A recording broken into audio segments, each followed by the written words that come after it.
The parish register. Mr. After a glance at Viner, which seemed to be full of many meanings, bent forward in his chair and laid a hand on the old landlady's arm. Now, have you said as much as that to anybody before? He asked, eking her significantly. Have you mentioned it to your neighbors, for instance, or to anyone in the town?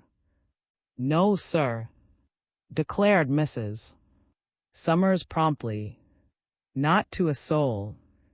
I'm given to keeping my ideas to myself, especially on matters of importance. There is no one herein that I would have mentioned such a thing to, now that the late steward, Mr. is dead. I shouldn't have mentioned it to you too, if it hadn't been for this dreadful news in the papers. No, I've kept my thoughts at home. Wise woman, said Mr. But now let me ask you a few questions. Did you know this lord before he disappeared? I only saw him 2 or 3 times, replied the landlady. It was seldom that he came to Park after his majority. Of course, I saw him a good deal when he was a mere boy. But after he was grown up, only, as I say, a very few times. But you remember him, suggested Mr. Oh, very well indeed, said Mrs. Summers. I saw him last a day or 2 before he went away for good. Well now, did you think you recognized anything of him, making allowance for the difference in age in this man who called himself John? Asked Mr. For that, of course, is important. Mr. answered Mrs. Summers was just such a man as Lord might have been expected to become. Height, build, all the cave greys that I've known were big men were alike. Of course, Mr. had a beard slightly, but he was a haired man. All the family had crown hair, the present lord is crown-haired. And Mr. had eyes every cave grey that I remember was eyed. I should say that Mr. was just what I should have expected Lord to be at 60. I suppose never said or did anything here to reveal his secret, if he had one. Asked Mr. after a moment's thoughtful pause. Oh, nothing, replied Mrs. Summers. He occupied himself, as I tell you, while he was here, and finally he went away in the car in which he had come, saying that he had greatly enjoyed his stay and that we should see him again sometime. No, he never said anything about himself, that is. But he asked me several questions. I used to talk to him sometimes of an evening about the present lord. What sort of questions? Inquired Mr. Oh, as to what sort of young man he was, and if he was a good landlord and so on, replied Mrs. Summers. And I purposely told him about the disappearance of 35 years ago, just to see what he would say about it. Oh, and what did he say? Asked Mr. Nothing except that it was extraordinary how people could disappear in this world, said Mrs. Summers. Whether he was interested or not, he didn't show it. Probably felt that he knew more about it than you did, chuckled the old solicitor. Well, ma'am, we're much obliged to you. Now take my advice and keep to your very excellent plan of saying nothing. Tomorrow morning we will just have a look into certain things, and see if we can discover anything really pertinent, and you shall know what conclusion we come to. Viner went on when the old landlady had left them alone. What do you think of this extraordinary story? Upon my word, I think it quite possible that the old lady's theory might be right, and that may really have been the missing lord. You think it probable that a man who was heir to an English earldom and to considerable estates could disappear like that for so many years, and then reappear? Asked Viner. I won't discuss the probability, answered Mr. But that it's possible I should steadily affirm. I've known several very extraordinary cases of disappearance. In this particular instance, granting things to be as Mrs. Summers suggests, see how easy the whole thing is. This young man disappears. He goes to a far-off colony under an assumed name. Nobody knows him. It is 10,000 to 1 against his being recognized by visitors from home. All the advertising in the world will fail to reveal his identity. The only person who knows who he is himself. And if he refuses to speak, there you are. What surprises me, remarked Viner, is that a man who evidently lived a new life for 35 years and prospered most successfully in it should want to return to the old one. Ah, but you never know, said the old lawyer. Family feeling, old associations, loss of the old place, eh? As men get older, their thoughts turn fondly to the scenes and memories of their youth, Viner. If it was really the Lord who disappeared, he may have come down here with no other thought than that of just revisiting his old home for sentimental reasons. He may not have had the slightest intention, for instance, of setting up a claim to the title and estates. I don't understand much about the legal aspect of this, said Viner, but I've been wondering about it while you and the landlady talked. Supposing to be the long-lost lord, could he have established a claim such as you speak of? To be sure, answered Mr. Had he been able to prove that he was the real Pure, he would have stepped into title and estates at once. Didn't the old lady say that the 7th Earl died intestate? Very well, the holders since his time, that is to say, Charles, who, his brother's death being presumed, became 8th Earl, and his son, the present holder, would have had to account for everything since the day of the 7th Earl's death. When the 7th Earl died, his elder son, Lord Facto, stepped into his shoes, and if he were or is still alive, he's in them still. All he had to do at any moment after his father's death, no matter who had come into title and estates, was to step forward and say, "Here I am now, I want my rights." A queer business altogether, commented Viner. But whoever was, he's dead. And the thing that concerns me is this: if he really was Earl of, do you think that fact's got anything to do with his murder?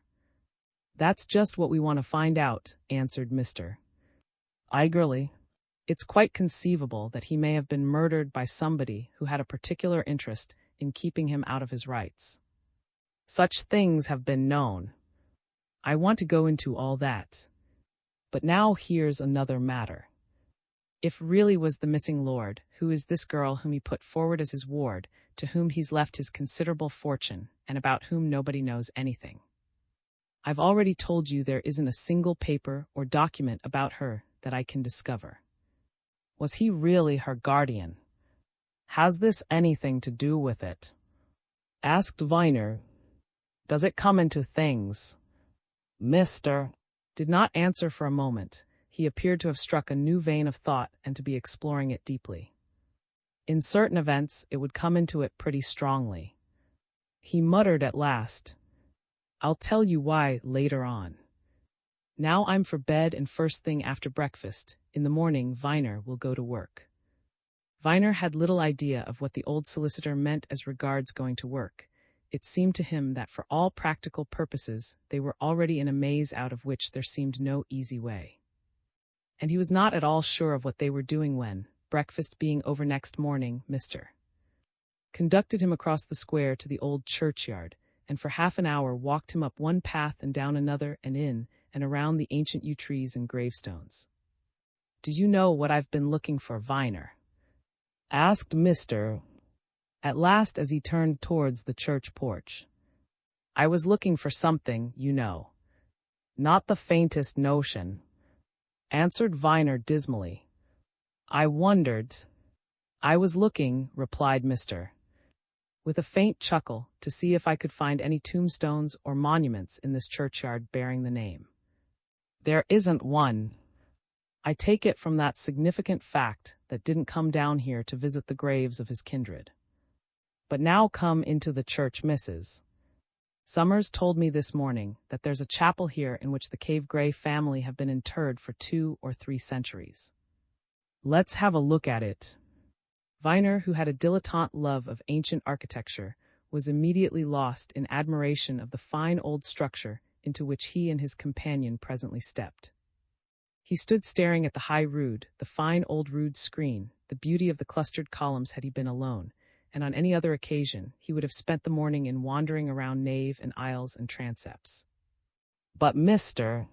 severely practical at once made for the northeast chapel, and Viner, after another glance round, was forced to follow him. "The chapel," whispered the old solicitor as they passed a fine old stone screen, which Viner mentally registered as 15th century. No end of cave grays laid here. What a profusion of monuments! Viner began to examine those monuments, as well as the gloom of the November morning and the dark painted glass of the windows would permit. And before very long he turned to his companion, who was laboriously reading the inscription on a great box tomb which stood against the north wall. "I say," he whispered, "here's a curious fact which, in view of what we heard last night, may be of use to us." "What's that?" demanded Mr. Viner took him by the elbow and led him over to the south wall, on which was arranged a number of ancient tablets, grouped around a great altar tomb whereon were set up the painted effigies of a gentleman, his wife, and several sons and daughters, all in ruffs, kneeling one after the other, each growing less in size and stature in the attitude of prayer. He pointed to the inscription on this, and from it to several of the smaller monuments. "Look here," he said. "There are cave grays commemorated here from 1570 until 1820. No end of men and women's. And now, see, there's a certain Christian name, a woman's name, which occurs over and over again. There it is, and there, and here, and here, and here again.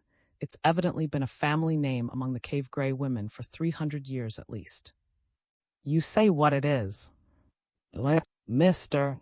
peered at the various places to which his companion's finger pointed.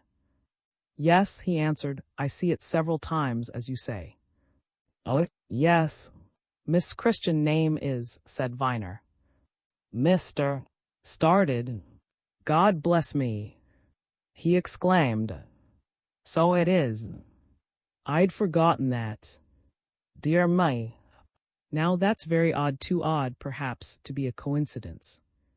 Very interesting indeed. Family name without a doubt." Viner silently went round the chapel, inspecting every monument its four walls sheltered. "It occurs just 19 times, he announced at last. "Now, is it a coincidence that Miss' name should be? Or is it that there's some connection between her and all these dead and gone?" "Very strange," admitted Mr. Viner will go next and have a look at the parish registers. But look here. Not a word to parson or clerk about our business. We merely wish to make search for a certain legal purpose, eh?" 3 hours later Viner, heartily weary of turning over old registers full of crabbed writing, was glad when Mr. closed the one on which he was engaged, intimated that he had seen all he wanted, paid the fees for his search, and whispered to his companion that they would go to lunch. "Well," asked Viner as they walked across the square to the Arms, "have we done anything?" "Probably," answered Mr. "For you never know how these little matters might help. We've established 2 facts, anyway. One, that there have never been any folk of the name of in this town since the registers came into being in 1567. The other, that the name was a very one indeed amongst the women of the Cave Gray family. And there's just another little fact which I discovered, and said nothing about while the vicar and clerk were about. It may be nothing, and it may be something." "What is it?" asked Viner. "Well," answered Mr. pausing a few yards away from the porch of the hotel and speaking in a confidential voice, "it's this. In turning up the records of the Cave Gray family, as far as they are shown in their parish registers, I found that Stephen John Cave Gray, 6th Earl of, married one. Now, is that another coincidence? There you get the 2 names in combination. That particular Countess of would, of course, be the grandmother of the lord who disappeared. Did he think of her maiden name when he wanted a new one for himself? Possibly. And when he married and had a daughter, did he think of the Christian name so popular with his own womenfolk of previous generations, and call his daughter? And are and all one and the same man? Upon my word, it's a strange muddle," exclaimed Viner. "Nothing as yet to what it will be," remarked Mr. sententiously. "Come on, I'm famishing. Let's lunch and then we'll go back to town." Another surprise awaited them when they walked into Mr. S office in Bedford Row at 4 o'clock that afternoon. A card lay on the old lawyer's blotting pad, and after glancing at it, he passed it to Viner. "See that?" he said. "Now who on earth is Mr. of a house? Who left this?" he went on as a clerk entered the room with some letters. "A gentleman who called at 3 o'clock, sir," replied the clerk. "He said he's traveled specially from Lancashire to see you about the affair. He's going to call again, sir. In fact," concluded the clerk, glancing into the anteroom, "I think he's here now." "Bring him in," commanded Mr. He made a grimace at Viner as the clerk disappeared. "You see how things develop," he murmured. "What are we going to hear next?" "XI. What happened in Paris?" The man who presently walked in, a tall, bearded, evidently prosperous person, dressed in the height of fashion, glanced keenly from one to the other of the two men who awaited him. "Mr. he inquired as he dropped into the chair, which the old lawyer silently indicated at the side of his desk. "One of your partners, no doubt," he added, looking again at Viner. "No, sir," replied Mr. "This is Mr. Viner, who gave evidence in the case you want to see me about. You can speak freely before him. What is it you have to say, Mr.?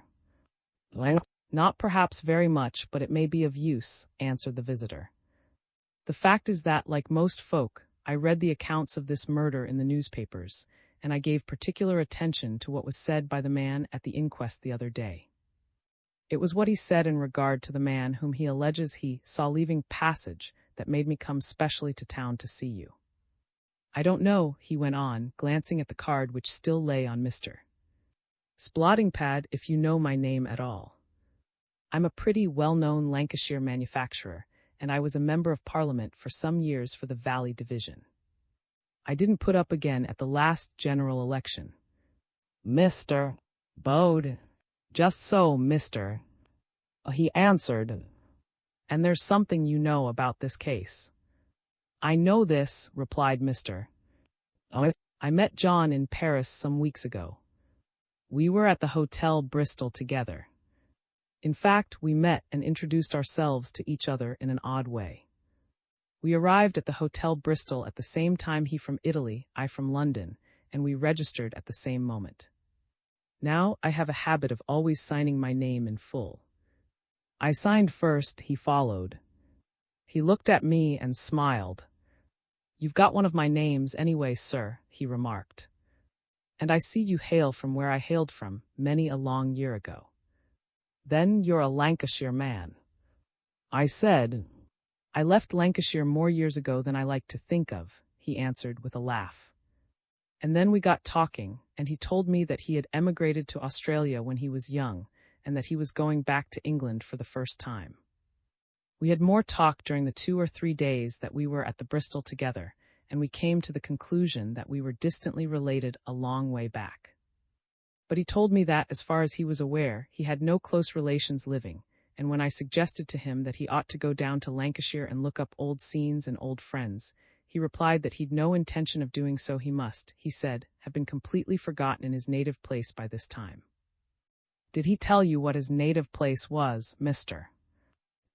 Asked Mr., who had given Viner 2 or 3 expressive glances during the visitor's story. "Yes," replied Mr. "He did Blackburn. He left it as a very young man." "Well," said Mr. "There's a considerable amount of interest in what you tell us, for Mr. Viner and myself have been making certain inquiries during the last 24 hours, and we formed, or nearly formed, a theory which your information upsets. Of Blackburn, we must go into that, for we particularly want to know who Mr. John was. There's a great deal depending on it." "Did he tell you more?" "About himself, no," replied the visitor, "except that he'd been exceedingly fortunate in Australia and had made a good deal of money and was going to settle down here in London. He took my address and said he'd write and ask me to dine with him as soon as he got a house to his liking, and he did write only last week, inviting me to call next time I was in town. Then I saw the accounts of his murder in the papers, a very sad thing. A very mysterious thing, remarked Mr. I wish we could get some light on it. The visitor looked from one man to the other and lowered his voice a little. It's possible I can give you a little, he said. That indeed is the real reason why I set off to see you this morning. You will remember that the man who is charged with the murder said before the coroner that as he turned into passage, he saw coming out of it a tall man in black clothes who was swathed to the very eyes in a big white muffler. Yes, said Mr. Well, I saw such a man within Paris, answered Mr. His description exactly tallies with what I myself should have said. Mr. looked at his visitor with still more interest and attention. Now that really is of importance, he exclaimed. If saw such a man as I believe he did and you saw such a man, then that man must exist, and the facts that you saw him with and that saw him in close proximity to the place where was murdered are of the highest consequence. But you can tell us more, Mr. Unfortunately, very little, replied the visitor. What I saw was on the night before I left Paris. After it I never saw again to speak to. It was late at night. Do you know the Rue? There is at the end of it a well-known restaurant, close to the place, La Concorde. I was sitting outside this about 11:15 when I saw, and the man I am speaking of pass along the pavement in the direction of the Madeleine. What made me particularly notice the man was the fact that although it was an unusually warm night, he was closely muffled in a big white silk handkerchief. It was swathed about his throat, his chin, his mouth. It reached, in fact, right up to his eyes. An odd thing on such a warm night, who was in evening dress, had his light overcoat thrown well back. He was talking very volubly as they passed me. The other man was listening with evident attention. Would you know the man if you saw him again? Asked Viner. I should most certainly know him if I saw him dressed and muffled in the same way, asserted Mr. And I believe I could recognize him from his eyes, which, indeed, were all that I could really see of him. He was so muffled, I tell you, that it was impossible to see if he was a clean-shaven man or a bearded man. But I did see his eyes, for he turned them for an instant full on the light of the restaurant. They were unusually dark, full and brilliant. His glance would best be described as flashing. And I should say, from my impression at the time, and from what I remember of his dress, that he was a foreigner, probably an Italian. You didn't see this man at your hotel? Asked Mr. No, I never saw him except on this one occasion, replied Mr. And I did not see after that. I left Paris very early the next morning, for Rouen, where I had some business. You think this matter of the man in the muffler important? Now that you've told us what you have, Mr. I think it's of the utmost importance and consequence too, answered Mr. You must see his solicitor, he's Mr. Viner's solicitor too, and offer to give evidence when brought up again. It will be of the greatest help. There's no doubt to me, at any rate, that the man saw leaving the scene of the murder is the man you saw within Paris. But now who is he? As we happen to know, left his ship at Naples and traveled to England through Italy and France. Is this man some fellow that he picked up on the way? His general appearance, now how did that strike you? He was certainly a man of great distinction of manner, declared Mr. He had the air and bearing of a personage. I should say he was somebody, you know what I mean, a man of superior position, and so on. Viner, exclaimed Mr. That man must be found. There must be people in London who saw him that night. People can't disappear like that.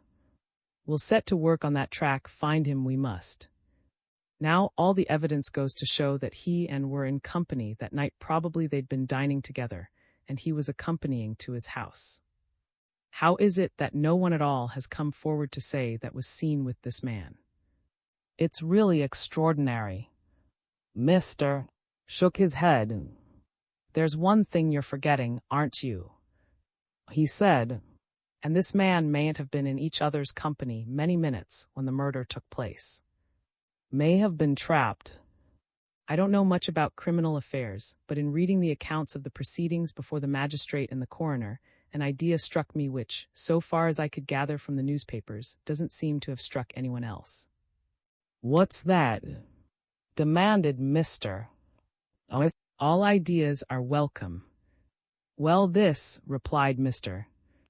In one of the London newspapers there was a plan, a rough of the passage in which the murder took place.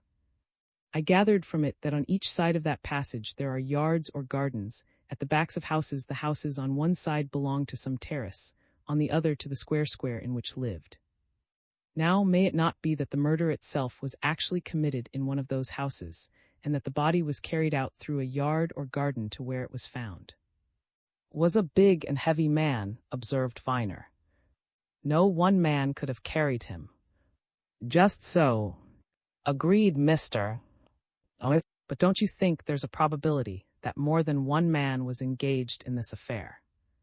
The man in the muffler hurrying away may have only been one of several. Said Mr. with a deep sigh.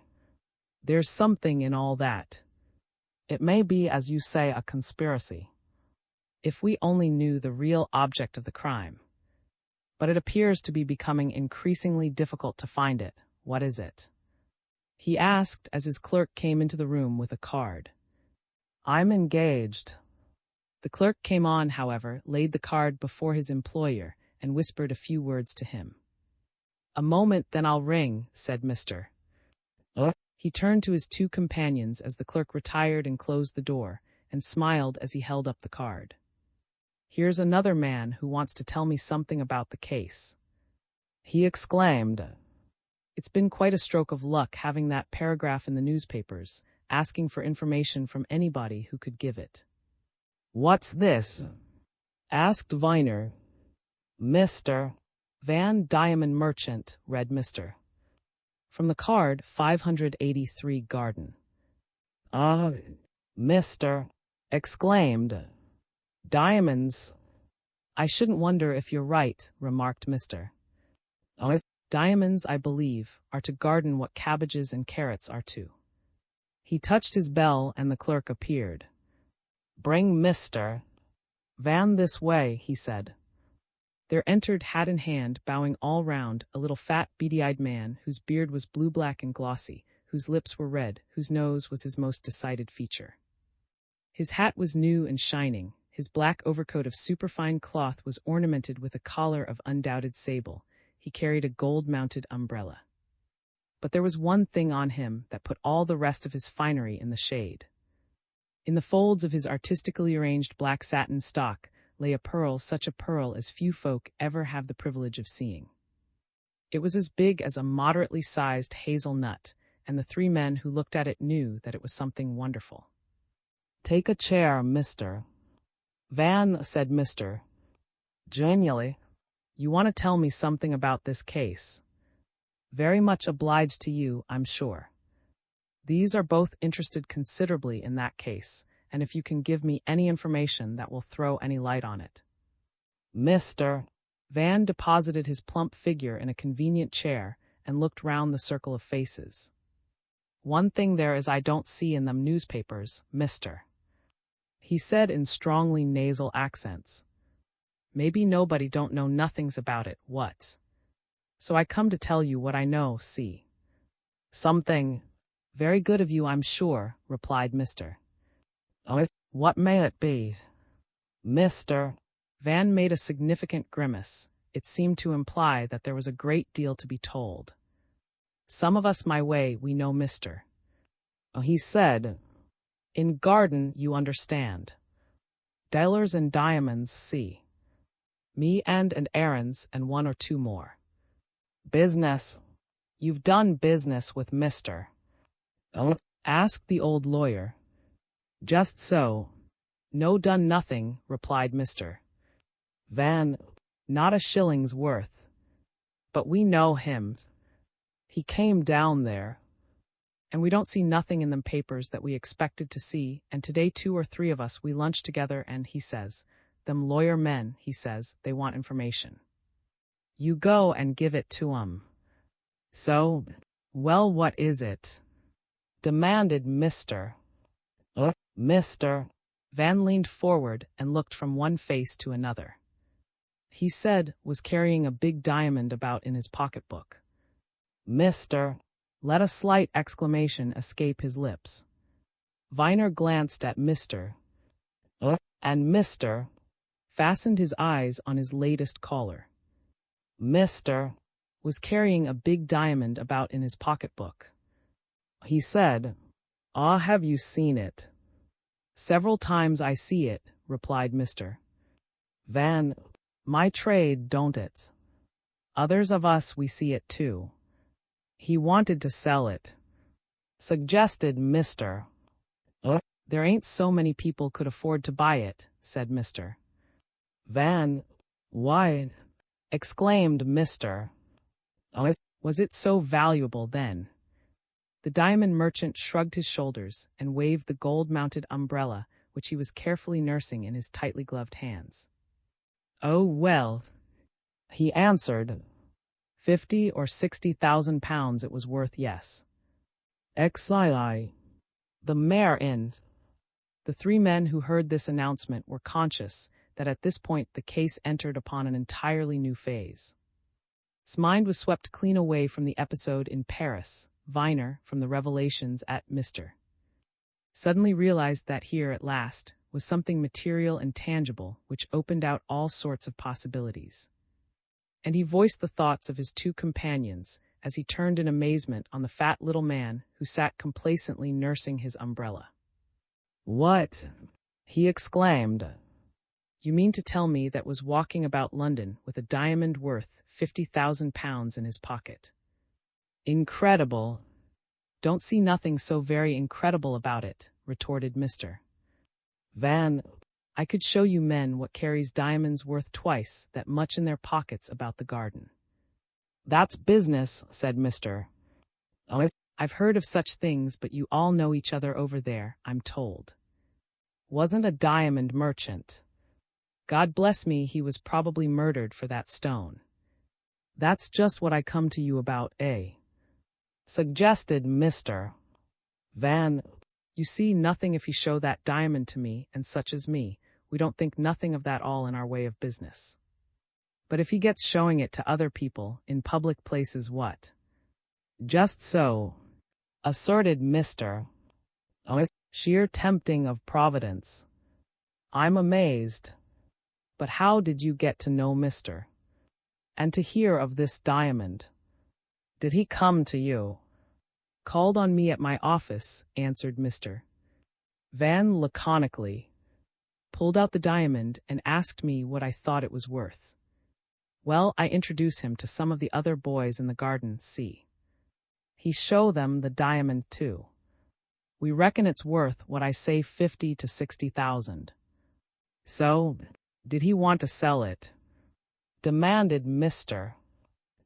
"Oh, well, yes, he wouldn't have minded," replied the diamond merchant. "Wasn't particular about it, you know, rich man." "Did he tell you anything about it, how he got it, and so on?" asked Mr. Was there any history attached to it? "Oh, nothing much," answered Mr. Van. "He told me he'd had it some years, got it in Australia, where he come from, to London. Got it cheap, he did lots of things like that in our business. And carried it in his pockets," exclaimed Mr. He stared hard at Mr. Van as if his mind was revolving some unpleasant idea. "I suppose all the people you introduced him to are all right?" he asked. "Oh, they're all right," affirmed Mr. Van with a laugh. "Give my word for any of 'em, eh? But if he pulls that diamond out to show to anybody out of the trade, you understand well then, there's lots of fellows in this town would settle him to get hold of it, what?" "I think you're right," said Mr. He glanced at Viner. "This puts a new complexion on affairs," he remarked. "We shall have to let the police know of this. I'm much obliged to you, Mr. Van. You won't mind giving evidence about this if it's necessary. Don't mind nothing, said Mr. Van. Me and the other boys, we think you ought to know about that diamond, see. He went away and Mr. turned to Viner and, I shouldn't wonder if we're getting at something like a real clue, he said. It seems evident that was not very particular about showing his diamond to people. If he'd show it readily to a lot of garden diamond merchants, who, after all, were strangers to him, how do we know that he wouldn't show it to other men? The fact is, wealthy men like that are often very careless about their possessions. Possibly a diamond worth 50 or 60,000 pounds wasn't of so much importance in his eyes as it would have been in mine. And how do we know that he didn't show the diamond to the man with the muffler in Paris, and that the fellow followed him here and murdered him for it? Possible, said. Doesn't it strike you as strange, though, suggested Viner, that the first news of this diamond comes from Van? One would have thought that would have mentioned it and shown it to Miss and Mrs. Yet apparently he never did. Yes, that does seem odd, asserted Mr. But there seems to be no end of oddity in this case. And there's one thing that must be done at once. We must have a full and thorough search and examination of all effects. His house must be thoroughly searched for papers and so on. Viner, I suppose you're going home. Do me the to call it Miss, and tell her that I propose to come there at 10 o'clock tomorrow morning, to go through his desk and his various belongings with her. Surely there must be something discoverable that will throw more light on the matter. And in the meantime, Viner, don't say anything to her about our journey to leave that for a while. Viner went away from and in company with. Outside, the Lancashire businessman gave him a shrewd glance. I very much doubt if that diamond has anything whatever to do with murder, he said. From what I saw of him, he seemed to me to be a very practical man, full of business aptitude and common sense, and I don't believe that he'd make a practice of walking about London with a diamond of that value in his pocket. It's all very well that he should have it in his pocket when he went down to garden. He had a purpose. But that he should always carry it, no, I don't credit that, Mr. Viner. I can scarcely credit such a foolish thing myself, said Viner. But where is the diamond? Perhaps you'll find it tomorrow, suggested. The man would be sure to have some place in his house where he kept his valuables. I shall be curious to hear. Are you staying in town? Inquired Viner. I shall be at the hotel for a fortnight at least, answered. And if I can be of any use to you or Mr. You've only to ring me up there. You've no doubt yourself, I think, that the unfortunate fellow is innocent. None, said Viner. No doubt whatever. But the police have a strong case against him. And unless we can find the actual murderer, I'm afraid it's in a very dangerous position. Well, said, in these cases, you never know what a sudden and unexpected turn of events may do. That man with the muffler is the chap you want to get hold of, I'm sure of that. Viner went home and dined with his aunt and their two guests, sisters, whom he to cheer up by saying that things were developing as could be expected, and that he hoped to have good news for them ere long. They were simple souls, pathetically grateful for any scrap of sympathy and comfort, and he strove to appear more confident about the chances of clearing this unlucky brother than he really felt. It was his intention to go round to number 7 during the evening, to deliver Mr. S message to Miss, but before he rose from his own table, a message arrived by Miss would Mr. Viner be kind enough to come to the house at once. At this, Viner excused himself to his guests and hurried round to number 7, to find Miss and Mrs. Now in mourning garments, in company with a little man whom Viner at once recognized as a well-known tradesman of Grove, a florist and fruiterer named, who was patronized by all the well-to-do folk of the neighborhood. He smiled and bowed as Viner entered the room, and turned to Miss, as if suggesting that she should explain his presence. "Oh, Mr. Viner," said Miss, "I'm so sorry to send for you so hurriedly, but Mr. came to tell us that he could give some information about Mr. And as Mr. isn't available and I don't like to send for a police inspector, I thought that you, perhaps. To be sure, said Viner. What is it, Mr. Mr. who had obviously attired himself in his Sunday raiment for the purposes of his call, and had further shown respect for the occasion by wearing a black cravat, smiled as he looked from the two ladies to Viner. Well, Mr. Viner, he answered, I'll tell you what it is. It may help a bit in clearing up things, for I understand there's a great deal of mystery about Mr. His death. Now I'm told, sir, that nobody, especially these good ladies, knows nothing about what the deceased gentleman used to do with himself of an evening as a rule. Just so. Well, you know, Mr. Viner, a tradesman like myself, generally knows a good deal about the people of his neighborhood. I knew Mr. Very well indeed. He was a good customer of mine, and sometimes he'd stop and have a bit of chat with me. And I can tell you where he very often spent an hour or two of an evening. Yes, where? Asked Viner. At the Mare Inn, sir, answered promptly. I have often seen him there myself. The Mare Inn, exclaimed Viner, while Mrs. and Miss looked at each other wonderingly. Where is that? It sounds like the name of some village tavern. Ah, but you don't know this part of London as I do, sir, said with a knowing smile. If you did, you'd know the Mare well enough. It's an institution. It's a real old-fashioned place, between Grove and Notting Hill, one of the very last of the old taverns, with a tea-garden behind it, and a bar-parlour of a very comfortable sort, where various old of the neighbourhood gather of an evening and smoke churchwarden pipes and tell tales of the olden days. I rather gathered from what I saw that it was the old atmosphere that attracted Mr. Made him think of bygone England, you know, Mr. Viner. And you say he went there regularly? Asked Viner. I've seen him there a great deal, sir, for I usually turn in there for half an hour or so myself of an evening, when business is over and I've had my supper, answered. I should say that he went there 4 or 5 nights a week. And no doubt conversed with the people he met there, suggested Viner. He was a friendly, sociable man, sir, said. Yes, he was fond of a talk. But there was one man there that he seemed to associate with an elderly, superior gentleman whose name I don't know, though I'm familiar enough with his appearance. Him and Mr. I've often seen sitting in a particular corner, smoking their cigars and talking together. And if it's of any importance, I saw them talking like that at the Mare, the very evening that Mr.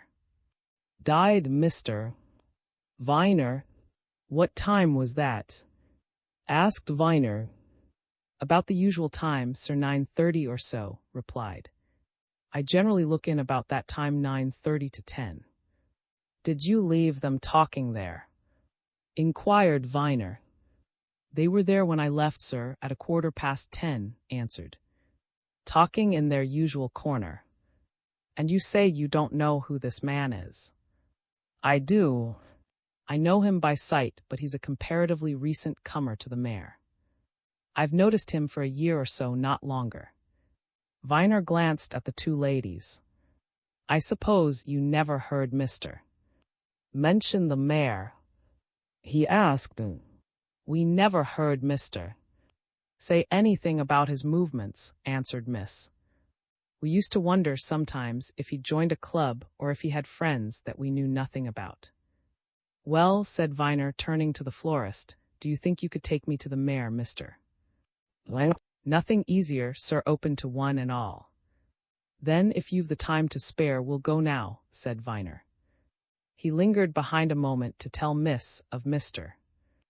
appointment for the morning, and then went away with in the Notting Hill direction. I suppose you've been at the Mare since Mr. his death? He asked as they walked along. Once or twice, sir, replied. And you've no doubt heard the murder discussed? Suggested Viner. I've heard it discussed hard enough, sir, there and elsewhere, replied the florist. But at the Grey Mare itself, I don't think anybody knew that this man who'd been murdered was the same as the bearded gentleman who used to drop in there sometimes. They didn't when I was last in, anyway. Perhaps this gentleman I've mentioned to you might know Mr. Might have told his name to him. But you know how it is in these places, mister. Viner people drop in, even regularly, and fellow customers may have a bit of talk with them without having the least idea who they are. Between you and me, sir, I came to the conclusion that Mr. was a man who liked to see a bit of what we'll call informal, old-fashioned tavern life, and he hit on this place by accident in one of his walks round, and took to coming where he could be at his ease amongst strangers. No doubts, agreed Viner. He followed his guide through various squares and streets until they came to the object of their pilgrimage, an old-fashioned house set back a little from the road, with a swinging sign in front and a garden at the side. Led him through this garden to a side door, whence they passed into a roomy, low-ceilinged parlor, which reminded Viner of old coaching prints. He would scarcely have believed it possible that such a pre-Victorian room could be found in London. There were several men in it, and he nudged his companion's elbow. "Let us sit down in a quiet corner and have something to drink," he said. "I just want to take a look at this place and its frequenters." Led him to a nook near the chimney corner, and beckoned to an aproned boy who hung about with a tray under his arm. But before Viner could give an order, his companion touched his arm and motioned towards the door. "Here's the gentleman, mister. Used to talk to," he whispered. "The tall man just coming in. XIII. The Japanese cabinet." Remembering that had said that the man who now entered had been in company in that very room on the evening of the murder, Viner looked at him with keen interest and speculation. He was a tall, well-built, clean-shaven man, of professional appearance and of a large, heavy, solemn face, the evidently usual pallor of which was deepened by his black overcoat and cravat. An eminently respectable, slow-going, unimaginative man, in Viner's opinion, and of a type which one may see by the dozen in the precincts of the Temple, a man who would be content to do a day's work in a placid fashion, and who cherished no ambition to set the Thames on fire. Certainly, so Viner thought from appearances, not the man to commit a peculiarly daring murder.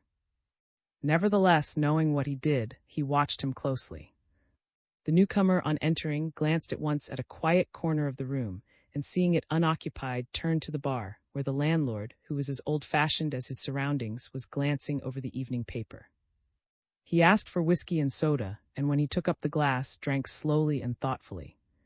Suddenly he turned to the landlord. "Have you seen that gentleman lately that I've sometimes talked to in the corner there?" he asked. The landlord glanced across the room and shook his head. "Can't say that I have, sir," he answered.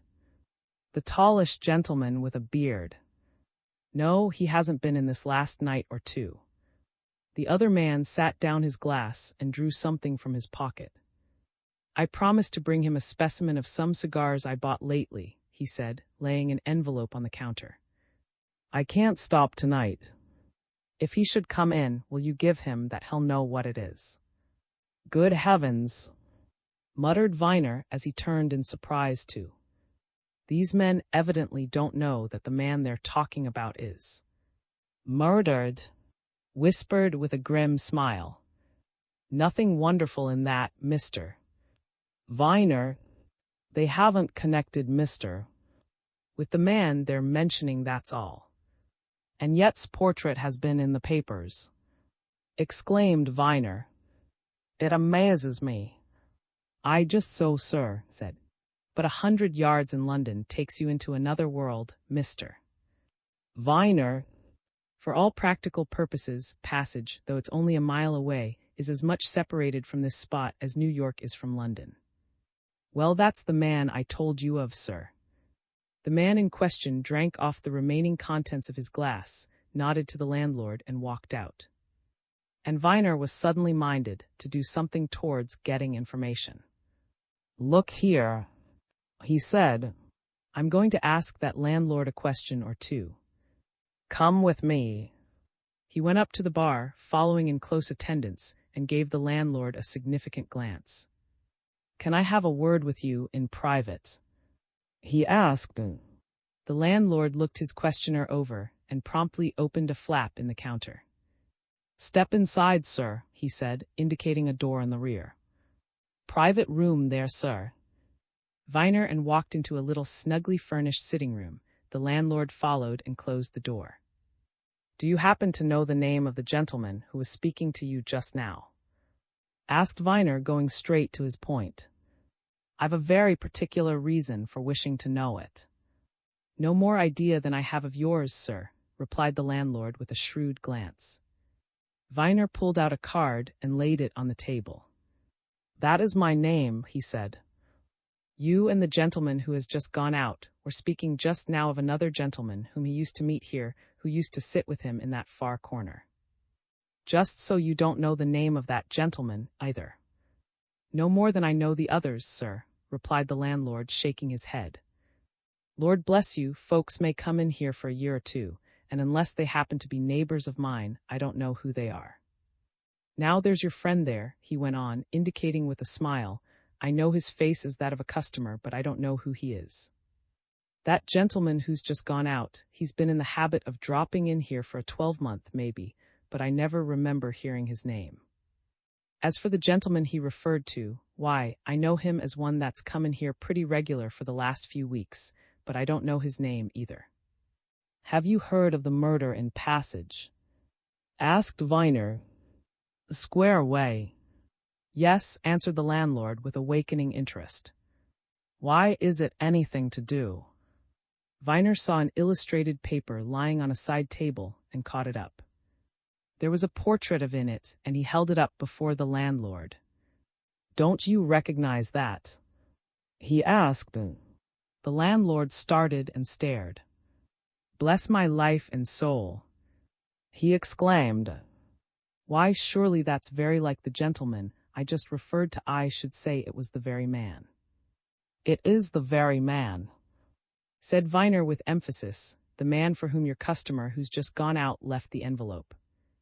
Now, this man who was murdered in Passage was here in your parlor for some time on the evening of the night on which he was murdered, and he was then in conversation with the man who has just gone out. Naturally, therefore, I should like to know that man's name." "You're not a detective?" suggested the landlord. "Not at all," replied Viner. "I was a neighbor of Mr. and I am deeply interested, in an attempt to clear up the mystery of his death. Things keep coming out. I didn't know until this evening that spent some time here at your house the night he was killed. But when I got to know, I came along to make 1 or 2 inquiries." "Bless me," said the landlord, who was still staring at the portrait. "Yes, that's the gentleman, sure enough. I've often wondered who he was. Pleasant, sociable sort, he was, poor fellow. Now I come to think of it, I remember him being in here that night last time, of course, he was ever in. He was talking to that gentleman who's just gone. In fact, they left together." "They left together, did they?" exclaimed Viner with a sharp glance at. What time was that now?" "As near as I can recollect, about 10:15 to 10:30, answered the landlord. "They'd been talking together for a good hour in that corner where they usually sat.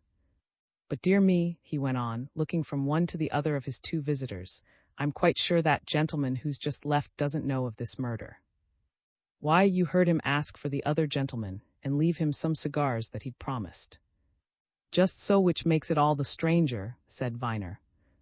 "Well, I'm much obliged to you, landlord, and for the time being, just keep the matter of this talk strictly to yourself." "You understand." "As you wish, sir," assented the landlord. "I shan't say anything." "You wouldn't like me to find out this gentleman's name?" "I'll know him. My own idea is that he lives in this part. He began coming in here of an evening about a year since." "No, do nothing at present," said Viner. "The inquiries are only beginning." He impressed the same obligation of silence on as they went away, and the florist readily understood. "No hard work for me to hold my tongue, Mr. Viner," he said. "We tradespeople are pretty well trained to that, sir. There's things and secrets I could tell. But upon my word, I don't ever remember quite such a case as this. And I expect it'll be like most cases of the sort." "What do you mean?" asked Viner. "Oh, there'll be a sudden flash of light on it, sir, all of a sudden," replied. "And then it'll be as clear as noonday." "I don't know where it's coming from," muttered Viner. "I don't even see a rift in the clouds yet." He had been at work for an hour or two with Miss and Mr. Next morning, searching for whatever might be discovered amongst effects, before he saw any reason to alter this opinion. The bunch of keys discovered in the murdered man's pocket had been duly delivered to Miss by the police, and she handed them over to the old solicitor, with full license to open whatever they secured. But both Mr. and Viner saw at once that had been one of those men who have no habit of locking up things. In all that roomy house he had but one room which he kept to himself, a small 12-foot square apartment on the ground floor, in which, they said, he used to spend an hour or two of a morning. It contained little in the way of ornament or comfort: a solid writing desk with a hard chair, an easy chair by the fireplace, a sofa against the wall, a map of London and a picture or two, a shelf of old books, a collection of walking sticks and umbrellas. These made up all there was to see. And upon examination, the desk yielded next to nothing. One drawer contained a cash box, a checkbook, a passbook.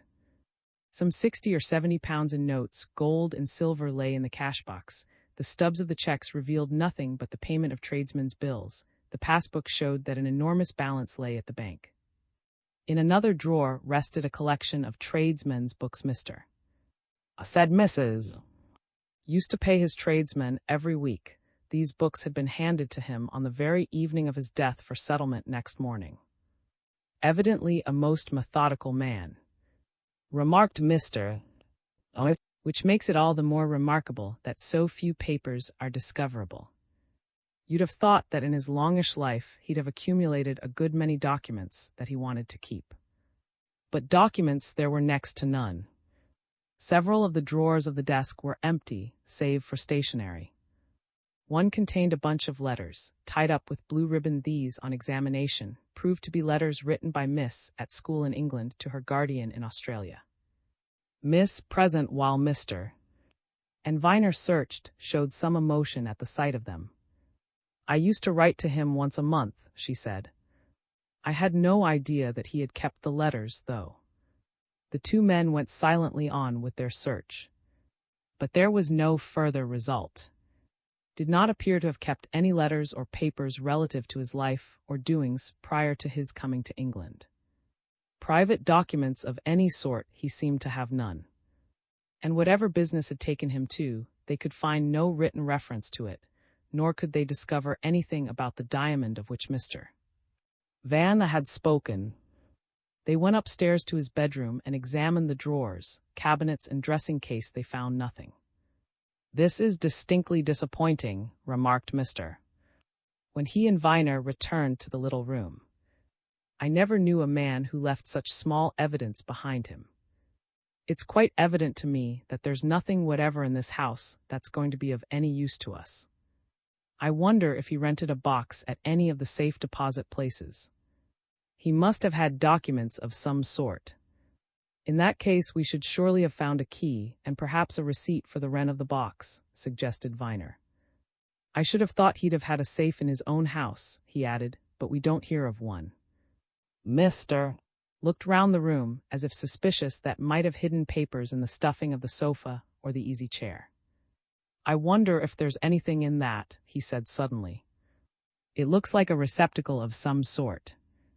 Viner turned and saw the old lawyer pointing to a curious Japanese cabinet which stood in the middle of the marble mantelpiece, the only really notable ornament in the room. Mr. laid hold of it and uttered a surprised exclamation. "That's a tremendous weight for so small a thing," he said. "Feel it." Viner took hold of the cabinet, an affair of some 18 inches in height and 12 in depth, and came to the conclusion that it was heavily weighted with lead. He lifted it down to the desk, giving it a slight shake. "I took it for a cigar cabinet," he remarked. "How does it open? Have you a key that will fit it?" But upon examination there was no keyhole and nothing to show how the door was opened. "I see what this is," said Viner, after looking closely over the cabinet, back, front, and sides. "It opens by a trick, a secret." Probably you press something somewhere and the door flies open. But where? Try, mister. Oh, There's something inside. I heard it when you shook the thing.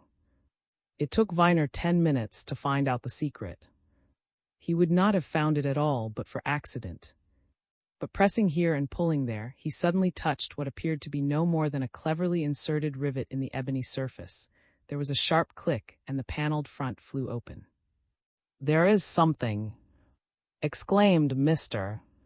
Oh, papers. He drew out a bundle of papers, folded in a strong sheet of cartridge paper and sealed back and front. The enveloping cover was old and faded. The ribbon which had been tied round the bundle was by age. The wax of the seals was cracked all over the surface. No inscription, no writing, said Mr. Oh, now I wonder what's in here. Shall I fetch Miss? Suggested Viner. Mr. hesitated. No, he said at last. I think not.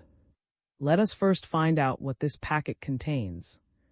I'll take the responsibility. He cut the ribbons beneath the seals, and presently revealed a number of letters, old and yellow, in a woman's handwriting. And after a hasty glance at one or two of the uppermost, he turned to Viner with an exclamation that signified much. Viner, he said, here is indeed a find. These are letters written by the Countess to her son, Lord, when he was a schoolboy at Eton. XIV. The motto. Viner looked over Mr. shoulder at the letters. There were numbers of them, all neatly folded and arranged. A faint scent of dried flowers rose from them as the old lawyer spread them out on the desk.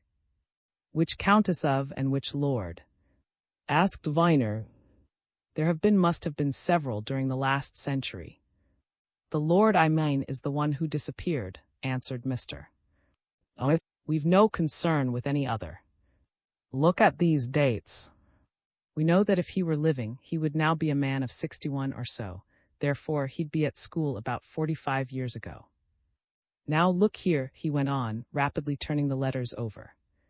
Compare these dates. They run through 2 or 3 years. They were all of 43 to 46 years since. You see how they're signed, you see how they're addressed. There's no doubt about it, Viner. This is a collection of letters written by the 7th Countess to her elder son, Lord, when he was at Eton. How came they into his possession, I wonder? Asked Viner. It's all of a piece, exclaimed Mr. Oh, all of a piece with visit to all of a piece with the facts that was a name with the Cave Gray family, and that one of the holders of the title married a. Viner, there's no doubt whatever in my mind that either was Lord, or that he knew the man who was. You remember what told us, remarked Viner. That told him in Paris that he hailed from Lancashire. Then he knew the missing man and got these papers from him, declared the old lawyer. But why? Now I have an idea. It may be that, dying out there in Australia, handed these things to, and asked him to give them to some members of the Cave Gray family, perhaps an aunt or a cousin or so on, and that went down to find out what relations were still in existence. That may be it. That would solve the problem. No, said Viner with sudden emphasis. He made sure that the door of the little room was closed, and then went up to the old lawyer's elbow. Is that really all you can think of? He asked with a keen glance. As for me, why, I'm thinking of something that seems absolutely obvious. What then? Demanded Mr. Oh, tell me. Viner pointed towards the door. Haven't we heard already that a man named handed over his daughter to care and guardianship? He asked. Doesn't that seem to be an established fact? No doubt of it, assented Mr. Oh, well, in my opinion, said Viner quietly, was the missing Lord of. Mr. who was still turning over the letters, examining their dates, let them slip out of his hands and gasped. By George, he exclaimed in a wondering voice. It may be, possibly is. Then in that case, that girl outside there. Well, asked Viner after a pause. Mr. made a puzzled gesture and shook his head, as if in amazement. In that case, if was the missing lord and this girl is his daughter, he broke off and became still more puzzled. Upon my, he exclaimed, I don't know who she is. What do you mean? Asked Viner. She's his daughter, of course. Only in that case, I mean, if he was really lord, her proper name, I suppose, is Cave Gray. Mr. looked his young assistant over with an amused expression. You haven't the old practitioner's flair, Viner, my boy. He said, when one's got to my age and seen a number of queer things and happenings, one's quick to see possible cases. Look here, if was really lord, and that girl across the hall is his daughter, she's probably, I say probably, for I don't know if the succession in this case goes with the female line countess of, in her own right. Viner looked his surprise. Is that really so? Would it be so? He asked. It may be, I'm not sure, replied Mr. As I say, I don't know how the succession runs in this particular instance. There are, as you are aware, several peeresses in their own rights, 24 or 5 at least. Some are very ancient peerages. I know that 3 and go right back to the 13th century, 3 others Beaumont and of date from the 14th. I'm not sure of this peerage, but I'll find out when I get back to my office. However, granting the premises, and if the peerage does continue in the female line, it will be, as I say, this girl's the rightful holder of the title. Viner made no immediate answer, and Mr. began to put up the letters in their original wrappings. Regular romance, isn't it, if it is so? He exclaimed. Extraordinary. Shall you tell her? Asked Viner. Mr. considered the direct question while he completed his task. No, he said at last, not at present. She evidently knows nothing, and she'd better be left in complete ignorance for a while. You see, Viner, as I've pointed out to you several times, there isn't a paper or a document of any description extant which refers to her. Nothing in my hands, nothing in the banker's hands, nothing here. And yet, supposing her father to have been lord and to have entrusted his secret to, at the same time that he gave him the guardianship of his daughter, he must have given papers to prove his and her identity must. Where are they? Do you know what I think? Said Viner. I think, if I'm to put it in plain language, that carried those papers on him, and that he was murdered for the possession of them. Mr. nodded and put the packet of letters in his pocket. I shouldn't be surprised, he answered. It's a very probable theory, my boy. But it presupposes one thing and makes one horribly suspicious of another. Yes, inquired Viner. It presupposes that let somebody into the secret, replied Mr. And it makes one suspect that the person to whom he did reveal it had such personal interest in suppressing it that he went to the length of murdering before could tell it to anyone else. How does that strike you, Viner? It's this and not the diamond, declared Viner doggedly. I've a sort of absolute intuition that I'm right. I think so too, assented the old lawyer dryly. The £50,000 diamond is a side mine. Very well, now we know a lot, you and I, and we're going to solve matters. And we're not going to say a word to this young lady, at present that's settled. But I want to ask her some questions. Come along.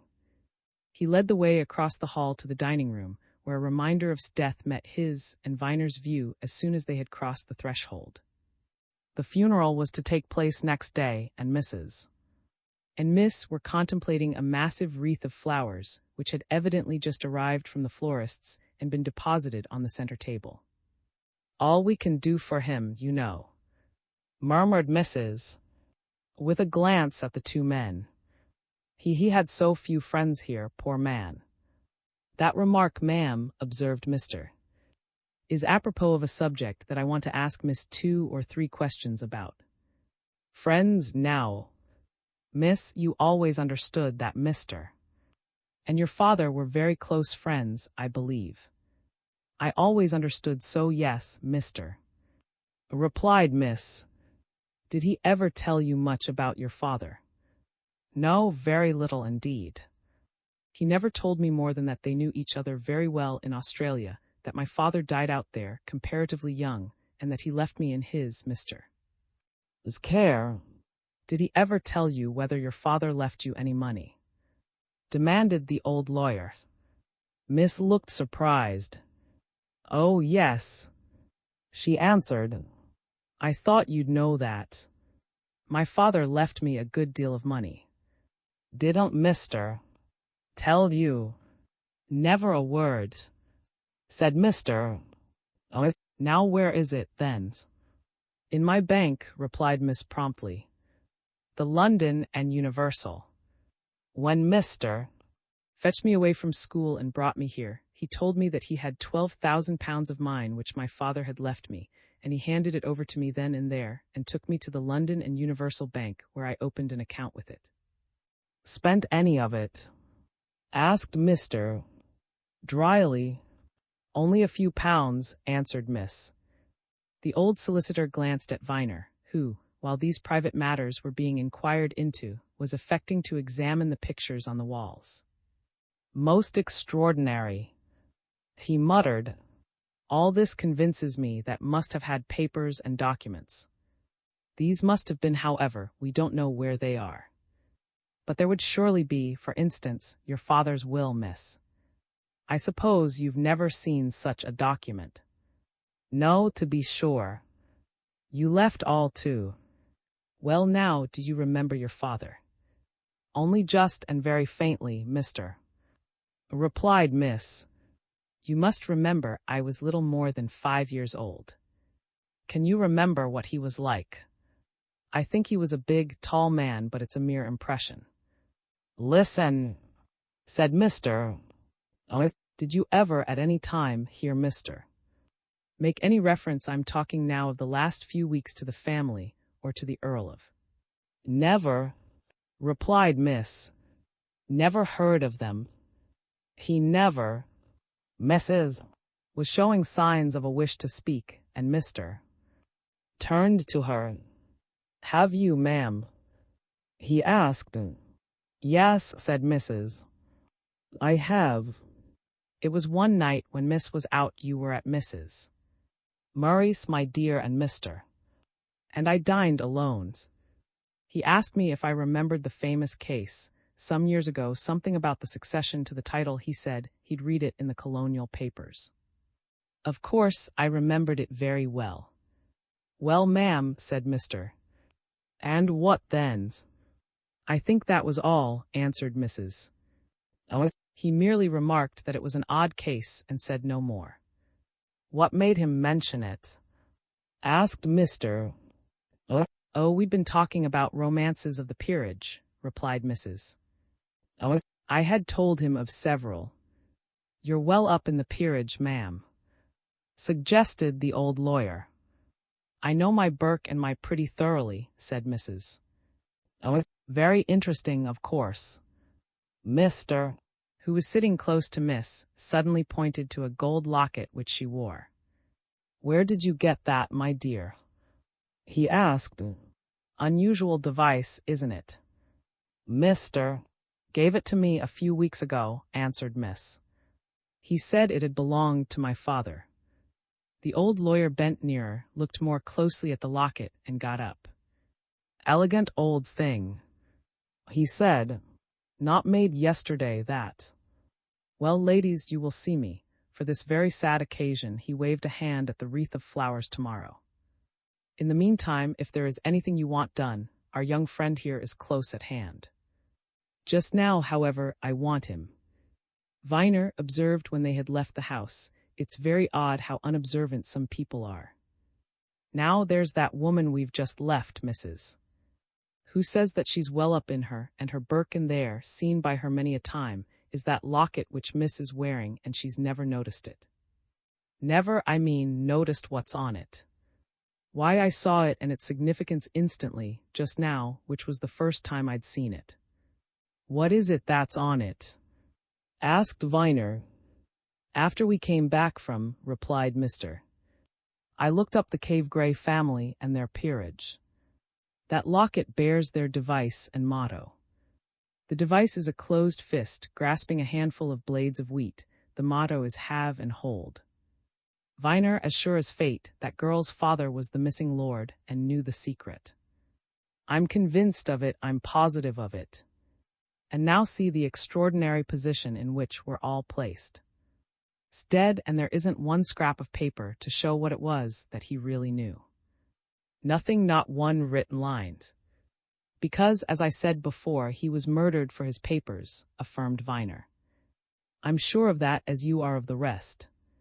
I dare say you're right, agreed Mr. But as I've said before, that presupposes that told somebody the secret. Now who? Was it the man he was with in Paris? And if so, who is that man? But it's useless speculating. I've made up my mind to a certain course, Viner. Tomorrow, after the funeral, I'm going to call on the present lord. His townhouse is in street, and I know he's in town, and ask him if he has heard anything of a mysterious nature relating to his long-missing uncle. We may hear something. You come with me. Next day, toward the middle of the afternoon, Mr. and Viner got out of a taxicab in Park Lane and walked down street, the old lawyer explaining the course he was about to take. This is a young man not long come of age, he said. He'll be quite well acquainted, however, with the family history, and if anything happened lately, I dare say I can get him to talk. Hey, what is it? Viner had suddenly gripped his companion's arm and pulled him to a halt. He was looking ahead at the house at which they were about to call. And there, just being shown out by a footman, was the man whom he had seen at the old-fashioned tavern in Notting Hill, and with him a tall, good-looking man whom he had never seen before. XV, the present holder, Mr. turned sharply on his companion as Viner pulled him up. He saw the direction of Viner's suddenly arrested gaze, and looked from him to the two men who had now walked down the steps of the house and were advancing towards them. What is it? He asked. Those fellows are coming away from Lord's house. You seem to know them. One of them's, murmured Viner. The clean-shaven man. Look at him. The two men came on in close, evidently absorbed conversation past Mr. and Viner without as much as a glance at them, and went along in the direction of Park Lane. Well, demanded Mr. The clean-shaven man is the man I told you of, the man who was in conversation with at that tavern in Notting Hill the night was murdered, answered Viner. The other man I don't know. Mr. turned and looked after the retreating figures. You're sure of that? He asked. Certain, replied Viner. I should know him anywhere. Mr. came to another halt, glancing first at the two men, now well up the street, and then at the somewhat somber front of house. Now this is an extraordinary thing, Viner, he exclaimed. There's the man who, you say, was with not very long before he came to his end, and we find him coming away presumably from Lord, certainly from Lord's house. What on earth does it mean? And I wonder who the man is. What I'd like to know, said Viner, is who is the other man.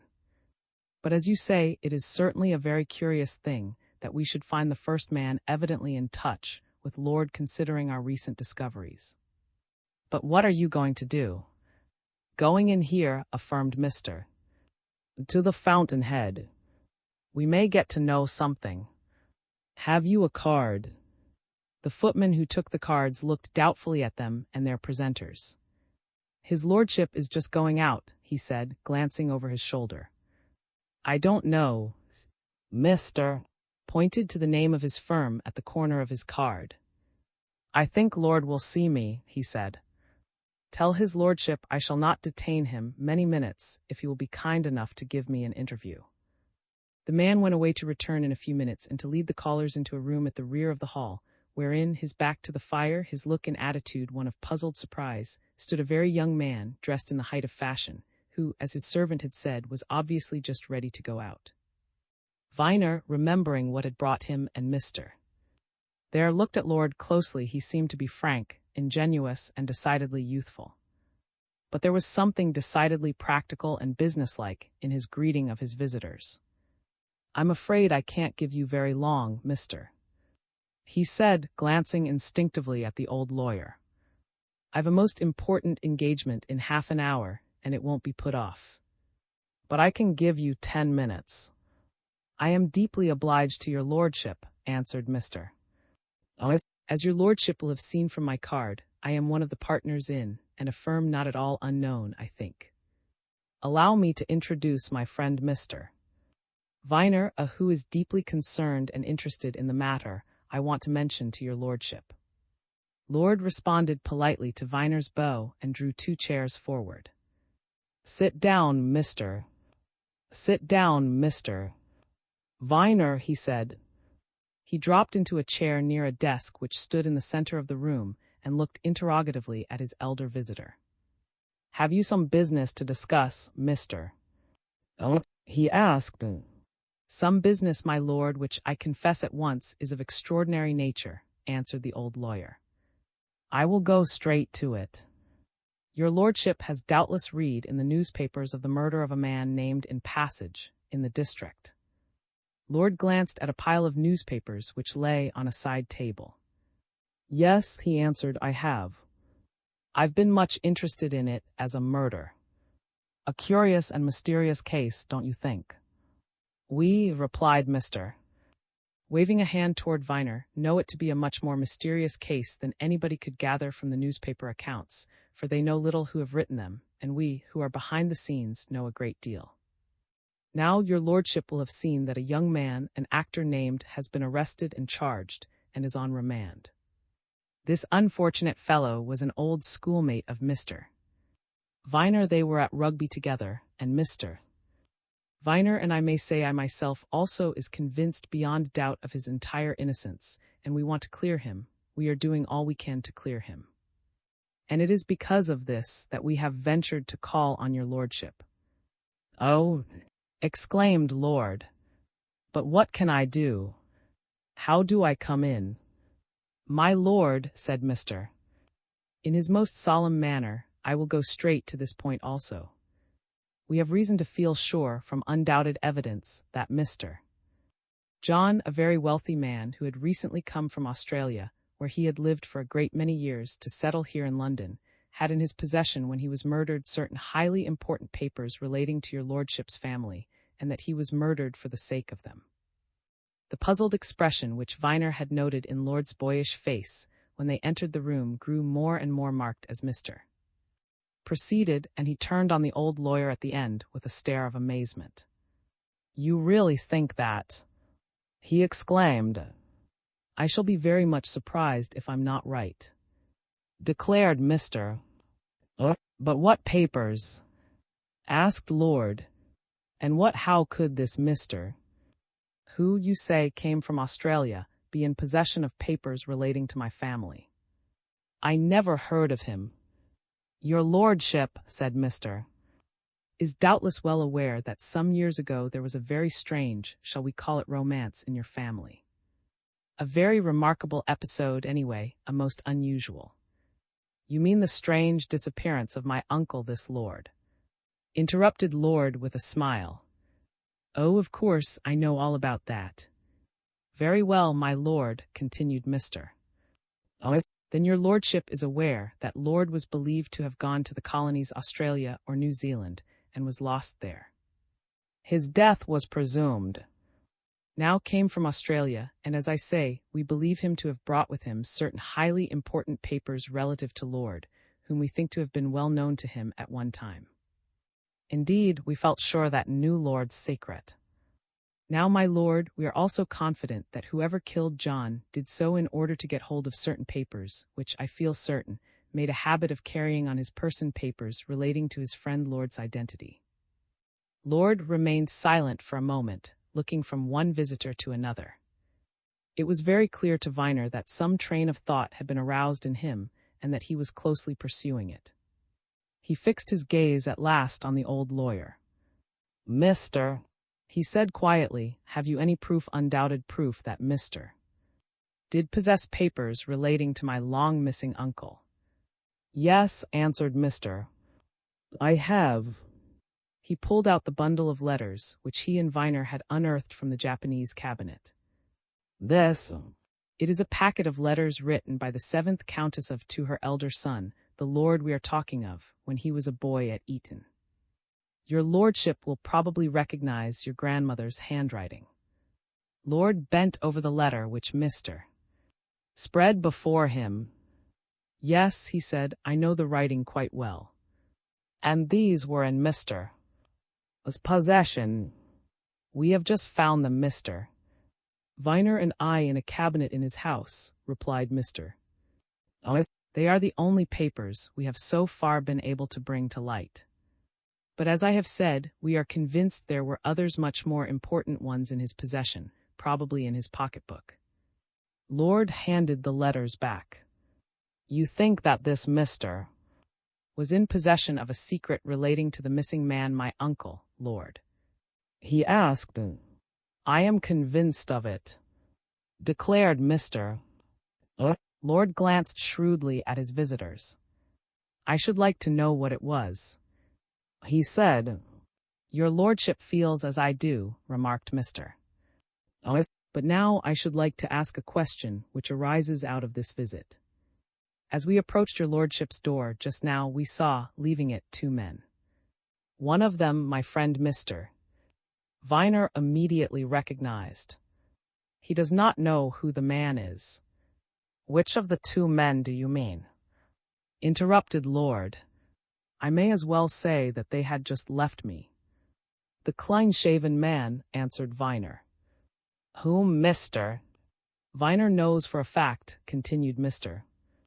to have been in his company only an hour or so before his murder. Lord looked at Viner in obvious surprise. But you do not know who he is? He exclaimed. No, replied Viner, I don't. But there is no doubt of the truth of what Mr. has just said. This man was certainly with Mr. at a tavern in Notting Hill from about 9:30 to 10:30 on the evening of his death. In fact, they left the tavern together. The young nobleman suddenly pulled open a drawer in his desk, produced a box of cigarettes, and silently offered it to his visitors. He lighted a cigarette himself, and for a moment smoked in silence. It seemed to Viner that his youthful face had grown unusually grave and thoughtful. Mr. he said at last, I'm immensely surprised by what you've told me, and all the more so because this is the second surprise I've had this afternoon. I may as well tell you that the 2 whom you saw going away just now brought me some very astonishing news. Yours comes right on top of it. And if you please, I'd rather not say any more about it just now, but I'm going to make a proposal to you. Will you and Mr. Viner, if you'll be so good, meet me tomorrow morning, say at noon, at my solicitor's offices? With pleasure, responded Mr. Your lordship's solicitors are Carless and Driver, Lincoln's Inn Fields, answered Lord.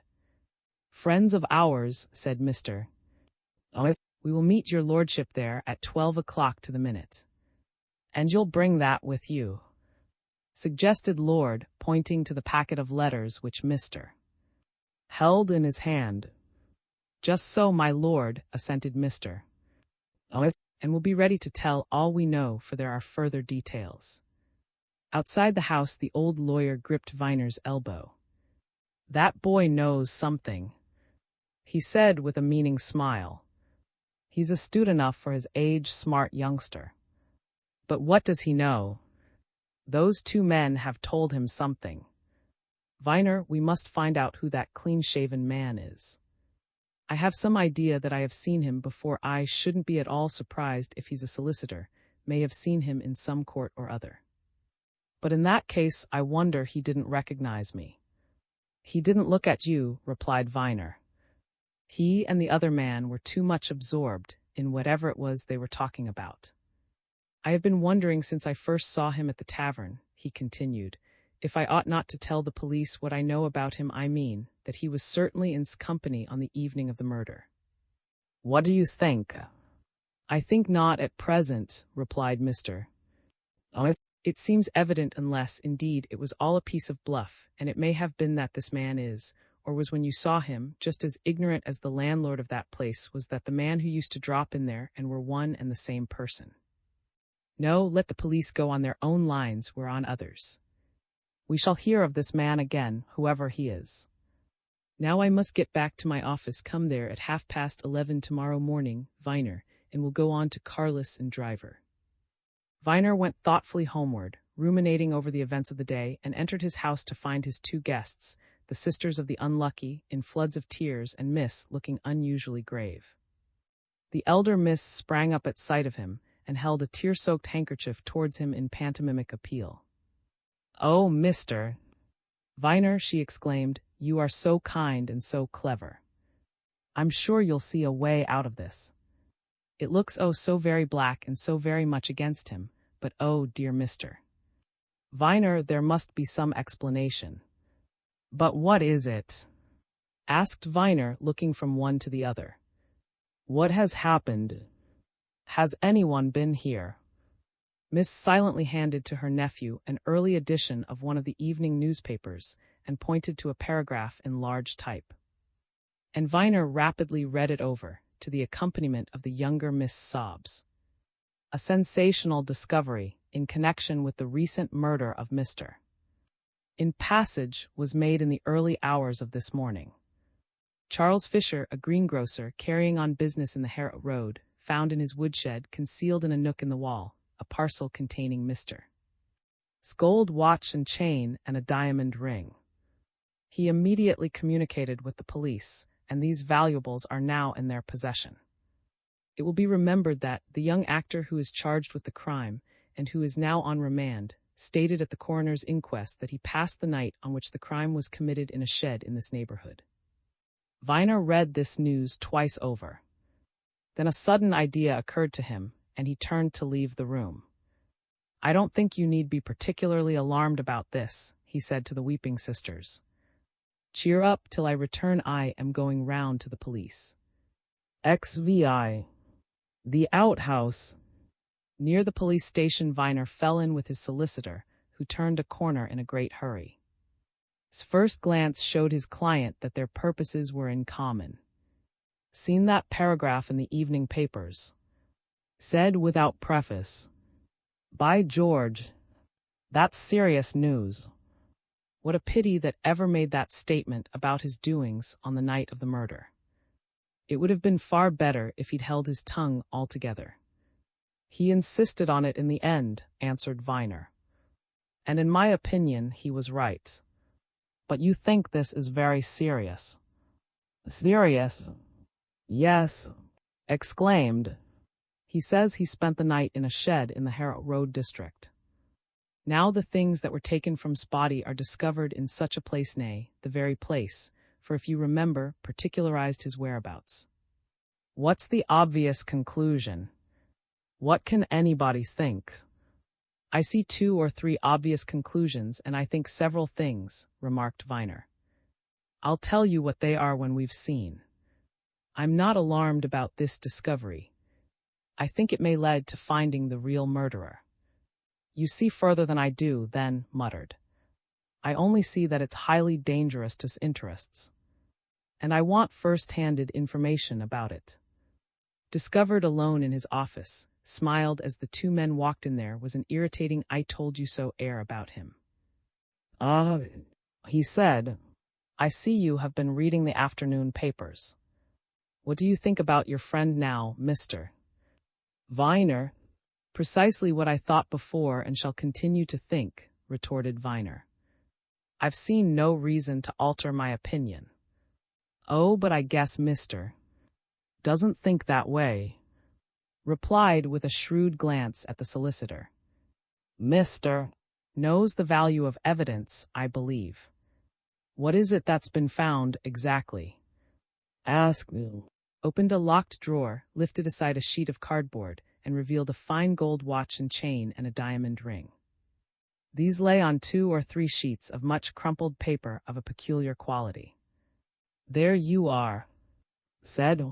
"Those belonged to Mr. There's his name on the watch and a mark of his inside the ring. They were found early this morning, hidden, in the very place in which confessed that he spent most of the night after his murder, a shed belonging to one Fisher, a greengrocer, up the Harrow Road. Who found them? Demanded. Fisher himself, answered. He was pottering about in his shed before going to garden. He wanted some empty boxes, and in pulling things about he found these. Couldn't have made a more important find, I think. Were these things loose? Asked Viner. Wrapped loosely in the paper they're lying on, replied. Viner took the paper out of the drawer, examined it, and lifted it to his nose. I wonder if really did put those things there, he said. How came to be carrying about with him these sheets of paper which had certainly been used before for the wrappings of chemicals or drugs? Pricked his ears. He said. What's that? Smell for yourself, answered Viner. Let the inspector smell too. I draw the attention to both of you to the fact, because we'll raise that point whenever it's necessary. Those papers have at some time been used to wrap some strong-smelling drug. No doubt of it, said who was applying the papers to his nose. Smell them, as Mr. Viner says what would be doing with this stuff in his pocket. That's a mere detail, remarked impatiently. These chaps that mooch about, as was doing, pick up all sorts of odds and ends. He may have pinched them from a chemist's shop. Anyway, there's the fact, and we'll hang him on it. You'll say. We shall never see anything of the sort, said Viner. You're on the wrong tack, Inspector. Let me put 2 or 3 things to your intelligence. Where's purse? I know for a fact that had a purse full of money when he went out of his house that night, Mrs. And Miss saw him take it out just before he left to give some cash to and they saw him replace it in his trousers pocket. I also know for another fact where he spent money that evening. In short, I know now a good deal about his movements for some hours before his death. Then you ought to tell us, Mr. Viner said a little sulkily. You oughtn't to keep any information to yourself. You're going on the wrong tack, or I might, retorted Viner. But you'll know all in good time. Now I ask you again, where's purse? You know as well as I do that when his clothing was examined, almost immediately after his death, all his effects were gone: watch, chain, rings, pocketbook, purse. If took the whole lot, do you think he would ever have been such a consummate ass as to wait until next morning to pawn that ring in road? The idea is preposterous. And why, pray? Demanded, obviously nettled at the turn which the conversation was taking. I wonder your own common sense doesn't tell you, said Viner with intentional directness. If took everything from his victim, as you say he did, he would have had a purse full of ready money. He could have gone off to some respectable lodging-house. He could have put 100 miles between himself and London by breakfast time. He would have had ready money to last him for months. But he was starving when he went to the pawnbroker's. Told you the truth, he never had anything but that ring. Good, muttered. Good, Viner. That's one in the eye for you. Another thing that you're forgetting, Inspector, continued Viner. I suppose you attach some value to probabilities. Do you, as a sensible man, believe for one moment that, placed in the position he is, would be such a fool, such a suicidal fool, as to tell you about that particular shed if he'd really hidden those things there? The mere idea is absurd, ridiculous. Good again's Viner said he would. Obviously ill-pleased, put the strongly smelling paper and the valuables which had been wrapped in it back in the drawer and turned the key. All very well talking and theorizing, Mr. Viner, he said sullenly. We know from his own lips that did spend the night in that shed. If he didn't put these things there, who did? Viner gave him a steady look. The man who murdered and robbed. He answered. And that man was not. You'll have that to prove, retorted derisively. I know what I'll think with all this evidence before it. We shall prove a good many things that'll surprise you, said Viner quietly. And you'll see then the foolishness of jumping at what seems to be an obvious conclusion. He motioned to follow, and going outside, turned in the direction of the Harrow Road. "I'm going to have a look at the place where these things were found," he said. "Come with me."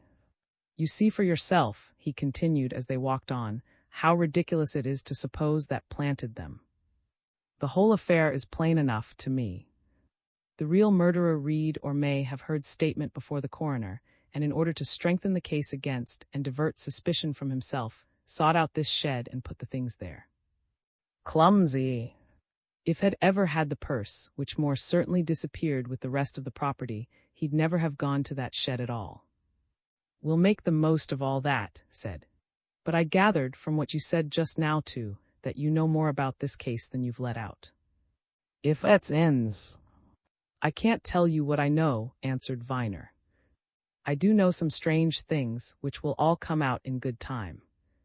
If we bring the murder home to the right man, of course we'll be cleared. I'll tell everything as soon as I can."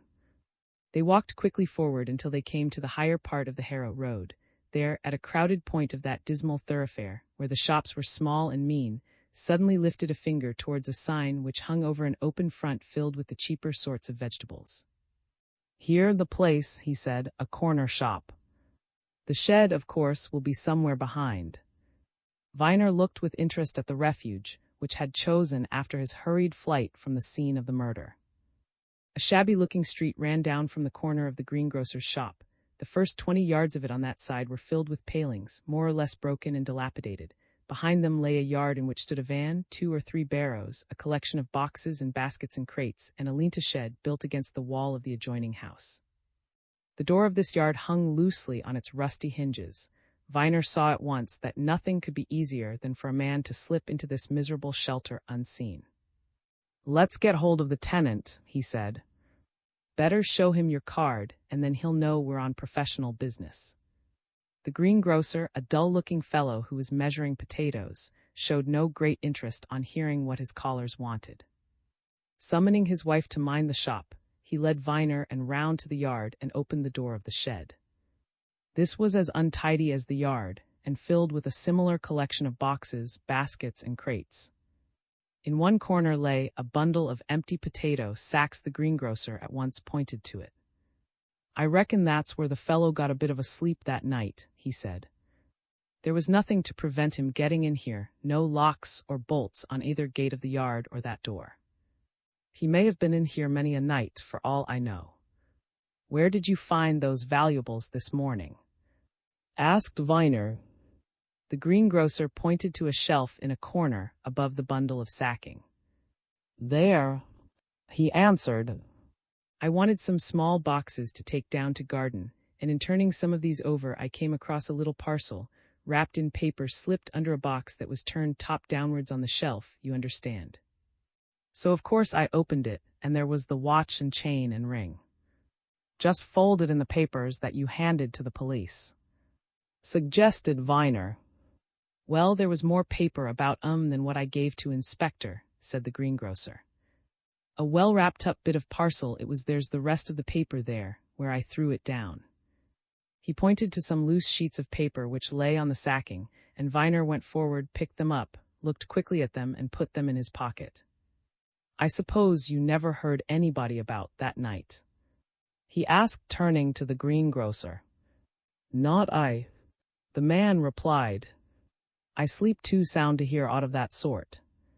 There's nothing in here that's of any value. No, a dozen folk could come into this yard at night, and we shouldn't hear we sleep at the front of the house." Viner slipped some silver into the greengrocer's hand and led away. And when they reached a quieter part of the district, he pulled out the papers which he had picked out of the corner in the shed and held them in front of his companion's eyes. "We did some good in coming up here, after all," he said with a grim smile. "It wasn't a mere desire to satisfy idle curiosity that made me come.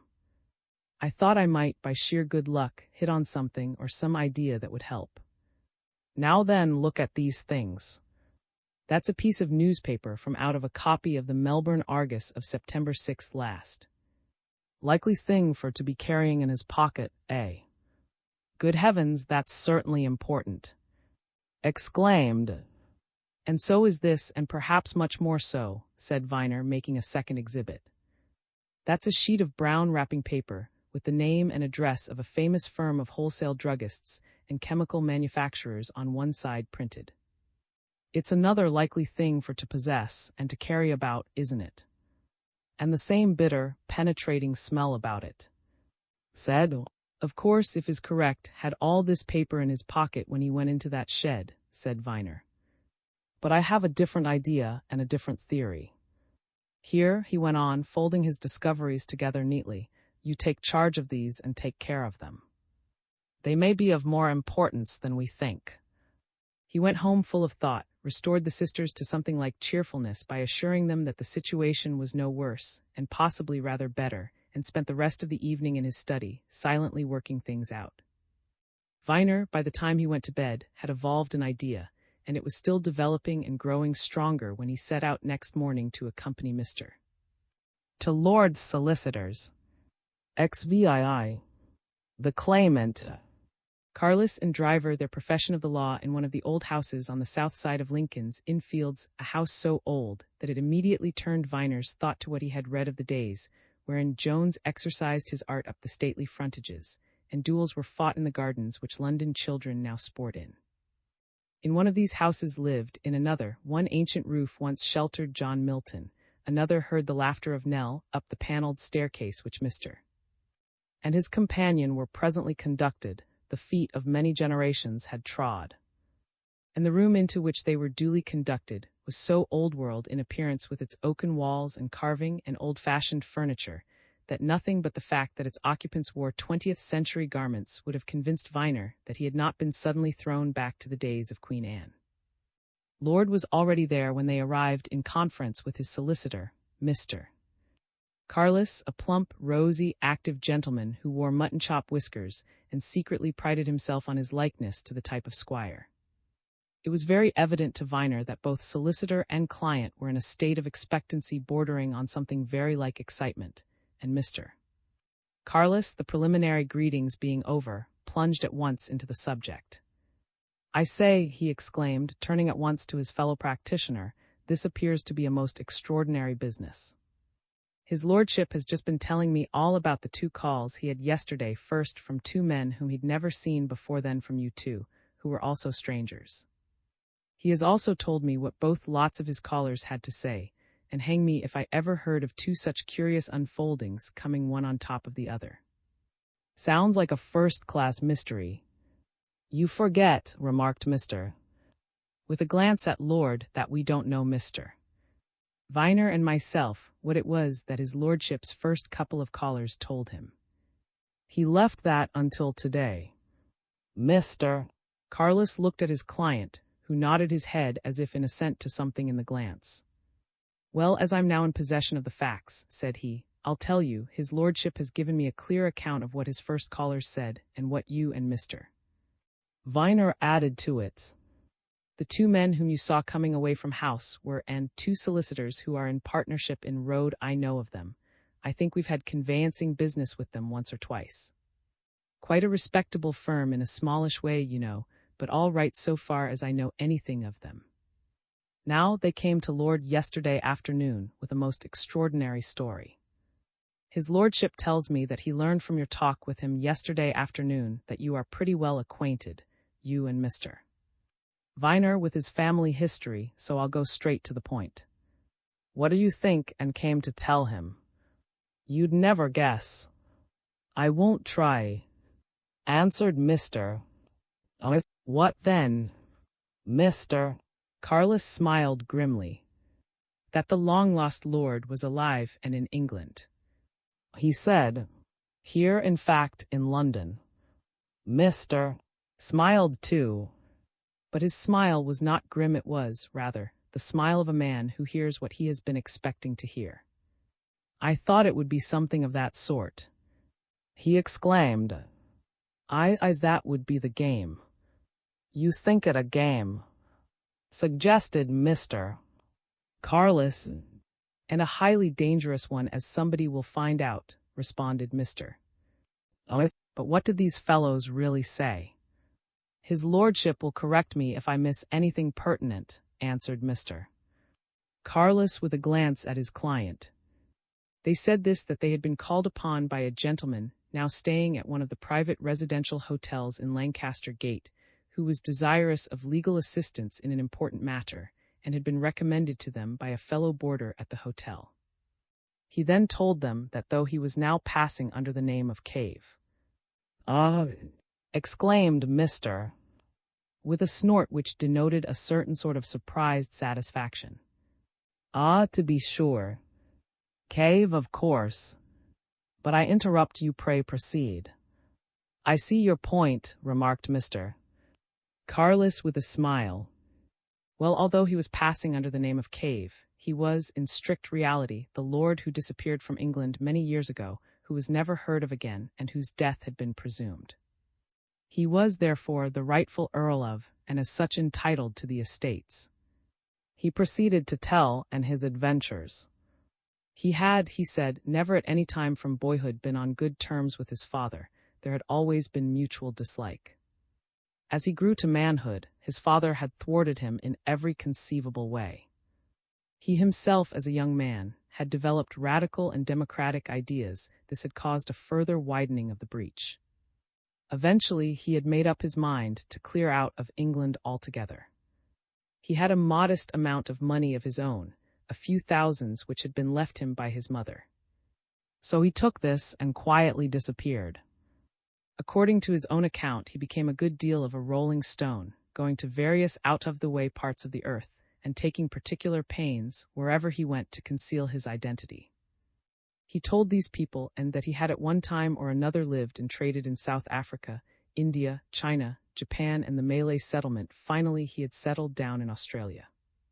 He had kept himself familiar with events at home, knew of his father's death, and he saw no end of advertisements for himself.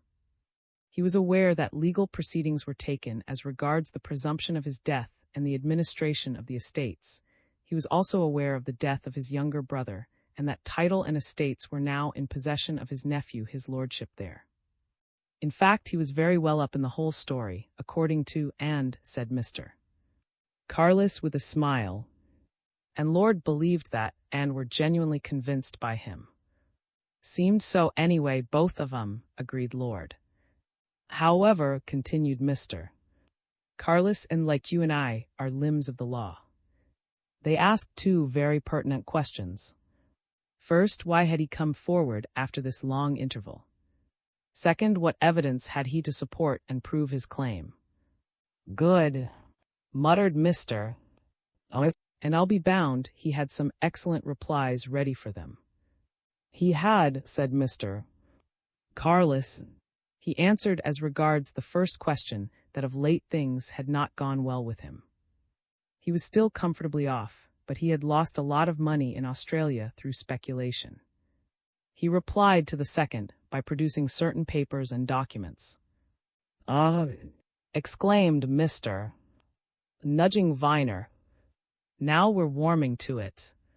"And according to what and told Lord," continued Mr. Carless, "these papers and documents are of a very convincing nature. They said to his lordship frankly that they were greatly surprised by them. They had thought that this man might possibly be a bogus claimant, who had somehow gained a thorough knowledge of the facts he was narrating, but the papers he produced, which he alleged had never been out of his possession since his secret flight from London, were well staggering. After inspecting them, and came to the conclusion that their caller really was what he claimed to be the missing man." "What were the papers?" demanded Mr. "Oh," replied Mr. Carless, looking at his client. "Letters, certificates, and the like, all, according to, and excellent proofs of identity." "Did they show them to your lordship?" asked Mr. "Oh, no. They only told me of them," answered Lord. "They said, of course, that they would be shown to me or to Mr. Carless." "I," muttered Mr. "Just so. Yes, and they will have to be shown." "That follows as a matter of course," observed Mr. Carless. "But now we come to the real point of the case. And having informed his lordship of all this when they called on him yesterday afternoon, then proceeded to tell him precisely what their client, the claimant, as we will now call him, really wanted, for he had been at some pains, considerable pains, to make himself clear on that point to them, and he desired them to make themselves clear to Lord, whom he throughout referred to as his nephew. He had no desire, he told them, to recover his title nor the estates. He did not care a cent his own phrase for the title. He was now 60 years of age. The life he had lived had quite unfitted him for the positions and duties of an English nobleman. He wanted to go back to the country in which he had settled. But as title and estates really were his, he wanted his nephew, the present holder, to make him a proper payment, in consideration of the receipt of which he would engage to preserve the silence which he had already kept so thoroughly and effectively for 35 years. In plain language, said Mr. He wanted to be bought. Precisely. Agreed, Mr. Carless. Of course, and didn't quite put it in that light. They put it that their client had no wish to disturb his nephew, but suggested kindly that his nephew should make him a proper payment out of his abundance. Mr. turned to Lord. Did they mention a sum to your lordship? He asked. Yes, replied Lord with a smile at Carless. They did tentatively. How much? Asked Mr. 100,000 pounds. On receipt of which, I suppose, observed Mr. Dryly, nothing would ever be heard again of your lordship's long-lost uncle, the rightful owner of all that your lordship possesses. Lord laughed. So I gathered. He answered. I wish I'd been present when and put forward that proposition, exclaimed the old lawyer. Did they seem serious? Oh, I think they were quite serious, replied Lord. They seemed so, they spoke of it as what they called a domestic arrangement. Excellent phrase, remarked Mr. And what said your lordship to their or the claimant's proposition? I told them that the matter was so serious that they and I must see my solicitors about it, answered Lord, and I arranged to meet them here at 1 o'clock today. They quite agreed that that was the proper thing to do, and went away. Then you and Mr. Viner called, with, I understand, another extraordinary story, remarked Mr. Carless, the particulars of which his lordship has also told me. Now, what do you really say about all this? Mr. smote his clenched right fist on the palm of his open left hand. I will tell you what I say, Carless, he exclaimed with emphasis. I say that whatever the papers and documents were which were produced by this man too, and they were stolen from the body of John, who was foully murdered in Passage only last week. I'll stake all I have on that. Now then, did this claimant steal them? Did he murder John for them? No, 1,000 times no, for no man would have been such a fool as to come forward with them so soon after his victim's death. This claimant doesn't know how or where or when they were obtained. He doesn't suspect that murder's in it. Now then, where did he get them? Who's at the back of him? Who, to be plain, who's making a cat's paw of him? Find that out, and we shall know who murdered John. Viner glancing at Lord and at Mr. Carless saw that Mr.'s words had impressed them greatly, the solicitor especially. He nodded sympathetically, and Mr. went on speaking. Listen here, Carless, he continued. Mr. Viner and I have been investigating this case as far as we could, largely to save a man whom we both believe to be absolutely innocent of murder. I have come to certain conclusions. John, many years ago, fell in with the missing lord, then living under the name of in Australia, and they became close friends. At some time or other told the real truth about himself, and when he died, left his little daughter. Carless looked sharply round. Ah, he exclaimed. So there's a daughter. There is a daughter, and her name is a name borne by a good many women of the Cave Gray family, answered Mr. with a significant glance at his fellow practitioner. But let me go on. Left his daughter, her mother being dead, in guardianship. She was then about 6 years of age. Sent her to school here in England. About 12 or 13 years later, he came home and settled in Square. He brought to live with him. He handed over to her a considerable sum, which he said her father had left in his hands for her. And then secretly went down to, and evidently made certain inquiries and investigations. Whether he was going to reveal the truth as to what I have just told you, we do know probably he was. But he was murdered, and we all know when and where. And I say he was murdered for the sake of these very papers which we now know were produced to, and by this claimant. Now then, Mr. Carlos suddenly bent forward. A moment, he said, if this man really was the lost lord and he's dead, and he left a daughter and the daughter's alive. Well, demanded Mr. Well, why then of course that daughter, said Mr. Carlos slowly, that daughter is. A clerk opened the door and glanced at his employer. Mr. and Mr. Sir, he announced. By appointment. XVIII. Let him appear. The meeting between the solicitors suggested to Viner and to Lord, who looked on curiously while they exchanged formal greetings and explanations. A certain solemnity each of them seemed to imply in look and manner that this was an unusually grave occasion. And Mr. Carlos, assuming the direction of things, became almost judicial in his deportment. Well, he said, when they had all gathered about his desk. Lord has informed me of what passed between you and himself at his house yesterday. In plain language, the client whom you represent claims to be the lord who disappeared so completely many years ago, and therefore the rightful earl of. Now, a first question: do you, as his legal advisers, believe in his claim? Judging by the proofs with which he has furnished us, yes, answered. There seems to be no doubt of it. We'll ask for these proofs presently, remarked Mr. Carlos. But now a further question. Your client, whom we'll now call the claimant, had, I understand, no desire to take up his rightful position, and suggests that the secret shall remain a secret, and that he shall be paid £100,000 to hold his tongue. If you put it that way, yes, replied. I don't know in what other way it could be put, said Mr. Carlos grimly. It's the plain truth. But now, if Lord refuses that offer, does your client intend to commence proceedings? Our instructions are yes, answered. Very good, said Mr. Carlos. Now then, what are these proofs? Turned to his partner, who immediately thrust a hand in his, and produced a long envelope. I have them here, said. Our client entrusted them to us so that we might show them to Lord, if necessary. There are not many documents, they all relate to the period of our client's life before he left England.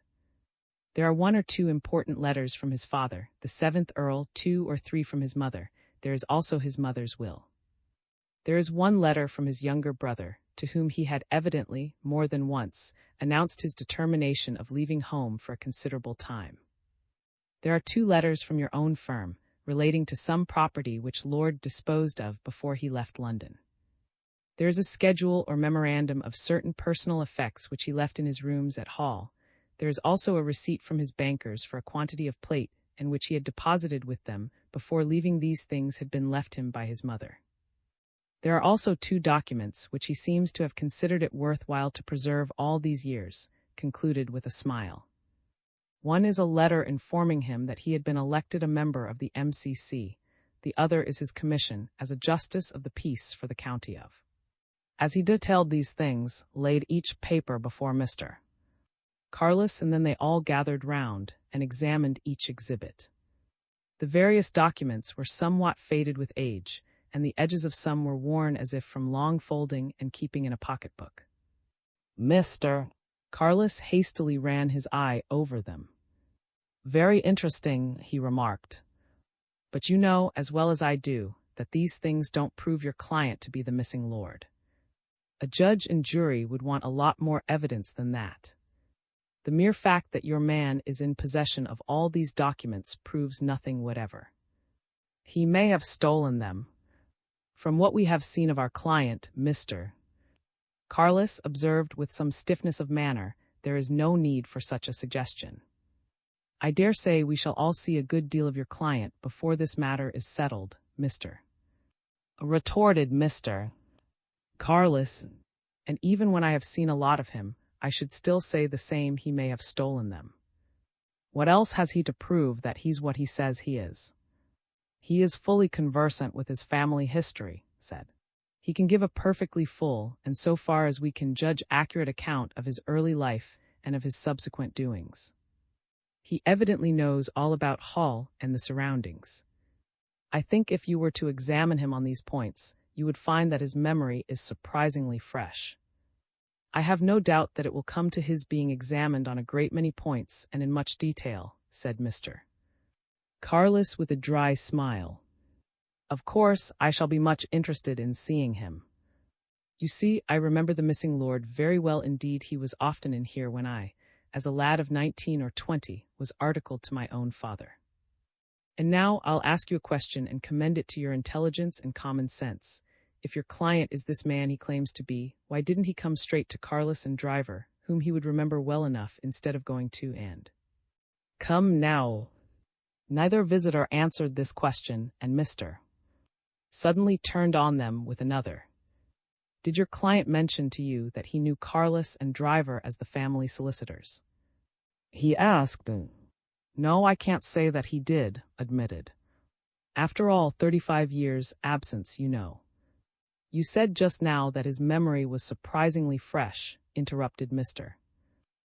Surely, replied, surely you can't expect a man who has been away from England all that time to remember everything. I should have expected Lord to have gone straight to the family solicitors, anyway, retorted Mr. Obvious thing to do if his story is a true one. Glanced at his partner, and repossessing himself of the documents, began to arrange them in the envelope from which he had drawn them. We cannot, of course, say positively who our client is or who he is not, he said. All we can say is that he came to us with an introduction from an old client of ours whom we knew very well, and that his story seems to us to be quite credible. No doubt he can bring further proof that he did not come here in the first instance. I'll tell you why I personally am very much surprised that he didn't, interrupted Mr. Carlos. You told Lord yesterday that your client saw no end of advertisements for him at the time of his father's death.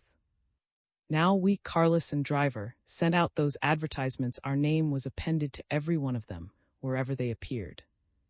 Why then, when this man, if he is the real man, returned home, did he not come to us? For there are 3 persons in this office who but wait. He touched a bell, the clerk who had announced, and put his head in at the door. Ask Mr. to come here, commanded Mr. Carlos, and just find out if Mr. Driver is in his room. Can tell me when he comes. An elderly-haired man presently appeared and closed the door behind him, as if aware of the sacred nature of the proceedings. Mr.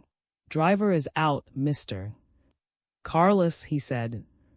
You wanted me, I think. Our senior clerk, observed Mr. Carlos by way of introduction. You remember the lord who disappeared some 35 years ago. Mr. smiled. Quite well, Mr. Carlos, he answered, as if it were yesterday. He used to come here a good deal, you know. Do you think you'd know him again after all these years? Asked Mr. Carlos.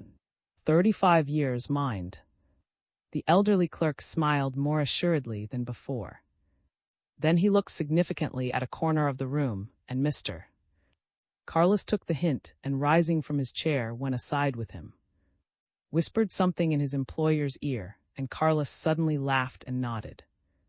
To be sure, I remember now. He said aloud, Thank you, that's all. Well, he continued, returning to his desk when the clerk had gone.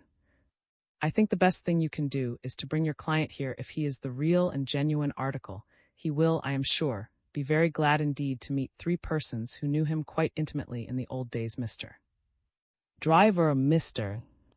and myself, and I really don't know that there's any more to do or say." The two visitors rose and looked at Mr. Carlos in a questioning fashion. "Am I to go away with the impression that you believe our client to be an impostor?" He said quietly. "Frankly, I do," answered Mr. Carlos. "So do I," exclaimed Mr. Emphatically so. "In that case," said, "I see no advantage in bringing him here." "Not even anything to your own advantage," suggested Mr. Carlos with a keen glance which passed from one partner to the other. "You, as reputable practitioners of our profession, don't want to be mixed up with an impostor. We should be very sorry to be mixed up in any way with an impostor, Mr. Carlos said. Mr. Carlos pursed his lips for a moment as if he were never going to open them again, then he suddenly relaxed them. "I tell you what it is," he said. "I'm only anticipating matters and saying what I'm going to say, and I'm saying it because I feel sure you are quite sincere and genuine in this affair and are being deceived. If you will bring your client here, there are 3 of us in this office who, as my old clerk has just reminded me, can positively identify him on the instant if he is the man he claims to be. Positively, I say, and at once." "There. May one ask how?" said. "No," exclaimed Mr. Carlos. "Bring him. Telephone an appointment, and we'll settle the matter as soon as he sets foot inside that door." "May we tell him that?" asked. "You can do as you like," answered Mr. Carlos. "Between ourselves, I should. But I assure you we can tell in one glance." "That's a fact." The 2 solicitors went away, and Viner, who had closely watched during the interview, followed them out and hailed in the corridor outside Mr. Carlos' room. "May I have a word with you?" he asked, drawing him aside. "I don't know if you remember, but I saw you the other night in the parlor of that old tavern in Notting Hill. You came in while I was there. I had some idea that I remembered your face when we were introduced just now," said. "Yes, I think I do remember you were sitting in a corner near the hearth." "Just so," agreed Viner. "And I heard you ask the landlord a question about a gentleman whom you used to meet there. Sometimes you left some specimen cigars with the landlord for him." "Yes," assented wonderingly. "You never knew that man's name?" continued Viner. "Nor who he was." "Just so I gathered." "Then I'll tell you. There was a good reason why he had not been to that tavern for some nights. He was John, the man who was murdered in Passage." Viner was watching his man with all the keenness of which he was capable, and he saw that this announcement fell on as an absolute surprise. He started as only a man can start who has astounding news given to him suddenly. "God bless me!" he exclaimed. "You don't mind it?" "Of course, I know about that murder our own district. And I saw's picture in the paper, but then there are so many elderly men of that type, broad features, trimmed beard." Dear mate.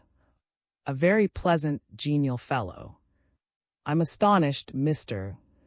Viner." Viner resolved on a bold step. He would take it without consulting Mr. or anybody's. He drew further aside. "Mr. he said, you're a man of, and I trust you with a secret, to be kept until I release you from the obligation of secrecy. I have reasons for getting at the truth about his murder, so has Mr. He and I have been making investigations and inquiries, and we are convinced, we are positive, that these papers which your partner now has in his pocket were stolen from his dead body, that, in fact, was murdered for the possession of them. And I tell you, for your own sake, find out who this client of yours is. That he was the actual murderer, I don't believe for a second. He is probably a mere catspaw. But who's behind him? If you can do anything to find out the truth, do it." That was astonished beyond belief was so evident that Viner was now absolutely convinced of his sincerity. He stood staring open-mouthed for a moment, Then he glanced at who was waiting at some distance along the corridor. "Mr. Viner," he said, "you amaze me. Listen, my partner is as sound and honest a fellow as there is in all London. Let me tell him this. I'll engage for his secrecy. If you'll consent to that, I'll see that, without a word from us as to why, this man who claims to be the missing lord is brought here. If what you say is true, we are not going to be partners to a crime. Let me tell I'll answer for him." Viner considered this proposition for a moment. "Very well," he said at last. "Tell him I shall trust you both. Remember it between the three of us. I shan't say a word to nor to Carlos. You know there's a man's life at stakes. Is as innocent as I am. He's an old schoolfellow of mine." "I understand," said. "Very well, trust to me, Mr. Viner." He went off with a reassuring nod, and Viner returned to Mr. Carlos' room. The three men he had left there were deep in conversation, and as he entered, Mr. Carlos smote his hand on the desk before him. "This is certain," he exclaimed. "We must have this miss here at once. XIX. Under examination." Mr. nodded assent to this proposition and rose from his chair. "It's the only thing to do," he said. "We must get to the bottom of this as quickly as possible. Whether Miss can tell us much or little, we must know what she can tell. Let us all meet here again at 3 o'clock. I will send one of my clerks to fetch her. But let us be clear on one point. Are we to tell this young lady what our conclusions are regarding herself?" "Your conclusions," said Mr. Carlos with a sly smile. "We know nothing yet, you know." "My conclusions, then," assented Mr. "Are we—" Lord quietly interrupted the old lawyer. "Pardon me, Mr. he said, "but before we go any further, do you mind telling me briefly what your conclusions really are?" "I will tell your lordship in a few words," answered Mr. Readily. "Wrong or right, my conclusions are these, from certain investigations which Mr. Viner and I have made since this affair began with the murder of, and from certain evidence which we have unearthed, I believe that friend, the father of the girl we are going to produce this afternoon, was in reality your lordship's uncle, the missing lord. I believe that came to England in order to prove this, and that he was probably about to begin proceedings when he was murdered for the sake of those papers which we have just seen. And I believe, too, that we have not seen all the papers which were stolen from his dead body. What was produced to us just now and was a selection. The probability is that there are other and more important papers in the hands of the murderer, whose catspaw or accomplice this claimant, whoever he may be, is. I believe," concluded Mr. with emphasis, "that my conclusions will be found to be correct ones, based on indisputable fact." Lord looked from one solicitor to the other. Then he said with something of a smile, "If was really my uncle, Lord, and this young lady you tell me of, is his daughter, what definitely is my position?" Mr. looked at Mr. Carlos, and Mr. Carlos shook his head. "If Mr.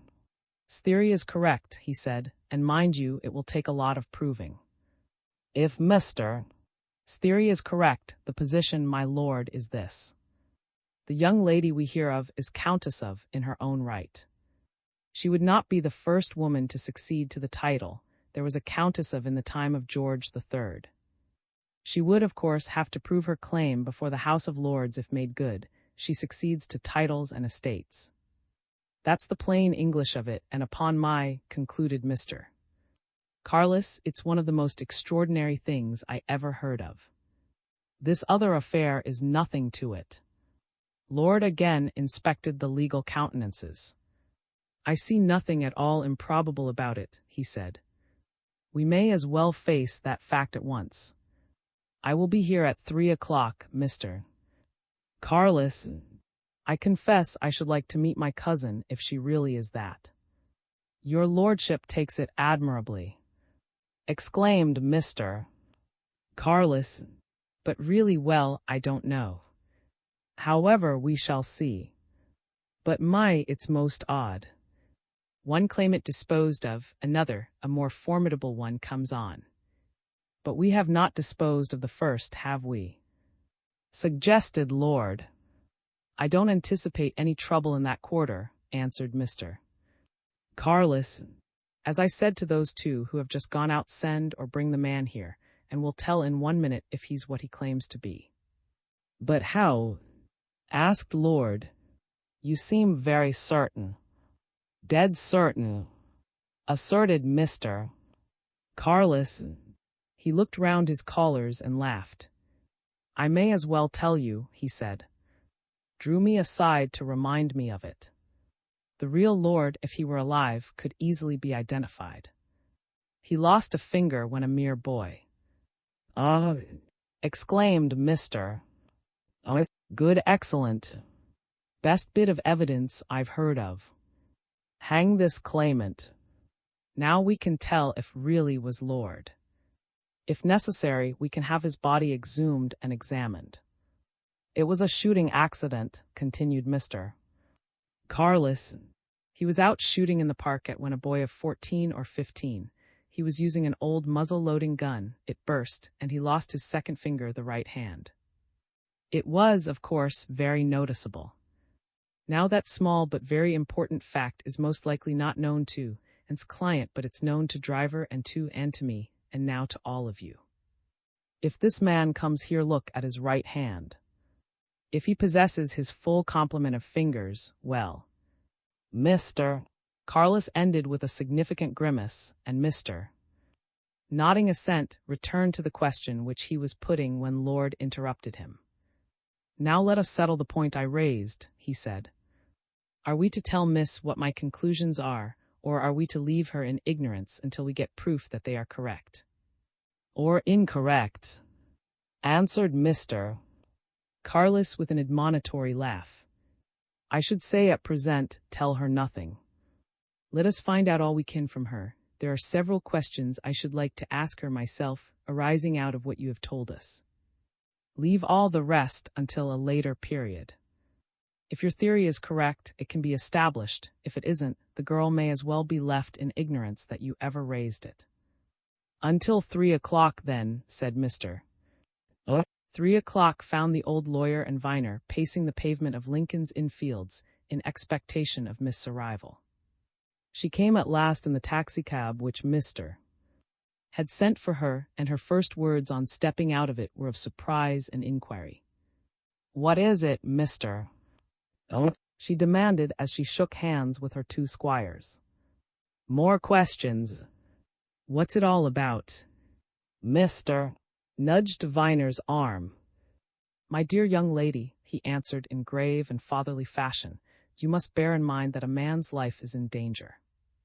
We are doing all we can to clear that unfortunate young fellow of the dreadful charge which has been brought against him, and to do that we must get to know all we can about your late guardian, you know. I know so little about Mr. said Miss, looking apprehensively at the building towards which she was being conducted. Where are you taking me? To a solicitor's office, friends of mine, answered Mr. Carlos and driver, excellent people. Mr. Carlos wants to ask you a few questions in the hope that your answers will give us a little more light on his history. You needn't be afraid of Carlos, he added as they began to climb the stairs. Carlos is quite a pleasant fellow, and he has with him a very amiable young gentleman, Lord, of whom you needn't be afraid either. And why is Lord, whoever he may be, there? Inquired Miss. Lord is also interested in your late guardian, replied Mr. In fact, we are all interested. So now rub up your memory and answer Mr. Carlos questions. Viner remained in the background, quietly watching while Mr. effected the necessary introductions.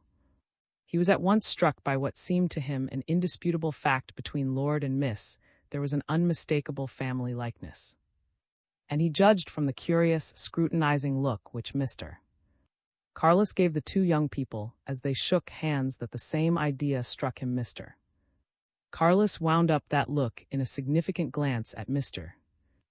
to whom he suddenly muttered a few words which Viner caught. "By Jove," he whispered, "I shouldn't wonder if you're right." Then he placed Miss in an easy chair on his right hand and cast a preliminary benevolent glance on her. "Mr. he began, has told us of your relationship with the late Mr. You always regarded him as your guardian." "He was my guardian," answered Miss. "My father left me in his charge." "Just so. Now have you any recollection of your father?" "Only very vague recollections. I was scarcely 6, I think, when he died." "What do you remember about him?" "I think he was a tall, handsome man. I have some impression that he was. I think, too, that he had a fair complexion and hair. But it's all very vague." "Do you remember where you lived?" "Only that it was in a very big town, Melbourne, of course. I have recollections of busy streets. I remember, too, that when I left there it was very, very hot weather." "Do you remember Mr. at that time?" "Oh, yes, I remember Mr. I had nobody else, you see. My mother had died when I was quite little. I have no recollection whatever of her. I remember Mr. house, and that he used to buy me lots of toys. His house was in a quiet part of the town, and he had a big, shady garden." "How long, so far as you remember, did you live with Mr. there?" "Not very long, I think. He told me that I was to go to England, to school. For a little time before we sailed, I lived with Mrs. with whom I came to England. She was very kind to me. I was very fond of her." "And who was Mrs. I didn't know at the time, of course. I only knew she was Mrs. But Mr. told me not long before his death who she was. She was the widow of some government official, and she was returning to England in consequence of his death.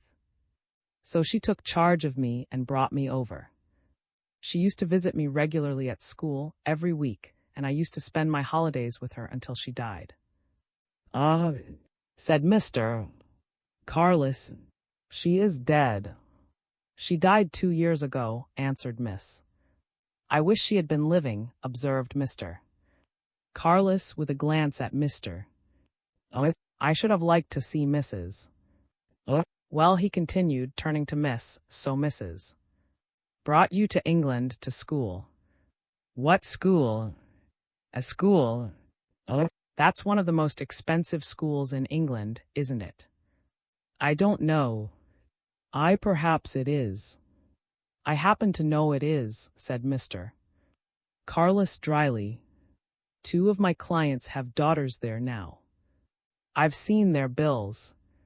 Do you know who paid yours?" "No," she answered, "I don't know." "Mr. I suppose you had everything you wanted, I dare say. Clothes, pocket money, and so on." "I've always had everything I wanted," replied Miss. "And you were at 12 years. Except for the holidays, yes." "You must be a very learned young lady," suggested Mr. Carless. Miss looked round the circle of attentive faces. "I can play tennis and hockey very well," she said, smiling a little. "And I wasn't bad at cricket the last season or 2 we played cricket there. But I'm not up to much at anything else, except that I can talk French decently." "Physical culture, eh?" observed Mr. Carless, smiling. "Very well. Now then, in the end Mr. came home to England, and of course came to see you, and in due course you left school, and came to his house in Square, where he got a Mrs. to look after you. All that correct?" "Yes." "Well then, I think, from what Mr. tells me, Mr. handed over a lot of money to you, and told you it had been left to you, or left in his charge for you, by your father." "That is correct, too." "Very well. Now, did Mr. never tell you anything much about your father?" "No, he never did. Beyond telling me that my father was an Englishman who had gone out to Australia and settled there, he never told me anything."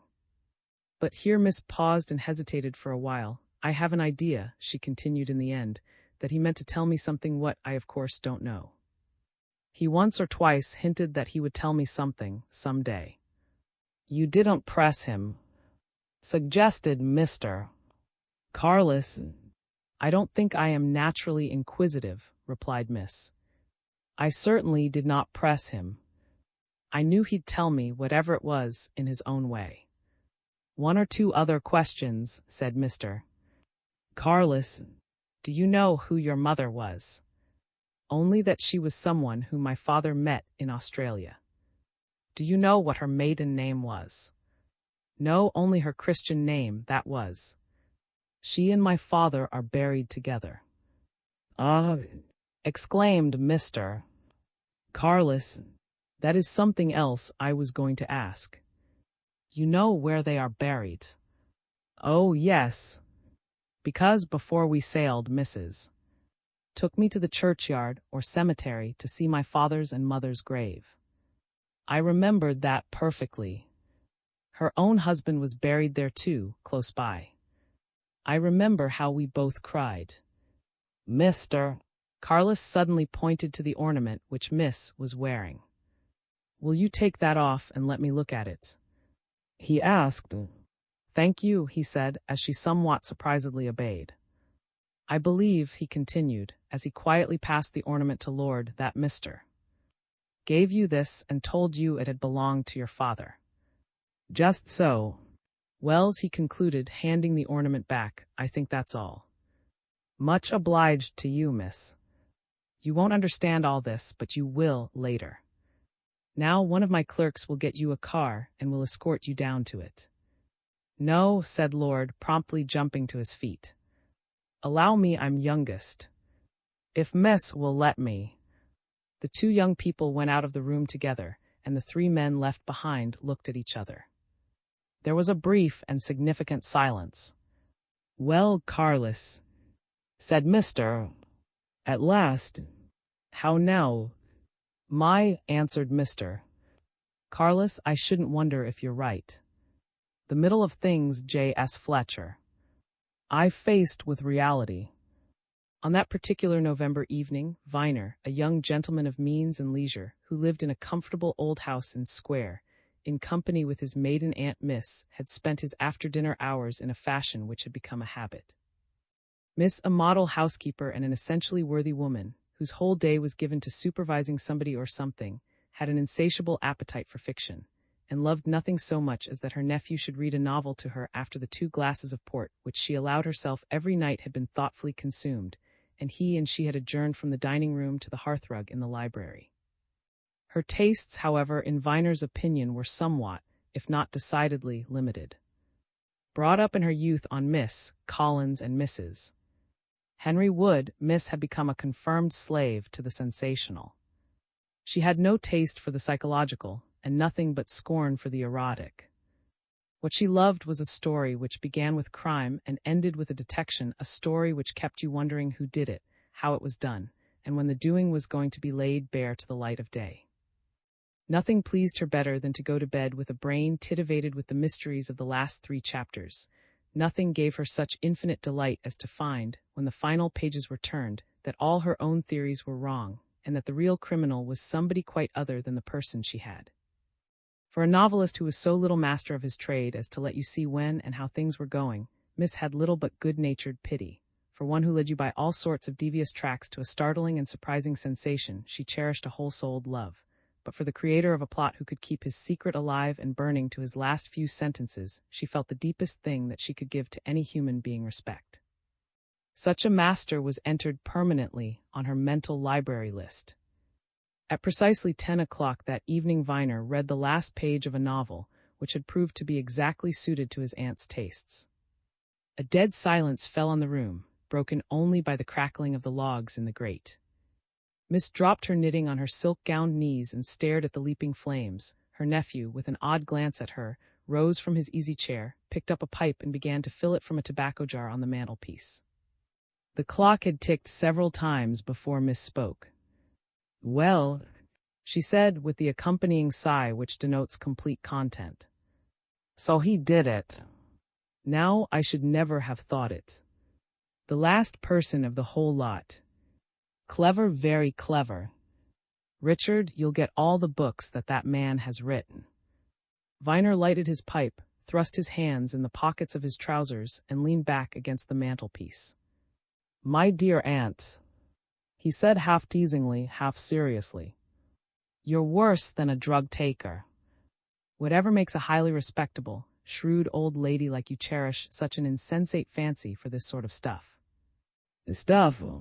Demanded Miss, who had resumed her knitting. Pooh, it's not stuff, it's life. Real life in the form of fiction. Viner shook his head pityingly. He never read fiction for his own amusement. His tastes in reading lay elsewhere, in solid directions.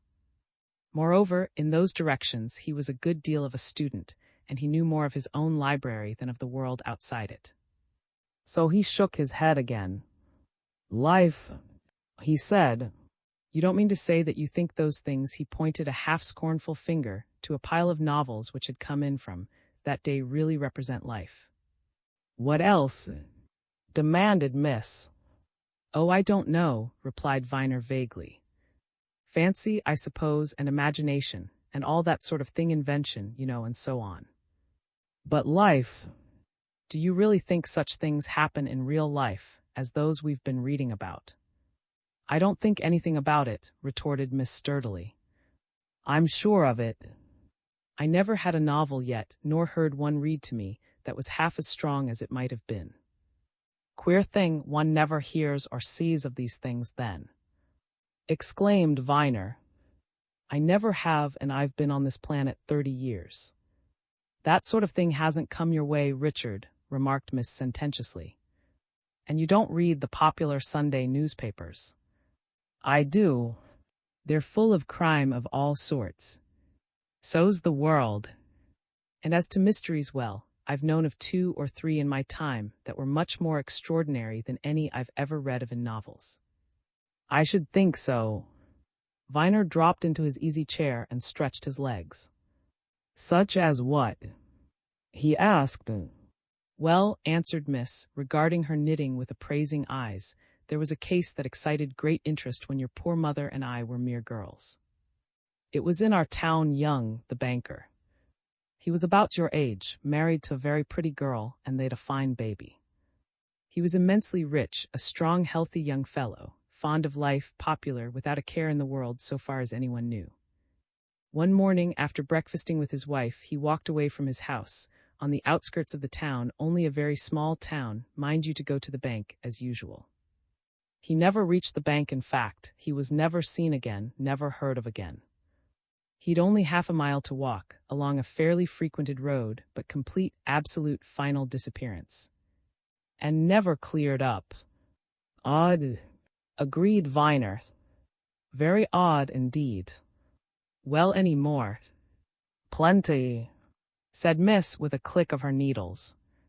There was the case of poor young lady, as sweet a young thing as man could wish to see. Your mother and I saw her married. She was and only 19. She married Sir Thomas, a man of 40. They'd only just come home from the honeymoon when it happened. One morning Sir Thomas rode into the market town to preside at the petty sessions. He hadn't been long gone when a fine, distinguished-looking man called and asked to see lady. He was shown into the morning room. She went to him. 5 minutes later a shot was heard. The servants rushed in to find their young mistress shot through the heart, dead. But the murderer disappeared as completely as last year's snow. That was never solved, never. Do you mean to tell me the man was never caught? Exclaimed Viner. I tell you that not only was the man never caught, but that although Sir Thomas spent a fortune and nearly lost his senses in trying to find out who he was, what he wanted, and what he had to do with lady, he never discovered one single fact. Affirmed Miss. There. That's queerer than the other, observed Viner. A veritable mystery. Veritable mysteries, said Miss with a sniff. The world's full of 'em. How many murders go undetected, how many burglaries are never traced, how many forgeries are done and never found out. Piles of M, as the police could tell you. And talking about forgeries, what about old who was the great man at, when your mother and I were girls there? That was a fine case of crime going on for years and years and years, undetected and not even suspected. What was it? Asked Viner, who had begun by being amused and was now becoming interested. Who was? If you'd known when we lived there, replied Miss, you wouldn't have had to ask twice who Mr. Samuel was. He was everybody. He was everything except honest. But nobody knew that until it was too late. He was a solicitor by profession, but that was a mere nothing in comparison. He was chief spirit in the place. I don't know how many times he wasn't mayor of. He held all sorts of offices. He was a big man at the parish church, vicar's warden, and all that. And he was trustee for half the moneyed people in the town. Everybody wanted Samuel for trustee or executor. He was such a solid, respectable, square-toed man, the personification of integrity. And he died suddenly, and then it was found that he'd led a double life, and had an establishment here in London, and was a gambler and a speculator, and heaven knows what, and all the money that had been entrusted to him was nowhere, and he'd systematically forged and cooked accounts, and embezzled corporation money, and he'd no doubt have gone on doing it for many a year longer if he hadn't had a stroke of apoplexy. And that wasn't in a novel, concluded Miss triumphantly. Novels improbability pooh. Judged by what some people can tell of life, the novel that's improbable hasn't yet been written. Well, remarked Viner after a pause, I dare say you're right, Aunt. Only, you see, I haven't come across the things in life that you read about in novels. You may yet, replied Miss. But when anybody says to me of a novel that it's impossible and far-fetched and so on, I'm always inclined to remind him of the old adage. For you can take it from me, Richard, that truth is stranger than fiction, and that life's full of queer things. Only, as you say, we don't all come across the strange things. The silvery chime of the clock on the mantelpiece caused Miss, at this point, to bring her work and her words to a summary conclusion. Hurrying her knitting into the handbag which she carried at her belt, she rose, kissed her nephew, and departed bedward, while Viner, after refilling his pipe, proceeded to carry out another nightly proceeding which had become a habit. Every night throughout the year, he always went for a walk before going to bed. And now, getting into an overcoat and pulling a soft cap over his head, he let himself out of the house, and crossing the square, turned down a side street and marched slowly in the direction of the road. November though it was, the night was fine and clear, and there was a half-moon in the heavens. Also there was rather more than a suspicion of frost in the air, and the stars, accordingly, wore a more brilliant appearance. To one who loved night strolling, as Viner did, this was indeed an ideal night for the time of year, and on this occasion, therefore, he went further than usual, going along road as far as Notting Hill Gate, and thence returning through the various streets and terraces which lay between gardens and square. And while he strolled along, smoking his pipe, watching the twinkling lights of passing vehicles and enjoying the touch of frost, he was thinking, in a half-cynical, half-amused way, of his aunt's taste for the sensational fiction, and of her evidently sincere conviction that there were much stranger things in real life than could be found between the covers of any novel. Those were certainly two very odd instances which she gave me, he mused, those of the prosperous banker and the pretty bride. In the first, how on earth did the man contrive to get away unobserved from a town in which, presumably, every soul knew him?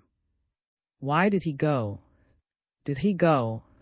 Is his body lying at the bottom of some hole by some roadside? Was he murdered in broad daylight on a public road? Did he lose his reason or his memory and wander away and away? I think, as my aunt sagely remarked, that nobody is ever going to find anything about that affair. Then, my lady, there's a fine mystery. Who was the man? What did she know about him? Where had they met? Had they ever met? Why did he shoot her? How on earth did he contrive to disappear without leaving some trace? How... At this point, Viner's musings and questionings were suddenly and rudely interrupted.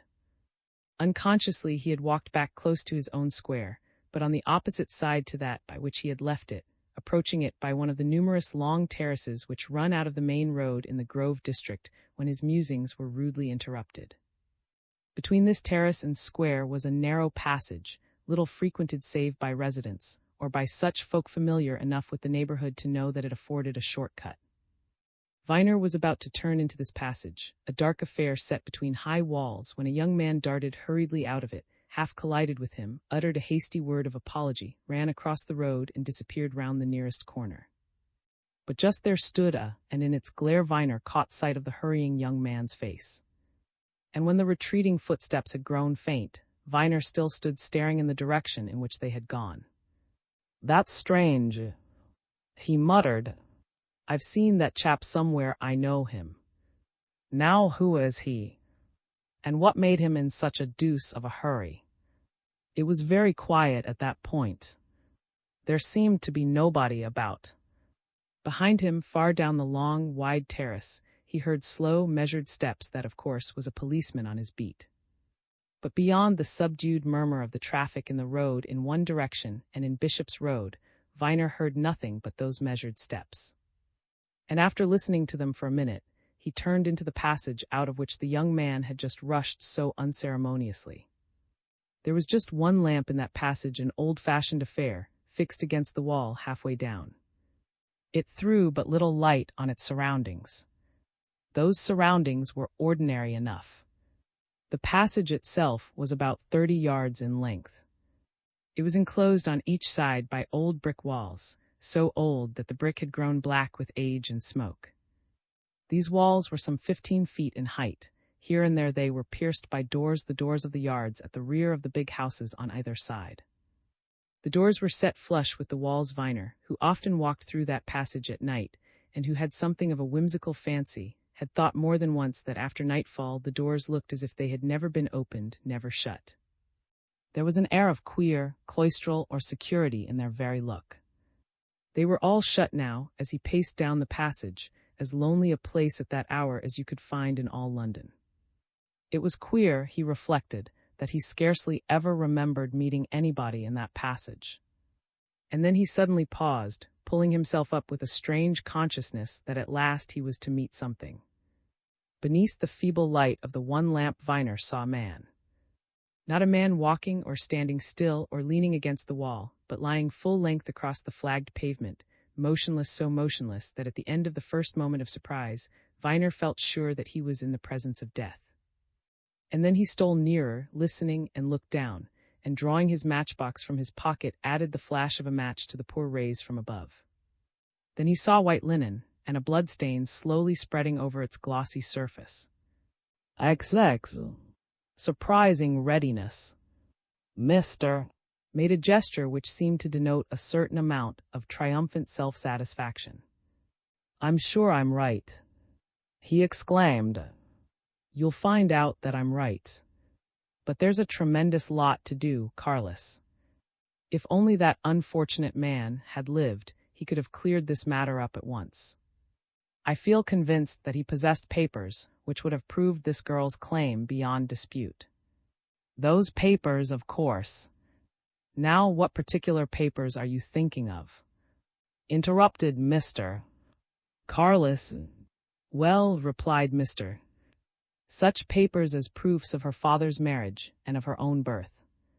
According to what she told us just now, her father was married in Australia, and she herself was born there. There must be documentary proof of that. Her father was probably married under his assumed name of observed Mr. Carlos. You'll have to prove that and Lord were identical, were one and the same person.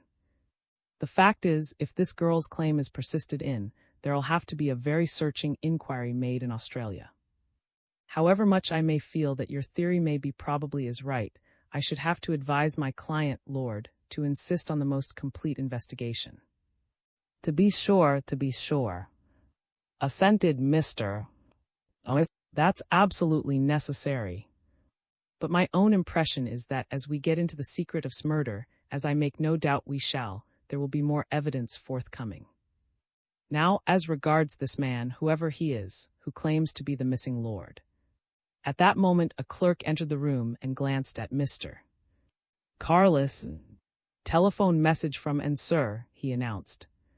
"Mr. 's compliments, and if agreeable to you, he can bring his client on to see you this afternoon at once, if convenient. Mr. Carlos looked at Mr. and Mr. nodded a silent assent. Tell Mr. It's quite agreeable and convenient, answered Mr. Carlos. I shall be glad to see them both at once. He muttered when the clerk had withdrawn. Somewhat sudden, eh? You might almost call it suspicious alacrity. Evidently, the gentleman has no fear of meeting us. You may be quite certain, Carlos, if my theory about the whole thing is a sound theory, that the gentleman will have no fear of meeting anybody, not even a judge and jury. Answered Mr. sardonically. If I apprehend things rightly, he'll have been very carefully coached and prepared. You think there's a secret conspiracy behind all this? Suggested Mr. Carlos, with this claimant as catspaw well tutored to his task. I do, affirmed Mr. Emphatically, I do. I will, said Mr. Carlos. Don't forget what I told you about the missing middle finger of the right hand. And I'll have Driver in here, and we'll see if he knows which is which of the three of us. I'll go and prepare them. He returned presently with his partner, a quiet, elderly man. A few minutes later, evidently keenly interested, joined them. They and Mr.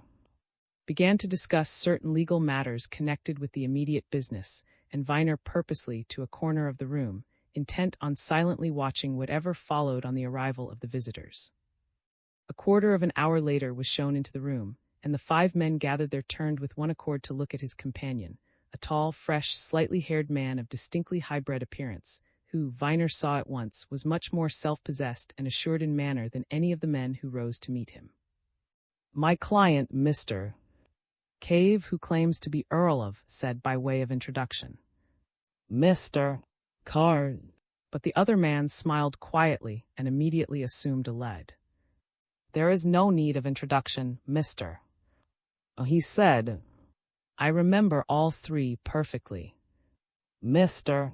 Carlos, Mr. Driver, and yes, to be sure, Mr. I have a good memory for faces. He bowed to each man as he named him and smiled again. Whether these remember me as well as I remember them, he remarked, is another question. May I offer you a chair? Said Mr. Carlos.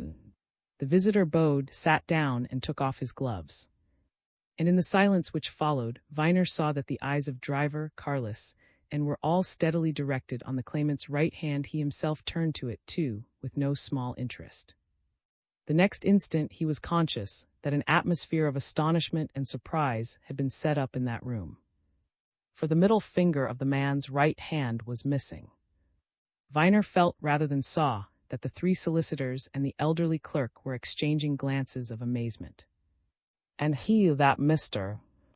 Carlos' voice, which had sounded cold and noncommittal as he offered the visitor a seat, was somewhat uncertain when he turned to address him. You claim, sir, to be the lord who disappeared so many years ago? He asked, eyeing the claimant over. I claim to be exactly what I am, Mr. Carlos, answered the visitor with another ready and pleasant smile. I hope your memory will come to your aid. When a man has disappeared absolutely for something like 35 years, remarked Mr. Carlos, those whom he has left behind may well be excused if their memories don't readily respond to sudden demands. But I should like to ask you some questions.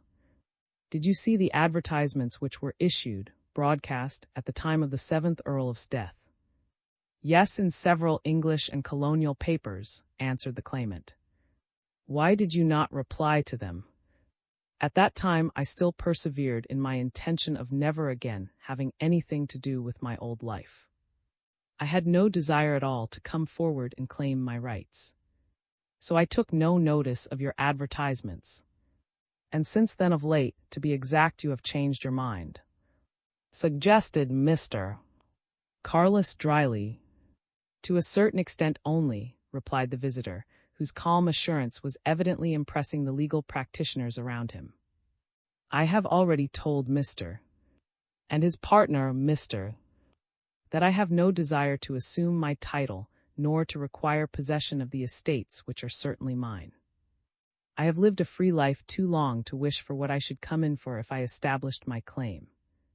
But I have a right to a share in the property, which I quite willingly resign to my nephew. In plain language, said Mr. Carlos, if you are paid a certain considerable sum of money, you will vanish again into the obscurity from whence you came. Am I right in that supposition? I don't like your terminology, Mr. Carlos, answered the visitor with a slight frown. I have not lived in obscurity, and if you are what you claim to be, sir, you are Earl of, said Mr. Carlos firmly, and I may as well tell you at once that if you prove to us that you are your nephew, who now holds title and estates, will at once relinquish both. There will be no bargainings. It is all or nothing. Our client, whom we know as Earl of, is not going to traffic. If you are what you claim to be, you are head of the family and must take your place. We could have told you that once for all if you had come to us in the first instance, remarked Mr. Driver. Any other idea is out of the question. It seems to me most remarkable that such a notion as that which you suggest should ever enter your head, sir. If you are Earl ofs, you are. And that reminds me, said Mr. Carlos, that there is another question I should like to ask. Why, knowing that we have been legal advisers to your family for several generations, did you not come straight to us, instead of going Mr. I'm sure will pardon me to a firm of solicitors which, as far as I know, has never had any connection with it? I thought it best to employ absolutely independent advice, replied the visitor. And I still think I was right. For example, you evidently do not admit my claim. We certainly admit nothing at present, declared Mr. Carlos with a laugh. It would be absurd to expect it. The proofs which your solicitors showed us this morning are no proofs at all. That those papers belong to the missing lord there is no doubt, but your possession of them at present does not prove that you are lord or lord. They may have been stolen. The claimant rose from his chair with a good deal of dignity. He glanced at, I do not see that any good can come of this interview, Mr. He remarked in quiet, level tones. I am evidently to be treated as an impostor. In that case, he bowed ceremoniously to the men gathered around Mr. Carlos' desk. I think it best to withdraw. Therewith he walked out of the room, and after a quiet word with Carlos, followed to be stopped in the corridor, for a second time that day, by Viner, who had hurried after him. I'm not going to express any opinion on what we've just heard, whispered Viner, drawing aside, but in view of what I told you this morning, there's something I want you to do for me. Yes, said. What? That unlucky fellow who is on remand is to be brought before the magistrate tomorrow morning, answered Viner. Get him this claimant there, to attend the court as a spectator. Go with him. Use any arguments you like, but get him there. I've a reason which I'll explain later. I'll do my best, promised. And I've an idea of what's on your mind. You want to find out if can recognize him as the man whom he met at the square end of passage. Well, that is my idea, assented Viner. So get him there. Nodded and turned away, then he turned back and pointed at Carlos' room. What do they really think in there? He whispered. Tell me between ourselves. That he is an impostor and that there's a conspiracy, replied Viner. Nodded again, and Viner went back. The men whom he had left were talking excitedly. It was the only course to take. Mr. Carlos was declaring. Uncompromising hostility. We could do no other. You saw quite well that he was all for money. I will engage that we could have settled with him for 1/2 of what he asked. But who is he? The middle finger of his right hand is gone, said Mr. who had been very quiet and thoughtful during the recent proceedings. Remember that, Carlos. A most extraordinary coincidence, exclaimed Mr. Carlos excitedly. I don't care tuppence what anybody says, we all know that the most surprising coincidences do occur. Nothing but a coincidence. I assert, what is it? The elderly clerk had been manifesting a strong desire to get in a word, and he now rapped his senior employer's elbow. Mr. Carlos, he said earnestly, you know that before I came to you, now nearly 40 years ago, I was a medical student. You know, too, you and Mr. Driver, why I gave up medicine for the law. But I haven't forgotten all of that I learned in the medical schools and the hospitals. Well, demanded Mr. Carlos, what is it? You've some idea, answered the elderly clerk. I was always particularly interested in anatomy in my medical student days. I've been looking attentively at what I could see of that man's injured finger since he sat down at that desk. And I'll lay all I have that he lost the 2 joints of that finger within the last 3 months. The scar over the stump had not long been healed. That's a fact, Mr. Carlos looked round with a triumphant smile. There, he exclaimed. What did I tell you? Coincidence, nothing but coincidence. But shook his head. Why not say design, Mr. Carlos, he said meaningly. Why not say design?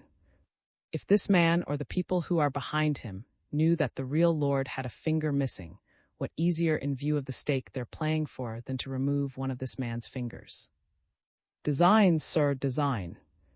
All part of the scheme. The elderly clerk's listeners looked at each other. I'll tell you what it is, exclaimed Mr. with sudden emphasis. The more we see and hear of this affair, the more I'm convinced that it is, as says, a conspiracy.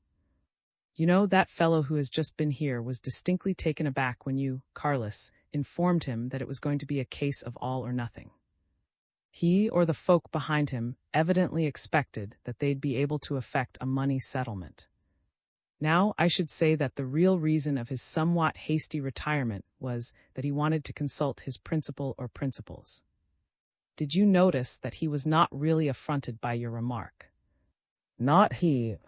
His personal dignity wasn't ruffled a bit. He was taken aback. He's gone off to consult. Carlos, you ought to have that man carefully shadowed to see where and to whom he goes. Good idea, muttered Mr. Driver.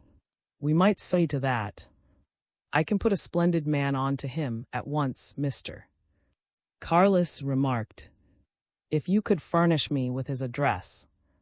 And know it, said Mr. Carlos. Yes, that might be very useful. Rings up and ask if they would oblige us with the name of Mr. Cave's Hotel, some residential hotel in Lancaster Gate, I believe. Mr. And Viner went away, ruminating over the recent events, and walked to the old lawyer's offices in Bedford Row. Mr.'s own particular clerk met them as they entered. There's Mr. Roland of the Middle Temple in your room, sir, he said, addressing his master. You may remember him, sir, we've briefed him once or twice in some small cases. Mr. wants to see you about this affair, he says he's something to tell you. Mr. looked at Viner and beckoned him to follow. Here a little and there a little. He whispered, What are we going to hear this time? XXI. The Marseille meeting. The man who was waiting in Mr. room and who rose from his chair with alacrity as the old lawyer entered with Viner at his heels, was an alert, sharp-eyed person of something under middle age, whose clean-shaven countenance and general air immediately suggested the law courts. And he went straight to business before he had released the hand which Mr. extended to him. Your clerk has no doubt already told you what I came about, Mr. He said. This affair. Just so, answered Mr. You know something about it. This gentleman is Mr. Richard Viner, who is interested in it considerably. To be sure, said the barrister. One of the witnesses, of course. I read the whole thing up last night. I have been on the continent, the French Riviera, Italy, the Austrian Tyrol for some time, Mr. And only returned to town yesterday. I saw something in an English newspaper in Paris the other day about this business, and as my clerk keeps the Times for me when I am absent, last night I read over the proceedings before the magistrate and before the coroner. And of course I saw your request for information about and his recent movements. And you've some to give? Asked Mr. I have some to give, assented Mr. As the three men sat down by Mr. desk. Certainly, and I should say it's of considerable importance. The fact is I met at Marseille and spent the better part of the week in his company at the Hotel Louvre there. When was that? Asked Mr. About 3 months ago, replied the barrister. I had gone straight to Marseille from London. He had come there from Italy by way of Monte Carlo and Nice. We happened to get into conversation on the night of my arrival, and we afterwards spent most of our time together. And finding out that I was a barrister, he confided certain things to me and asked my advice. Eyes, and on what now? Enquired the old lawyer. It was the last night we were together, replied Mr. We had by that time become very friendly, and I had promised to renew our acquaintance on my return to London, where, told me, he intended to settle down for the rest of his life. Now on that last evening at Marseille I had been telling him, after dinner, of some curious legal cases, and he suddenly remarked that he would like to tell me of a matter which might come within the law, and on which he should be glad of advice.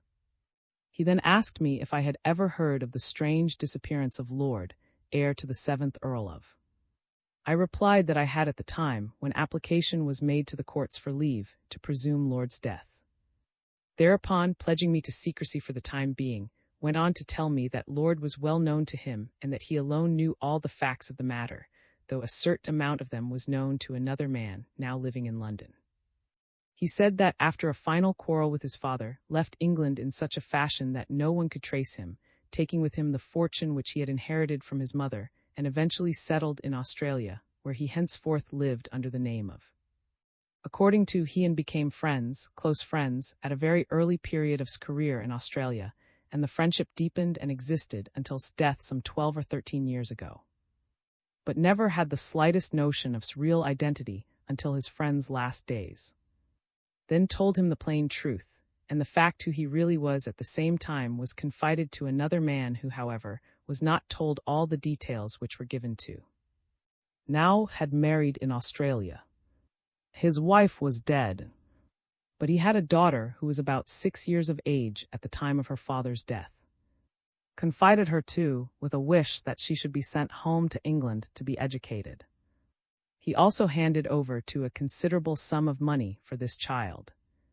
Further, he gave him a quantity of papers, letters, family documents, and so on. He had a purpose. He left it to in whom he evidently had the most absolute confidence as to whether this girl's claim to the title and estates should be set up. And when had finished telling me all this, I found that one of his principal reasons in coming to England to settle down was the wish to find out how things were with the present holder of the title. If he said he discovered that he was a worthy sort of young fellow, he should be inclined to let the secret die with him.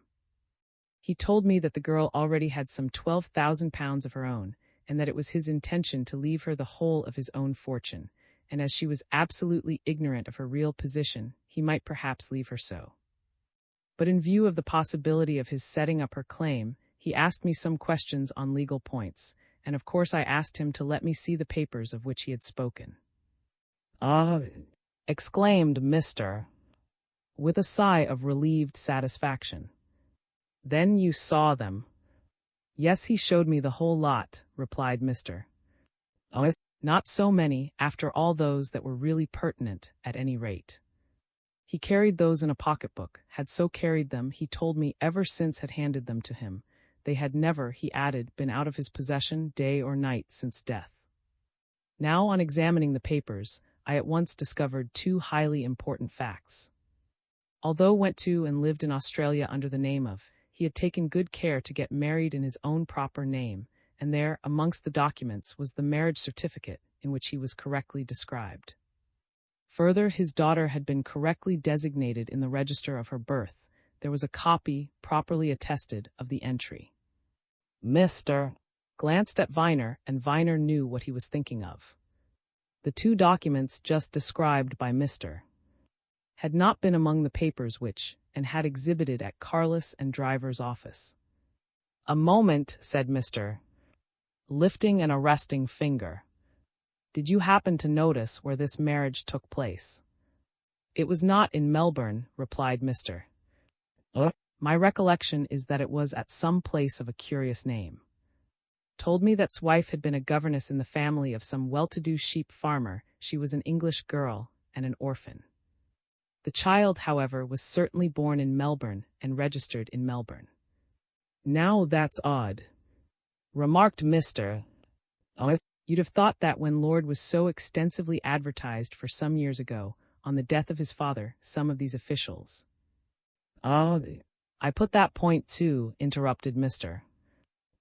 He said that, though he had taken good care to be married in his own name, and had exercised equal precaution about his daughter, had pledged everybody connected with his marriage and the child's birth to secrecy. Muttered Mr. He would do that, of course. But continue. Well, said the barrister, after seeing these papers, I had no doubt whatever that the case as presented by was quite clear, and that his ward miss is without doubt Countess of the title, I understand, going in the female as well as the male line and rightful owner of the estates. And I told him that his best plan, on reaching England, was to put the whole matter before the family solicitors. However, he said that before doing that, there were two things he wanted to do. One was to find out for himself how things were if the young Earl was a satisfactory landlord and so on, and likely to be a credit to the family. The other was that he wanted to consult the man who shared with him the bare knowledge that the man who had been known in Melbourne as was really the missing lord.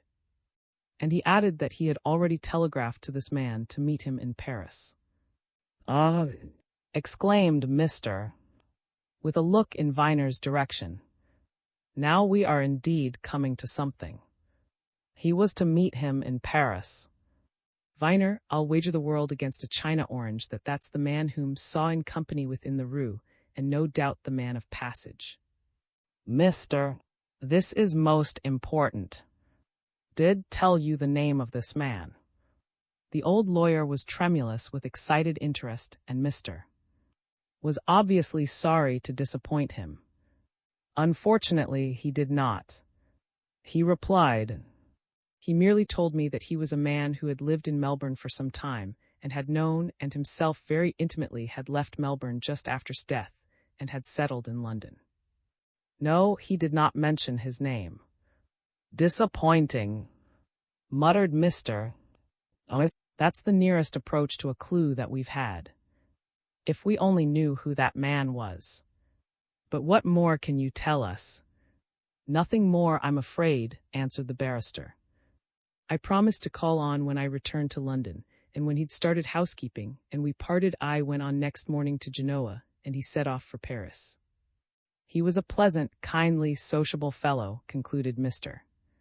And I was much grieved to hear of his sad fate. He didn't correspond with you at all after you left him at Marseille? Asked Mr.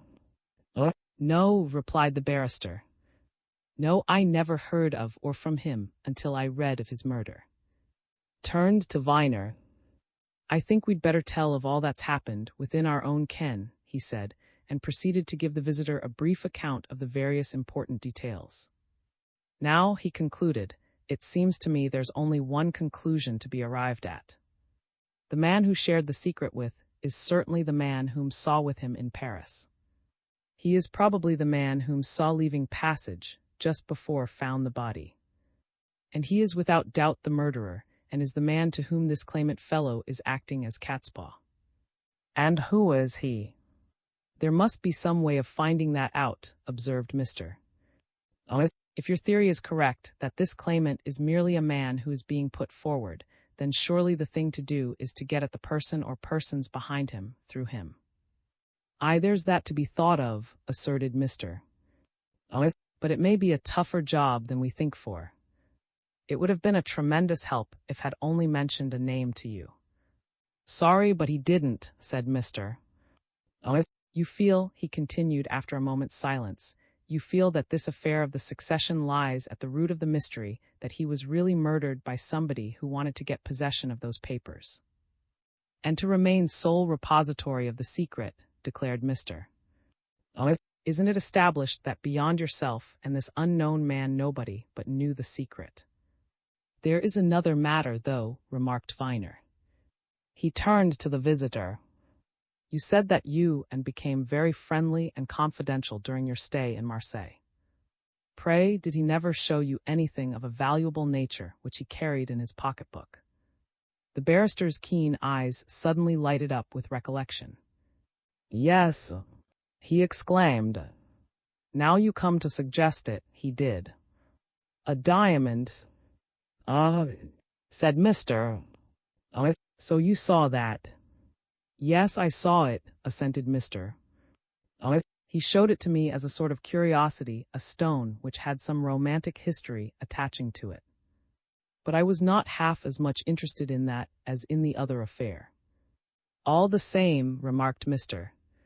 That diamond is worth some 50 or 60,000 pounds, and it's missing. Mr. looked his astonishment. You mean he had it on him when he was murdered? He asked. So it's believed, replied Mr. In that case it might form a clue, said the barrister. When it's heard of, admitted Mr. with a grim smile. Not till then. From what we have heard, remarked Viner, carried that diamond in the pocketbook which contained his papers, the papers you have told me of, and some of which have certainly come into possession of this claimant person. Now, whoever stole the papers, of course, got the diamond. Mr. seemed to consider matters during a moment's silence. Finally, he turned to the old lawyer. I have been thinking over something that might be done, he said. I see that the coroner's inquest was adjourned. Now, as that inquest is, of course, being held to inquire into the circumstances of his death, I suggest that I should come forward as a witness and should prove that showed certain papers relating to the peerage to me at Marseille. I can tell the story as a witness. It can then be proved by you or by Carlos that a man claiming to be the missing lord showed these stolen papers to you. In the meantime, get the coroner to summon this man as a witness and take care that he's brought to the court. Once there, let him be asked how he came into possession of these papers. Do you see my idea? Capital, exclaimed Mr. Oh, an excellent notion. Much obliged to you. It shall be done, I'll see to it at once. Yes, to be sure, that will put this fellow in a tight corner. Don't be surprised if he hasn't some very clever explanation to give, said the barrister warningly. The whole thing is evidently a well-concocted conspiracy. But when is the adjourned inquest? Day after tomorrow, replied Mr. After glancing at his desk diary. And tomorrow morning, remarked Viner, comes up before the magistrate again on remand. He was half-minded to tell Mr. there and then of his secret dealings with that day, but on reflection he decided that he would keep the matter to himself. Viner had an idea which he had not communicated even to. It had struck him that the mysterious X, who was certainly at the back of all this business, might not improbably be so anxious about his schemes that he would, unknown and unsuspected, attend the magistrate's court. Would, his wits sharpened by danger, be able to spot him as the muffled man of passage. XXII. On remand. When it was brought up before the magistrate next morning, the court was crowded to its utmost limits, and Viner, looking round him from his seat near the solicitor's table, saw that most of the people interested in the case were present. Mr. Carlos was whispering with Mr. Lord had a seat close by. In the front of the public gallery, Miss, grim and alert, was in charge of the timid and shrinking sisters of the unfortunate prisoner.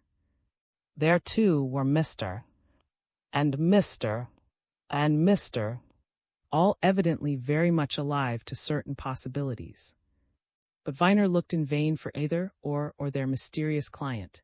They were certainly not present when was put into the dock, and Viner began to wonder if the events of the previous day had warned Mr. Cave and those behind him to avoid publicity. Instructed by Viner, who was determined to spare neither effort nor money to clear his old schoolmate, had engaged the services of one of the most brilliant criminal barristers of the day, Mr. On behalf of his client, and he and Viner had sat up half the night with him, instructing him in the various mysteries and ramifications of the case. A big, heavy-faced, shrewd-eyed man, Mr. made no sign and to all outward appearance showed no very great interest while the counsel who now appeared on behalf of the police completed his case against the prisoner. The only new evidence produced by the prosecution was that of the greengrocer on whose premises had admitted that he passed most of the night of the murder, and in whose shed the missing valuables had been found. The greengrocer's evidence as to his discovery was given in a plain and straightforward fashion. He was evidently a man who would just tell what he actually saw, and brought neither fancy nor imagination to bear on his observation. But when the prosecution had done with him, Mr. rose and quietly asked the police to produce the watch, chain and ring which the greengrocer had found in their original wrappings. He held up the wrapping papers to the witness, and asked him if he could swear that this was what he had found the valuables in and had given to the police. The greengrocer was positive as to this. He was positive, too, that the other wrappings which had carefully preserved were those which had been on the outside of the parcel, and had been thrown aside by himself on its discovery and afterwards picked up by Viner. Mr. handed all these papers up to the magistrate, directing his attention to the strong of drugs or chemicals which still pervaded them, and to the address of the manufacturing chemists which appeared on the outer wrapping. The magistrate seemed somewhat. "What is the object of this?" he asked, glancing at the defending counsel. "It is admitted that these are the wrappings in which the watch and chain and ring were found in the witness's shed," but he paused, with another inquiring look. "You propose to what?" he asked. "I propose, your worship, to prove that these things were never put there by the prisoner at all," answered Mr. promptly and with an assurance which was not lost on the spectators.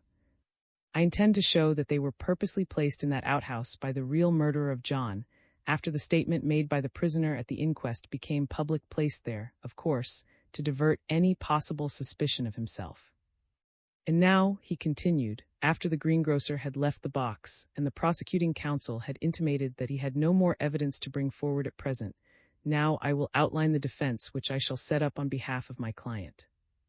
I intend to prove that John was murdered by some man not yet discovered, who killed him in order to gain possession of certain papers which he carried on him, papers of extreme importance, as will be shown. We know where certain of those papers are, and we hope before very long to know where the rest are, and also where a certain very valuable diamond is, which the murdered man had on him at the time of his death. I shall indeed prove that the prisoner certainly, through his own foolishness, is wrongly accused. It will be within your worship's recollection that when the prisoner was first before you, he very unwisely refused to give his name and address or any information. He subsequently repented of that, and made a statement, not only to the police but before the coroner. Now I propose to put him into that box so that he may give evidence, and I shall then call certain witnesses who will offer evidence which will go to prove that what I say as regards the murder of is more than probable, namely, that he was murdered for the sake of the documents he had on him, and that the spoiling of his money and valuables was a mere piece of bluff intended to mislead. Let the prisoner go into the box." There was a continued deep silence in court while, under examination, repeated the story which he had told to Viner and before the coroner and his jury. It was a plain, consecutive story, in which he set forth the circumstances preceding the evening of the murder, and confessed his picking up of the ring which lay on the pavement by Spotty. He kept his eyes steadily fixed on Mr. under this examination, never removing them from him save when the magistrate interposed with an occasional remark or question. But at one point a slight commotion in court caused him to look among the spectators, and Viner, following the direction of his eyes, saw him start, and at the same instant saw what it was that he started at. Followed by the claimant, was quietly pushing a way through the throng between the door and the solicitor's table. Viner leaned closer to Mr. "What do you say?" he whispered, evidently recognizes one of those two. "Now which?" Mr. glanced at the prisoner. His face, hitherto pale, had flushed a little, and his eyes had grown bright. He looked as if he had suddenly seen a friend's face in a hostile crowd. But Mr. who had been bending over his papers, suddenly looked up with another question, and again turned his attention to him. "All that you really know of this matter," asked Mr. "is that you chanced to turn up passage, saw a man lying on the pavement and a ring close by, and that, being literally starving and desperate, you snatched up that ring and ran away as fast as you could." "Yes, that is all," asserted. "Except that I had met a man, as I have already told you, at the end of the passage by which I entered." "You did not even know whether this man lying on the pavement was alive or dead." "I thought he might be drunk," replied. "But after I had snatched up the ring, I never thought at all until I had run some distance. I was afraid of being followed." "Now why were you afraid of being followed?" "I was famishing," answered. "I knew I could get some money on that ring in the morning, and I wanted to stick to it. I was afraid that the man whom I met as I ran out of the passage, whom I now know to have been Mr. Viner, might follow me and make me give up the ring. And the ring meant food." Mr. let this answer sink into the prevalent atmosphere and suddenly turned to another matter. The knife which had been found in his possession was lying with certain other exhibits on the solicitor's table, and Mr. pointed to it. "Now about that knife," he said. "It is yours." "Very well, how long have you had it?" 3 or 4 years, replied promptly. "I bought it when I was touring in the United States, at a town called in Oklahoma." And he added suddenly, and with a triumphant smile, as of a man who is unexpectedly able to clinch an argument, "There is a gentleman there who was with me when I bought it, Mr. From the magistrate on his bench to the policeman at the door, every person in court turned to look at the man to whom the prisoner pointed an outstretched finger. And Mr. let out an irrepressible exclamation. "Good God!" he said. "The claimant fellow." But Viner said nothing. He was staring, as everybody else was, at the man who sat by. He, suddenly aware that had pointed to him, was obviously greatly taken aback and embarrassed. He looked sharply at the prisoner, knitted his brows, shook his head, and turning to muttered something which no one else caught. Mr. looked at him and turned to his client. "You say there is a gentleman here, that gentleman who was with you when you bought that knife?" he asked. "A friend of yours, then?" "Well, we were playing in the same company," asserted Mr. "As company." He was heavy-lidded. I was juvenile. "He knows me well enough. He was with me when I bought that knife in a hardware store in." The magistrate's eye was on the man who sat by, and there was a certain amount of irritation in it. And suddenly whispered something to his companion, and the man shyly, but with a noticeable composure, stood up. "I beg your worship's pardon," he said quietly with a polite bow to the bench, "but really the witness is under a mistaken impression. I don't know him, and I have never been in the town he mentions. In fact, I have never been in the United States. I am very sorry, but really there is some strange mistake. The witness is an absolute stranger to me." The attention of all present was transferred to, and Flushed leaned forward over the ledge of the witness box and gave the claimant a long, steady stare. "No mistake at all," he suddenly exclaimed in a firm voice. "That's Mr. I played with him for over 12 months. While this had been going on one side and Carlos on the other had been whispering to Mr. who listened to both with growing interest and began to nod to each with increasing intelligence, and then, suddenly, the prosecuting counsel played unexpectedly and directly into his hand. "If your worship pleases," said the prosecuting counsel, "I should like to have the prisoner's assertion categorically. It may be of importance. Perhaps this gentleman will go into the box and deny it on oath." Mr. sat down as quickly as if a heavy hand had forced him into his seat, and Viner saw a swift look of gratification cross his features. Close by, Mr. chuckled with joy. "By the Lord Harry," he whispered, "the very thing we wanted. No need to wait for the adjourned coroner's inquest. Viner the L come out now. Viner did not understand. He saw turned out of the box. He saw the claimant, after an exchange of remarks with, step into it. He heard him repeat on oath the denial he had just uttered, after stating that his name was Cave and that he lived at the Hotel Lancaster Gate, and he saw Mr. After exchanging a few questions and answers in whispers with over the ledge of the dock, turned to the witness as he was about to step down. "A moment, sir," he said. "I want to ask you a few questions, with the permission of his worship, who will soon see that they are very pertinent." So he went on, "You reside at the hotel in Lancaster Gate, and your name is Edward Cave." "At present," answered the witness stiffly. "Do you mean that your name is Edward Cave at present?" "My name is Edward Cave, and at present I live as I have stated," replied the witness with dignity. "You have just stated on oath that you are not, have never been so called, don't know the prisoner, never met him in America, have never set foot in America. Now then mind, you're on your oath is Edward Cave your real or full name?" "Well, strictly speaking," answered the witness after some hesitation, "no, it is not. My full name is Cave Gray, my family name, but for the present." "For the present you wish to be called Mr. Cave.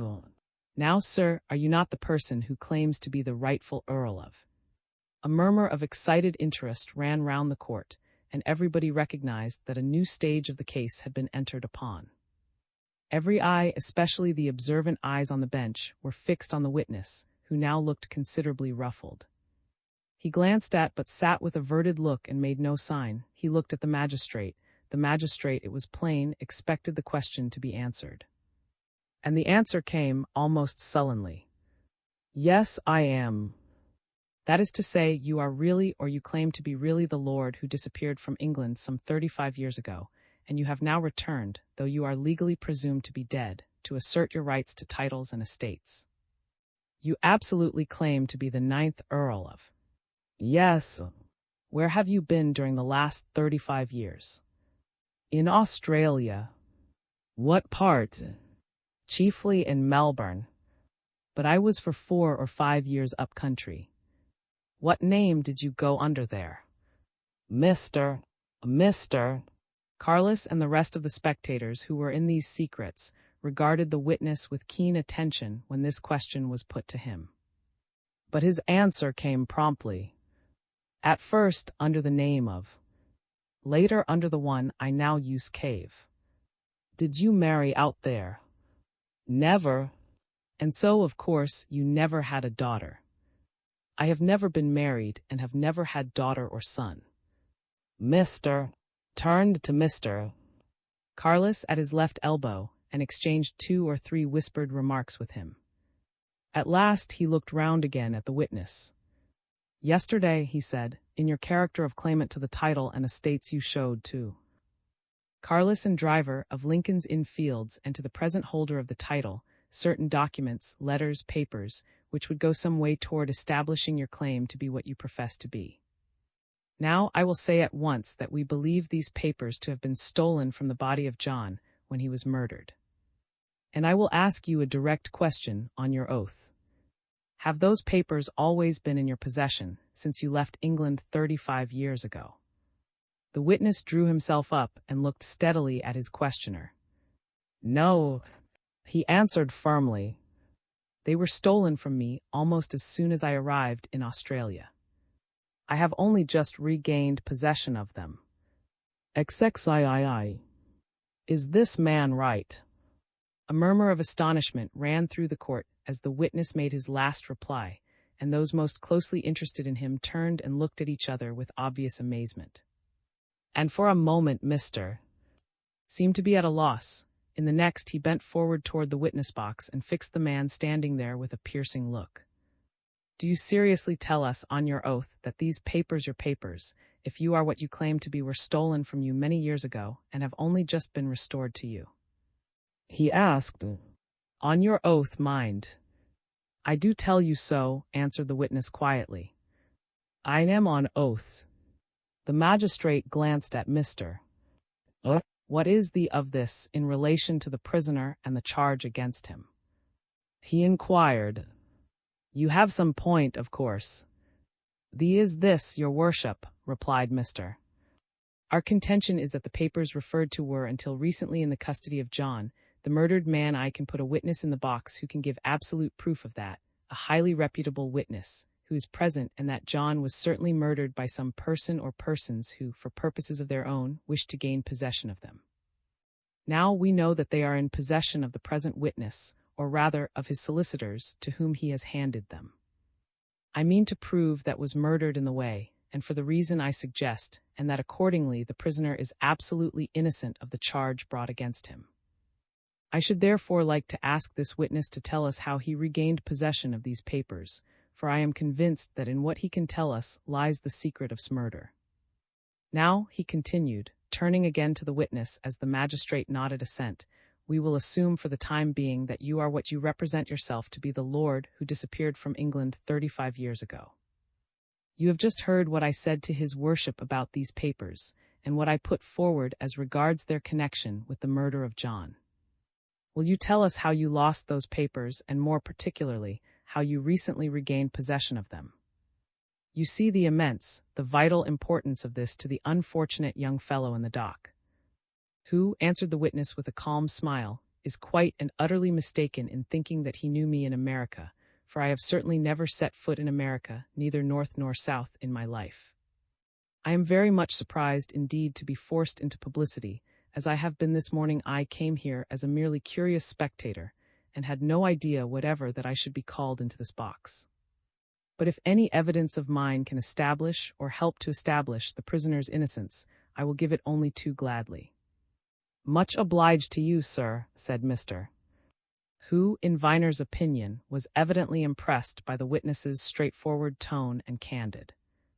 "Well, if you will tell us in your own way about these papers, now always remembering that we have absolute proof that until recently they were in the possession of John. Let me preface whatever you choose to tell us with a question. Do you know that they were in possession of John?" "I have no more idea or knowledge of whose hands they were in, and had been in for many years until they were restored to me, than the man in the moon has," affirmed the witness. "I'll tell you the whole story willingly. I could have told it yesterday to certain, whom I see present, if they had not treated me as an impostor as soon as they saw me." Well, here he folded his hands on the ledge of the witness box, and quietly fixing his eyes on the examining counsel, proceeded to speak in a calm, conversational tone. "The story is this. I left England about 35 years ago after certain domestic unpleasantnesses which I felt so much that I determined to give up all connection with my family and to start an absolutely new life of my own. I went away to Australia and landed there under the name of.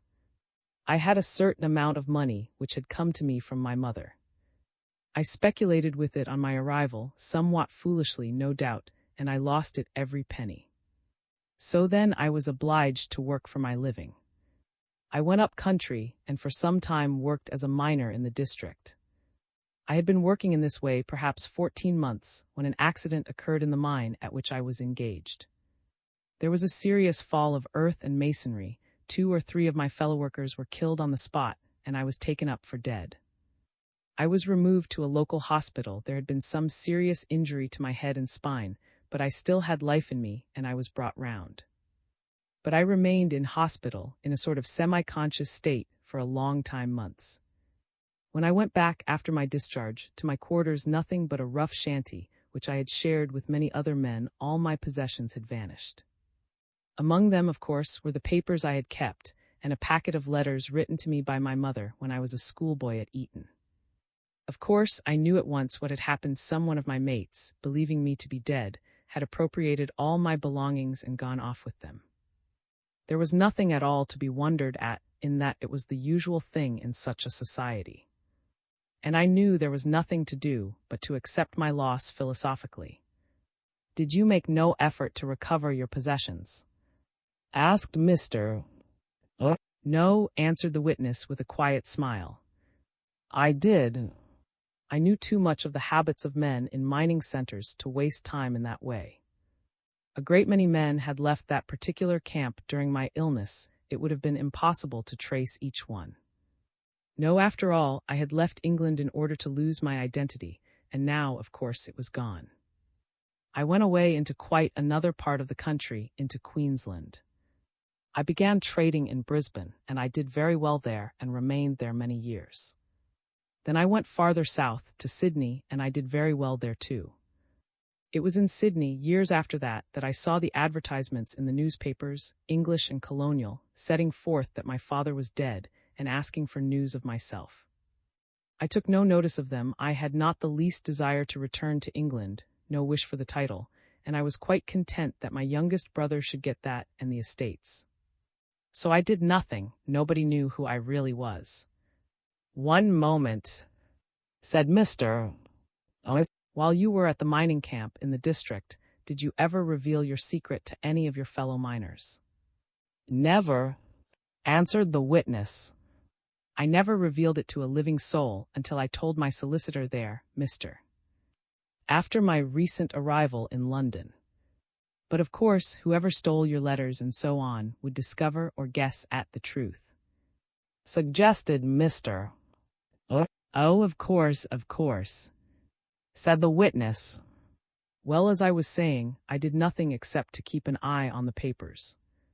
I saw in due course that leave to presume my death had been given, and that my younger brother had assumed the title and administered the estate, and I was quite content.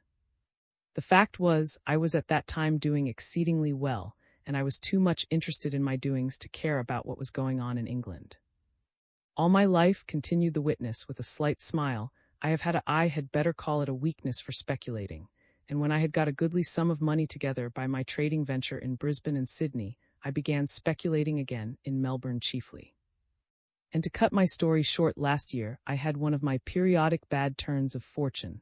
I lost a lot of money.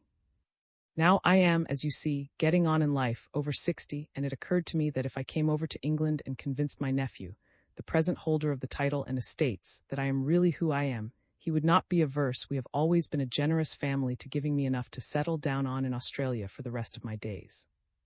Perhaps I had better say at once, since we are making matters so very public, that I do not want the title nor the estate. I will be quite candid and say what I do want enough to let me live in proper comfort in Australia, whither I shall again repair as soon as I settle my affairs here. Mr. glanced at the magistrate and then at the witness. Well, now, these papers, he said. You didn't bring them to London with you? Of course not, answered the witness. I had not seen or heard of them for 32 years. No, I relied on coming to this country on other things to prove my identity, such as my knowledge of and my thorough acquaintance with the family history, my recollection of people I had known, like Mr. Carless, Mr. Driver and their clerk, Mr. And on the fact that I lost this finger through a shooting accident when I was a boy at. Curiously, he added with another smile, these things don't seem to have much weight. But no, I had no papers when I landed here. How did they come into your possession then? Asked Mr. That is what we most earnestly desire to know. Let me impress upon you, sir, that this is the most serious and fateful question I can possibly put to you. How did you get them? And from whom? Said the magistrate. From whom? The witness shook his head. I can tell you exactly how I got them, he answered. But I can't tell you from whom, for I don't know. What I can tell you is this. When I arrived at Tilbury from Melbourne, I asked a fellow passenger with whom I came along to London if he could tell me of a quiet, good hotel in the neighbourhood of the parks. He recommended in Lancaster Gate. I went there and put myself up, and from it I went out and about a good deal, looking up old haunts. I also lunched and dined a good many times at some of the new restaurants, which had sprung into being since I left London. I mention this to show you that I was where I could be seen and noticed, as I evidently was. One afternoon, while I was sitting in the smoking room at my hotel, the page boy came in with a letter on his tray, approached me, and said that it had been brought by a district messenger. It was addressed simply, Mr. Gave the name by which I had registered at the hotel and was sealed. The enclosure, on a half-sheet of notepaper, was typewritten. I have it here, continued the witness, producing a pocketbook and taking out an envelope. I will read its contents, and I shall be glad to let anyone concerned see it. There is no address and no date, and it says this. If you wish to recover the papers and letters which were lost by you when you went into hospital at 32 years ago, be at the monument in Kensington Gardens at 5 o'clock this afternoon." There was no signature. Another murmur of intense and excited interest ran round the court as the witness handed the letter up to the magistrate, who, after looking it over, passed it on to the counsel below. They in their turn showed it to Mr. Carlos Mr. and Lord Mr. Showing it to Viner, whispered in his ear. "If this man's telling the truth," he said, "this is the most extraordinary story I ever heard in my life." "It seems to me that it is the truth," muttered Viner, "and I'm pretty certain that at last we're on the way to finding out who killed.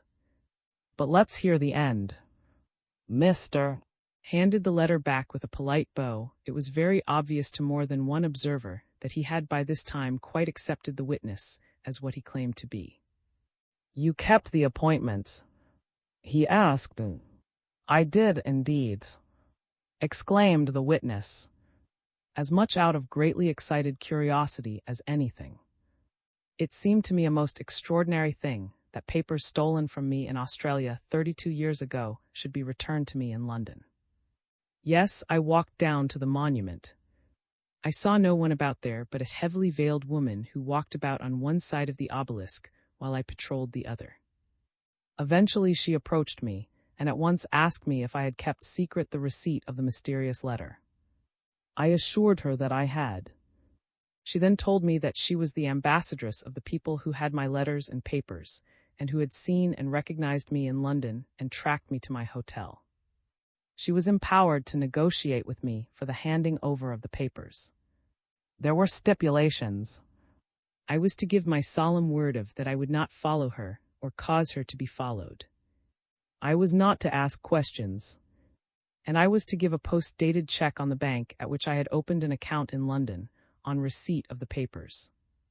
The check was to be post-dated 1 month. It was to be made out to bearer, and the amount was £10,000. I agreed. You really agreed? Exclaimed Mr. I agreed. I wanted my papers. We parted with an agreement that we were to meet 2 days later at the same place. I was there, so was the woman. She handed me a parcel, and I immediately took it to an adjacent seat and examined it. Everything that I could remember was there, with 2 exceptions. The packet of letters from my mother to which I referred just now was missing, so was a certain locket which had belonged to her and of which I had taken great care since her death up to the time of my accident in the mining camp. I pointed out these omissions to the woman. She answered that the papers which she had handed over were all that had been in her principal's possession. Thereupon I gave her the check which had been agreed upon, and we parted. And that is all you know of her? Asked Mr. All. Can you describe her? A tallish, rather well-built woman, but so veiled that I could see nothing of her features. It was, moreover, nearly dark on both occasions. From her speech and manner, she was, I should say, a woman of education and refinement. Did you try to trace her or her principals through the district messenger who brought the letter? Certainly not. I told you just now that I gave my word of I couldn't. Mr. turned to the magistrate. I can, if your worship desires it, put a witness in the box who can prove beyond doubt that the papers of which we have just heard this remarkable story were recently in the possession of John, he said. He is Mr. of the Middle Temple, a member of my own profession. But the magistrate, who appeared unusually thoughtful, shook his head. After what we have heard, he said, I think we had better adjourn. The prisoner will be remanded as before for another week. When the magistrate had left the bench, and the court was humming with the murmur of tongues suddenly let free, Mr. forced his way to the side of the last witness. Whoever you are, sir, he said, there's one thing certain nobody but you can supply the solution of the mystery about's death. Come with me and Carlos at once. XXIV. The broken letter. The man whose extraordinary story had excited such intense interest had become the object of universal attention. Hitherto the center of attraction was already forgotten, and instead of people going away from the court to canvass his guilt or his innocence, they surged round the witness whose testimony, strange and unexpected, had so altered the probabilities of the case. It was with difficulty that got his client away into a private room. There they were joined by Mr. Carlos, Mr. Lord and Viner, and behind a locked door these men looked at each other, and at this center of interest, with the air of those to whom something extraordinary has just been told. After a moment of silence, Mr. Carlos spoke, addressing the man whose story had brought matters to an undeniable crisis.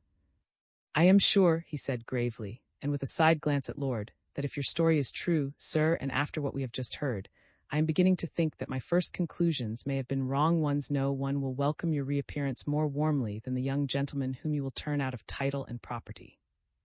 But you must see for yourself that your claims must be thoroughly investigated, and as what you have now just told affects other people, and we must invite you to full discussion, I propose that, for the time being, we address you as Mr.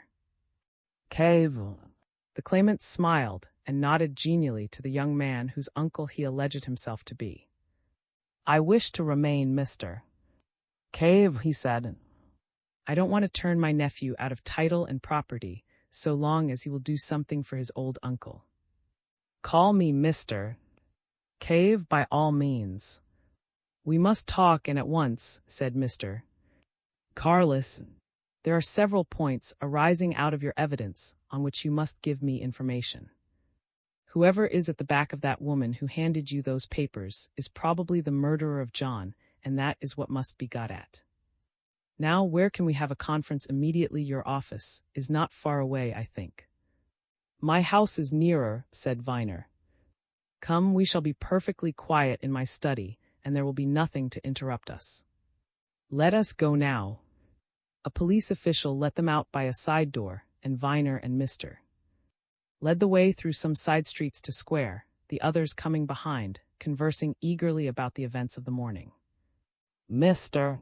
on his part was full of excitement.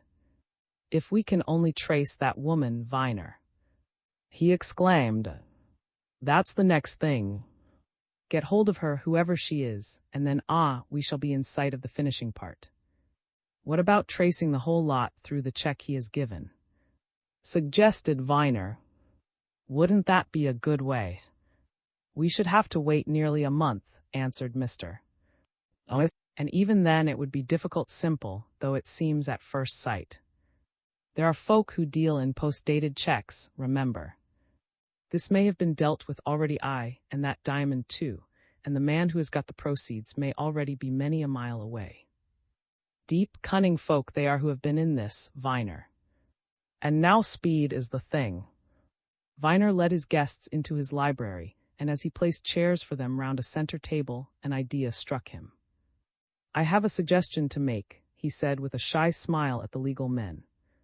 "My Aunt Miss, who lives with me, is an unusually sharp, shrewd woman. She has taken vast interest in this affair, and I have kept her posted up in all its details. She was in court just now and heard Mr. Cave's story. If no one has any objection, I should like her to be present at our deliberations, as a mysterious woman has entered into the case. Miss may be able to suggest something." "Excellent idea," exclaimed Mr. Carlos. "A shrewd woman is worth her weight in gold. By all means bring Miss, and she may, as you say, make some suggestion."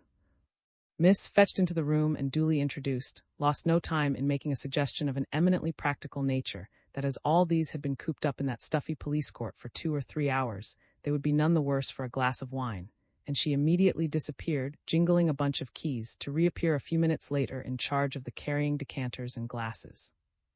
"A very comfortable suggestion, that, ma'am," observed Mr. Carlos, bowing to his hostess over a glass of old sherry. "Your intuition does you credit. But now, and Miss, straight to business. Mr. Cave, the first question I want to put to you is this. On what date did you receive the letter which you exhibited in court this morning?" Mr. Cave produced a small pocket diary and turned over its pages. "I can tell you that," he answered. "I made a note of it at the time. It was yes, here we are on the 21st of November. And you received these papers, I think you said, 2 days later. Yes, on the 23rd. Here is the entry. Mr. Carlos looked round at the assembled faces. John was murdered on the night of the 22nd of November, he remarked significantly. Therefore he had not been murdered when the veiled woman first met Mr. Cave for the first time, and he had been murdered when she met Mr. Cave the second time. There was a silence as significant as Mr. Carlos' tone upon this broken at last by Mr. Cave. If I may say a word or two, he remarked diffidently. I don't understand matters about this John. The barrister who asked me questions Mr. Is it said that he or somebody had positive proof that Mr. had my papers in his possession for some time previous to his death? Is that really so? Mr. Carlos pointed to Mr. This is the gentleman whom Mr. could have put in the box this morning to prove that, he replied. Mr. of the Middle Temple, a barrister at law, Mr. Cave. Mr. met Mr. some 3 months ago at Marseille, and Mr. then not only asked his advice about the affair, alleging that he knew the missing lord, but showed him the papers which you have recently deposited with Mr. Here, which papers, alleged, were entrusted to him by Lord on his deathbed. According to Mr. took particular care of these papers, and always carried them about with him in a pocket-book. Mr. Cave appeared to be much exercised in thought on hearing this. It is, of course, absurd to say that Lord myself entrusted papers to anyone on his deathbed, since I am very much alive, he said. But it is, equally of course, quite possible that had my papers. Who was? A man who had lived in Australia for some 35 or 40 years at least, replied Mr. Carlos, and who recently returned to England and settled down in London, in this very square. He lived chiefly in Melbourne, but we have heard that for some 4 or 5 years he was somewhere up country. You never heard of him out there? He was evidently well known in Melbourne. No, I never heard of him, replied Mr. Cave. But I don't know Melbourne very well. I know Sydney and Brisbane better. However, an idea strikes me, may have had something to do with the purloining of my letters and effects when I met with the accident I told you of. So far as we are aware, remarked Mr. Carlos was an eminently respectable man. So far as you know, said Mr. Cave. There is a good deal in the saving clause, I think. I have known a good many men in Australia who were highly respectable in the last stages of life, who had been anything but that in their earlier ones. Of what class was this? I met him occasionally, said, though I never knew who he was until after his death. He was a very pleasant, kindly, good man, but, he added, I should say from his speech and manners, a man who had risen from a somewhat humble position of life. I remember noticing his hands. They were the hands of a man who at some period had done hard manual. Mr. Cave smiled knowingly. There you are, he said. He had probably been a miner. Taking everything into consideration, I am inclined to believe that he was most likely one of the men, or the man, who stole my papers 32 years ago. There may be something in this, remarked Mr. glancing uneasily at Mr. Carlos. It is a fact that the packet of letters to which Mr. Cave referred this morning as having been written by the Countess of Tellord when a boy at school, was found by Mr. Viner and myself in his house, and that the locket which he also mentioned is in existence, facts which Mr. Cave will doubtless be glad to know of. But, added the old lawyer, shaking his head, what does all this imply? That of whom up to now we have heard nothing but good was not only a thief, but an impostor who was endeavoring, or meant to palm off a bogus claimant on people who, but for Mr. Cave's appearance and evidence, would certainly have been deceived. It is most amazing. Don't forget, said Viner quietly, that Mr. says that showed him at Marseille a certain marriage certificate and a birth certificate. Mr. Carlos started. Ah, he exclaimed. I had forgotten that. However, don't let us forget just now that our main object in meeting was to do something towards tracking these people who gave Mr. Cave these papers. Now, Mr. Cave, you got no information out of the woman. None, answered Mr. Cave. I was not to ask questions, you remember. You took her for a gentlewoman. Yes, from her speech and manner. Did she imply to you that she was an intermediary? Yes, she spoke of someone indefinitely, you know, for whom she was acting. And she told you, I think, that you had been recognized in London since your arrival by someone who had known you in Australia years before. Yes, certainly, she told me that. Just let me look at that typewritten letter again, will you? Asked Mr. Carlos. It seems impossible, but we might get something out of that. Mr. Cave handed the letter over, and once more it was passed from hand to hand. Finally it fell into the hands of Miss, who began to examine it with obvious curiosity. Afraid there's nothing to be got out of that, sighed Mr. Carlos. The rogues were cunning enough to the message. If there been any handwriting, now we might have had a chance. You say there was nothing on the envelope but your name, Mr. Cave. Mr. Cave opened his pocketbook again. There is the envelope, he said. Nothing but Mr. Cave, as you see, that is also typewritten. Miss picked up the envelope as Mr. Cave tossed it across the table. She appeared to examine it carefully, but suddenly she turned to Mr. Carlos. There is a clue in these things, she exclaimed. A plain clue. One that's plain enough to me, anyway. I could follow it up. I don't know whether you can. Mr. Carlos, who had up to that point treated Miss with good condescension, turned sharply upon her. What do you mean, ma'am? He asked. You really see something in a typewritten letter? A great deal, answered Miss. And in the stationery on which it's typed, and in the envelope in which it's enclosed. Now look here, this letter has been typed on a half sheet of notepaper. Hold the half sheet up to the light, what do you see? One half of the name and address of the stationer who supplied it, in watermark. What is that one half? Mr. Carlos held the paper to the light and saw on the top line, on the middle line, N Stationer, and N Hill on the bottom line. My nephew there, went on Miss, knows what that would be in full if the other half of the sheet were here. It would be precisely what it is under the flap of this envelope. There you are. Bookseller and stationer, Craven Hill. Everybody in this district knows we get our stationery from him. Now, has not such a very big business in really expensive notepaper like this. The other half of the sheet, of course, would have a finely engraved address on it, and you can trace the owner of this paper through him, with patience and trouble. But here's a still better clue. Look at this typewritten letter. In it, the letter O occurs with frequency. Now notice the letter is broken, imperfect. The top left-hand curve has been chipped off. Do you mean to tell me that with time and trouble and patience, you can't find out to whom that machine belongs? Taking the fact that this half sheet of notepaper came from, of Craven Hill, concluded Miss with emphasis, I should say that this document so important came from somebody who doesn't live a million miles from here. Mr. Carlos had followed Miss with admiring attention, and he now rose to his feet. Ma'am, he exclaimed, Mr.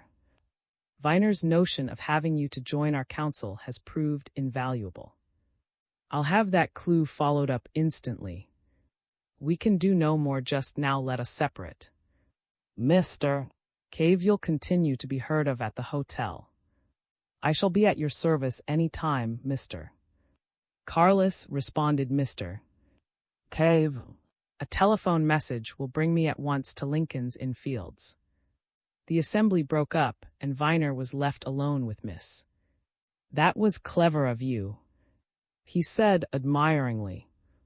I should never have noticed that. but there are a lot of typewriting machines in London. Not so many owned by customers of, retorted Miss. I'd work it out if I were a detective. The looked in and attracted Viner's attention. Mr. Wants you at the telephone, sir, she said. XXV. Through the telephone. Events had crowded so thick and fast upon Viner during the last day or two that he went to the telephone fully expecting to hear of some new development. But he was scarcely prepared for his solicitor's first words. Viner, said, whose voice betrayed his excitement. Is that man Cave still with you? No, answered Viner. Why? Listen carefully, responded. In spite of all he asserts, and his long tale this morning at the police court, I believe he's a rank impostor. I've just had another talk with. Well, demanded Viner. Answered persists that he's not mistaken. He swears that the man is. He says there's no doubt of it. And he's told me of another actor, a man named George Bellingham, who's now somewhere in London, who can positively identify him as. I'm going to find Bellingham this afternoon. There's some deep-laid plot in all this, and that fellow had been cleverly coached in the event of his being unexpectedly tackled, Viner. Well, I'm listening carefully, replied Viner. Where's this man gone? Demanded. To his hotel, I should think, answered Viner. He left here just before 1. Listen, said. Do you think it would be wise to post New Scotland Yard on to him detectives, you know? Viner considered swiftly. In the rush of events, he had forgotten that Carlos had already given instructions for the watching of the pseudo-Mr. Cave. Why not find this man Bellingham first? He suggested. If he can prove positively that the fellow is, you'd have something definite to work on. Where can Bellingham be found? Given me the address of a theatrical agent in Bedford Street who's likely to know of his whereabouts, replied. I'm going over there at once. Saw Bellingham in town 3 weeks ago. Let me know at once, said Viner. If you find Bellingham, take him to the hotel and contrive to show him the man. Call me up later. He went away from his telephone and sought Miss, whom he found in her room, arraying herself for out of doors. Here's a new development, he exclaimed, shutting the door on them. It's just telephoned to say that persists that the man who calls himself Cave is. In that case, he won't. Miss interrupted her nephew with a sniff. My dear Richard, she said with a note of contemptuous impatience, in a case like this, you don't know who's who or who isn't who. It wouldn't surprise me in the slightest if the man turns out to be. How did he come by such a straight tale, then? Asked Viner doubtfully. Carefully prepared in case of need, declared Miss, as she tied her bonnet strings with a decisive tug. The whole thing's a plant. That's what says, remarked Viner.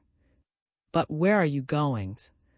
He broke off as Miss, seizing an umbrella, started for the door. Lunch is just going in. My lunch can wait. I've had a biscuit and a glass of sherry, asserted Miss. I'm going round to the stationer to follow up that clue I suggested just now. I dare say I can do a bit of detective work as well as another, and in my opinion, Richard, there's no time to be lost. I have been blessed and endowed, continued Miss, as she laid hold of the door handle, with exceedingly acute perceptions, and I saw something when I made that suggestion which I'm quite sure none of you men with all your brains saw. What? Demanded Viner. I saw that my suggestion wasn't at all pleasing to the man who calls himself Cave. Exclaimed Miss. It was only a flash of his eye, a sudden droop at the corners of his lips, but I saw. And I saw something else, too, that he got away as quickly as ever he could after I'd made that suggestion. Viner looked at his aunt with amused wonder. He thought she was unduly suspicious, and Miss guessed his thoughts. You'll see, she said as she opened the door. There are going to be strange revelations, Richard Viner, my boy. You said at the beginning of this that you'd suddenly got plunged into the middle of things. Well, in my opinion, we're now coming to the end of things, and I'm going to do my bit to bring it about." With that, Miss sailed away, her step determined and her head high, and Viner, pondering many matters, went downstairs to entertain his visitors, the unlucky sisters, with stories of the morning's proceedings and hopes of their brother's speedy acquittal.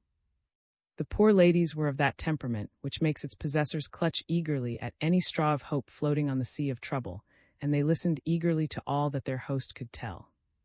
"Has an excellent memory," declared the elder miss. "Don't you remember, sister, what a quantity of poetical pieces he knew by heart when he was quite a child?"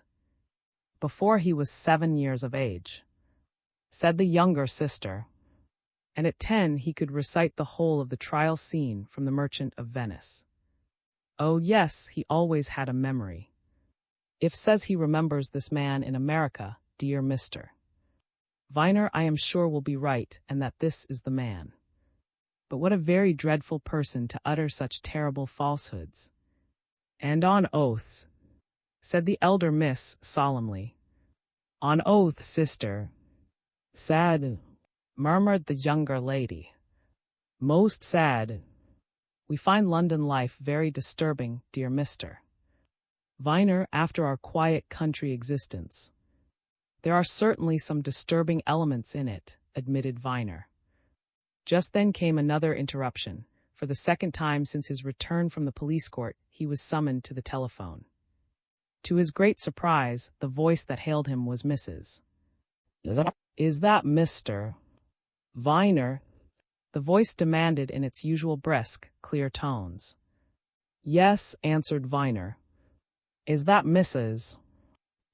"Yes," came the prompt reply. "Mr. Viner, can you be so very kind? Miss and I have come down to the city on some business connected with Mr. And we do so want somebody's help. Can you run down at once and join us? So sorry to trouble you, but we really do want a gentleman here." "Certainly," responded Viner. "I'll come to you at once. But where are you?"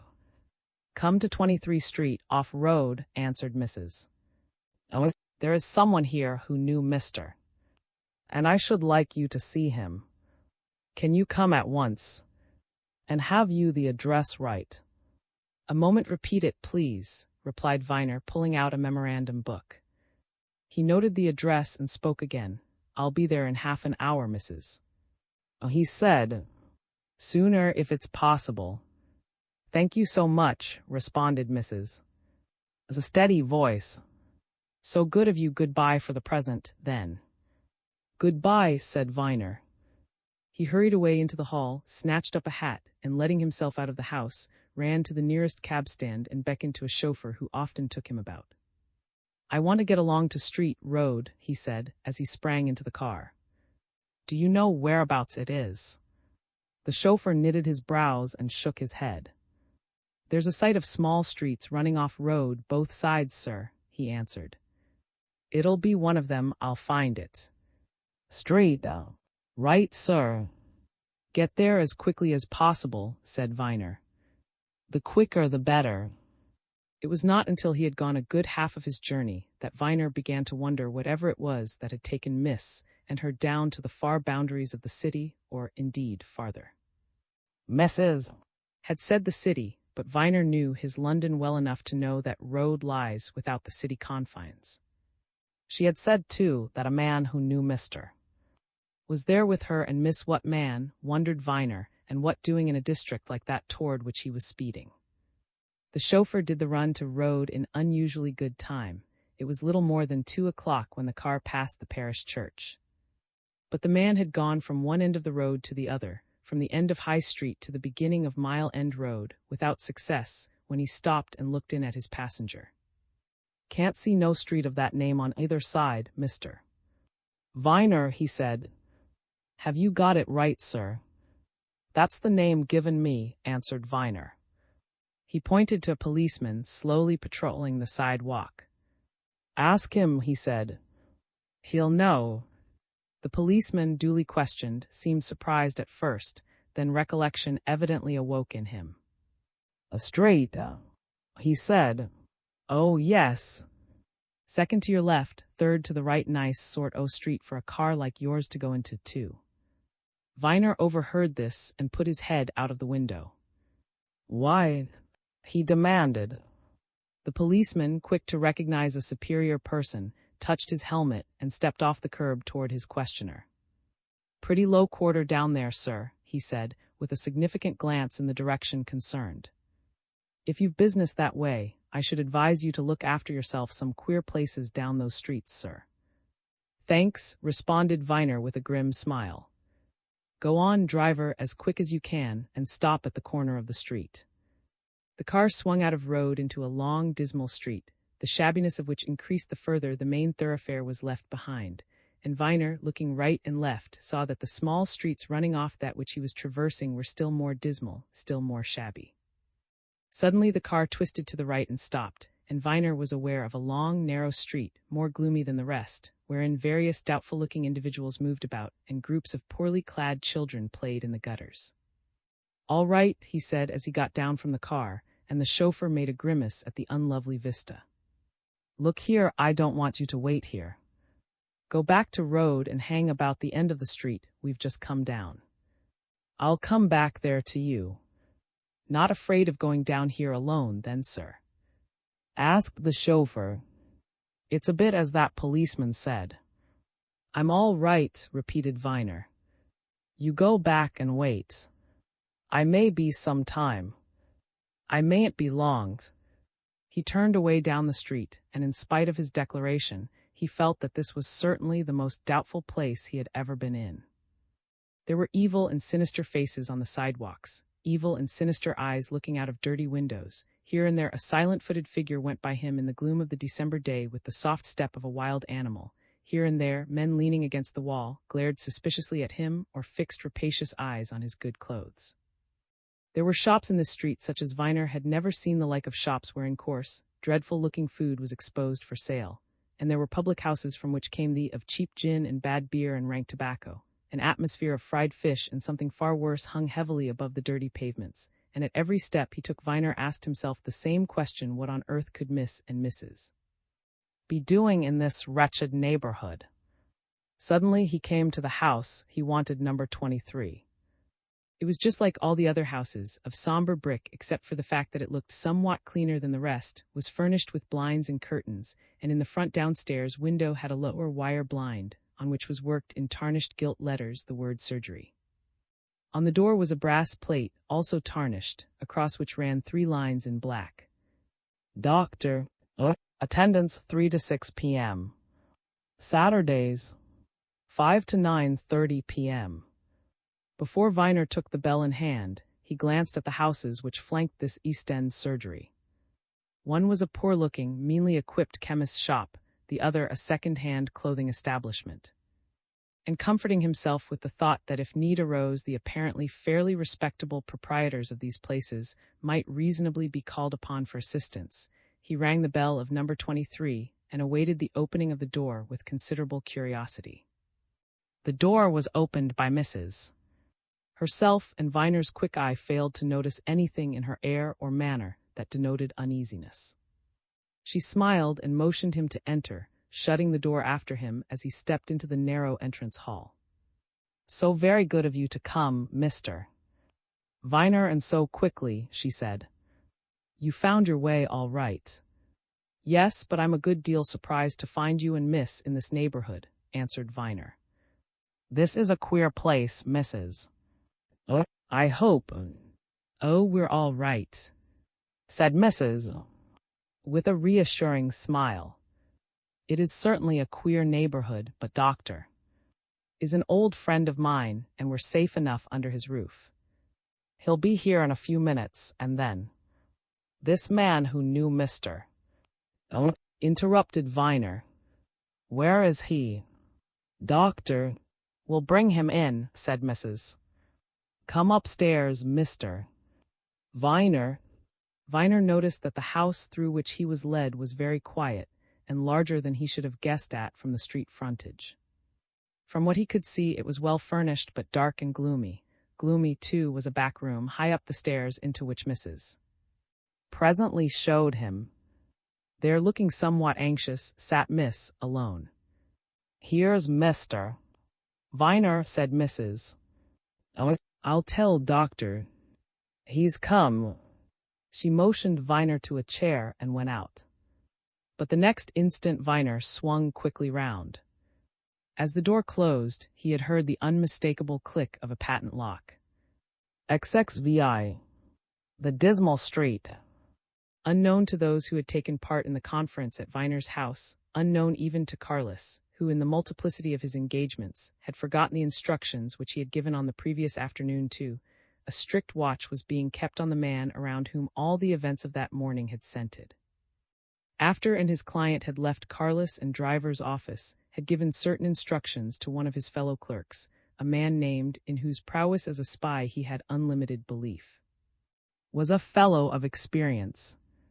He possessed all the qualities of a sleuth-hound, and was not easily baffled in difficult adventures. In his time he had watched erring husbands and doubtful wives. He had followed more than one high-placed wrongdoer running away from the consequences of forgery or embezzlement. He had conducted secret investigations into the of persons about whom his employers wanted to know something. In person and appearance he was eminently fitted for his little, inconspicuous, plain-featured man who contrived to look as if he never saw anything. And to him, knowing that he was to be thoroughly depended upon, had given precise orders. "You'll go up to Lancaster Gate tonight and get a good look at that chap," had told him. "Take plenty of money, I'll speak to the cashier about that, and be prepared for anything, even to following if he bolts. Once you've seen him, you're not to lose sight of him. Make sure of him last thing today and first thing tomorrow. Follow him wherever he goes, make a note of wherever he goes, and particularly of whoever he meets. And if there's need, ring me up here and let's know what's happening, or if you want assistance." There was no need for to promise faithful compliance. Knew well enough that to put him on a trail was equivalent to putting a hound on the scent of a fox or a terrier to the run of a rat. And that evening, who had clever ways of his own, made himself well acquainted with the so-called Mr. Cave's appearance and assured himself that his man had gone peacefully to rest at his hotel, and he had seen him again before breakfast next morning, and had been in quiet and unobtrusive attendance upon him when later he visited his office and subsequently walked away with to the police court. And was in the police court, meditatively sucking peppermint lozenges in a corner, when Mr. Cave was unexpectedly asked to give evidence. He was there too until Mr. Cave left the court. Cave's remarkable story ran off mentality like raindrops off a steep roof. It mattered nothing to him. He did not care the value of a brass button if Cave was Earl of or Duke of. His job was to keep his eye on him, whoever he was. And so when Viner and his party went round to square, slunk along in their rear, and at a corner of the square he remained, lounging about, until his quarry reappeared. 2 or 3 of the other men came out with Cave, but noticed that Cave immediately separated from them. He was evidently impressing upon them that he was in a great hurry about something or other, and sped away from them, his cold eye upon him. And within a minute had observed what seemed to him highly suspicious circumstance. Cave, on leaving the others, had shot off down a side street in the direction of Lancaster Gate, but as soon as he was out of sight of square, had doubled in his tracks, hurried down another turning, and sped away as fast as he could walk towards station. Shorter in the leg than the tall man in front, had to hurry to keep him in sight, but he was never far behind as Cave hastened along Craven Road and made for the terminus. Once or twice in this chase the quarry lifted a hand to an approaching taxicab, only to find each was engaged. It was not until he and his pursuer were in front of the Great Western Hotel that Cave found an empty cab, hailed it, and sprang in. Grinned quietly at that. He was used to this sort of chase, and he had memorized car and number before Cave had been driven off. It was a mere detail to charter the next, and to give a quiet word and wink to its chauffeur, who was opening its door for when a third person came gently alongside and tapped the clerk's shoulder. Turned sharply and encountered Mr. The shrewd eyes. "All right," said the barrister. "I know what you're after. I'm after the same bird. We'll go together." Knew Mr. very well as a promising young barrister, whom Carlos and Driver sometimes with briefs. Mr. His presence did not disturb him. he moved into the farther corner and Mr. slipped inside. The car moved off in pursuit of the one in front. "So you're on that game, mister," remarked. "And who might have got you onto it, if one may ask?" "You know that I was at your people's office yesterday," said. "Saw you there," replied. "It was about this business," said the barrister. "Did you see me in the police court this morning?" "I did, listening for all you were worth," answered the clerk. "And I dare say you saw me go with the rest of them to Mr. Viner in Square," said. "Right again, sir," assented. "I did." "This fellow in front," observed, "made some statements at Viner, in answer to your principal, Mr. Carlos, which inclined me to the opinion that he's an impostor, in spite of his carefully concocted stories." "Shouldn't wonder, mister," said. "But that's not my business. My job is to keep him under observation." "That's what I set out to do when I came out of Viner," said the barrister. "He's up to something." He assured us as we left the house that he'd a most pressing engagement at his hotel in Lancaster Gate. The next minute, happening to glance down a side street, I saw him cutting off in the direction of. "And now he's evidently making for the city." "Well, I'm after him," remarked. He leaned out of his window, called the chauffeur, and gave him some further instructions. "Intelligent chap this, mister," he said as he sat down again. "He understands some of 'em are poor hands at this sort of game." "You're a pretty good hand yourself, I think," suggested the barrister with a smile. "Ought to be," said. "Had plenty of experience, anyway." It seemed to that his companion kept no particular observation on the car in front, as it sped along to and through the northern edge of the city and beyond, but woke to action as their own car progressed up road, and suddenly he gave a warning word to the barrister and a smart tap on the window behind their driver. The car came to a halt by the curb, and slipping out, pushed some money into the man's hand and drew amongst the people who were crowding the sidewalk. The barrister looked in front and around and seemed at a loss. "Where is he?" he asked. "Hang it, I've lost him." "I haven't," said. "He left his car before we left ours. Our man knew what he was after he slowed up and passed him until I saw where he went." He twisted round and pointed to the mouth of a street which they had just passed. "He's gone down there," he said. "Nice neighborhood, too. I know something of it. Now, mister, if you please, we'll separate. You take the right of that street, I'll take the left. Keep a lookout for my gentleman's Homburg hat with a black band, and keep the tail of your eye on me, too." Cave's headgear was easily followed down the squalid street. Its owner went swiftly ahead, within pursuit on one pavement and the barrister on the other, until he finally turned into a narrower and shabbier thoroughfare. Then the clerk hurried across the road, attracted his attention, winked at him as he passed without checking his pace, and whispered 2 or 3 words.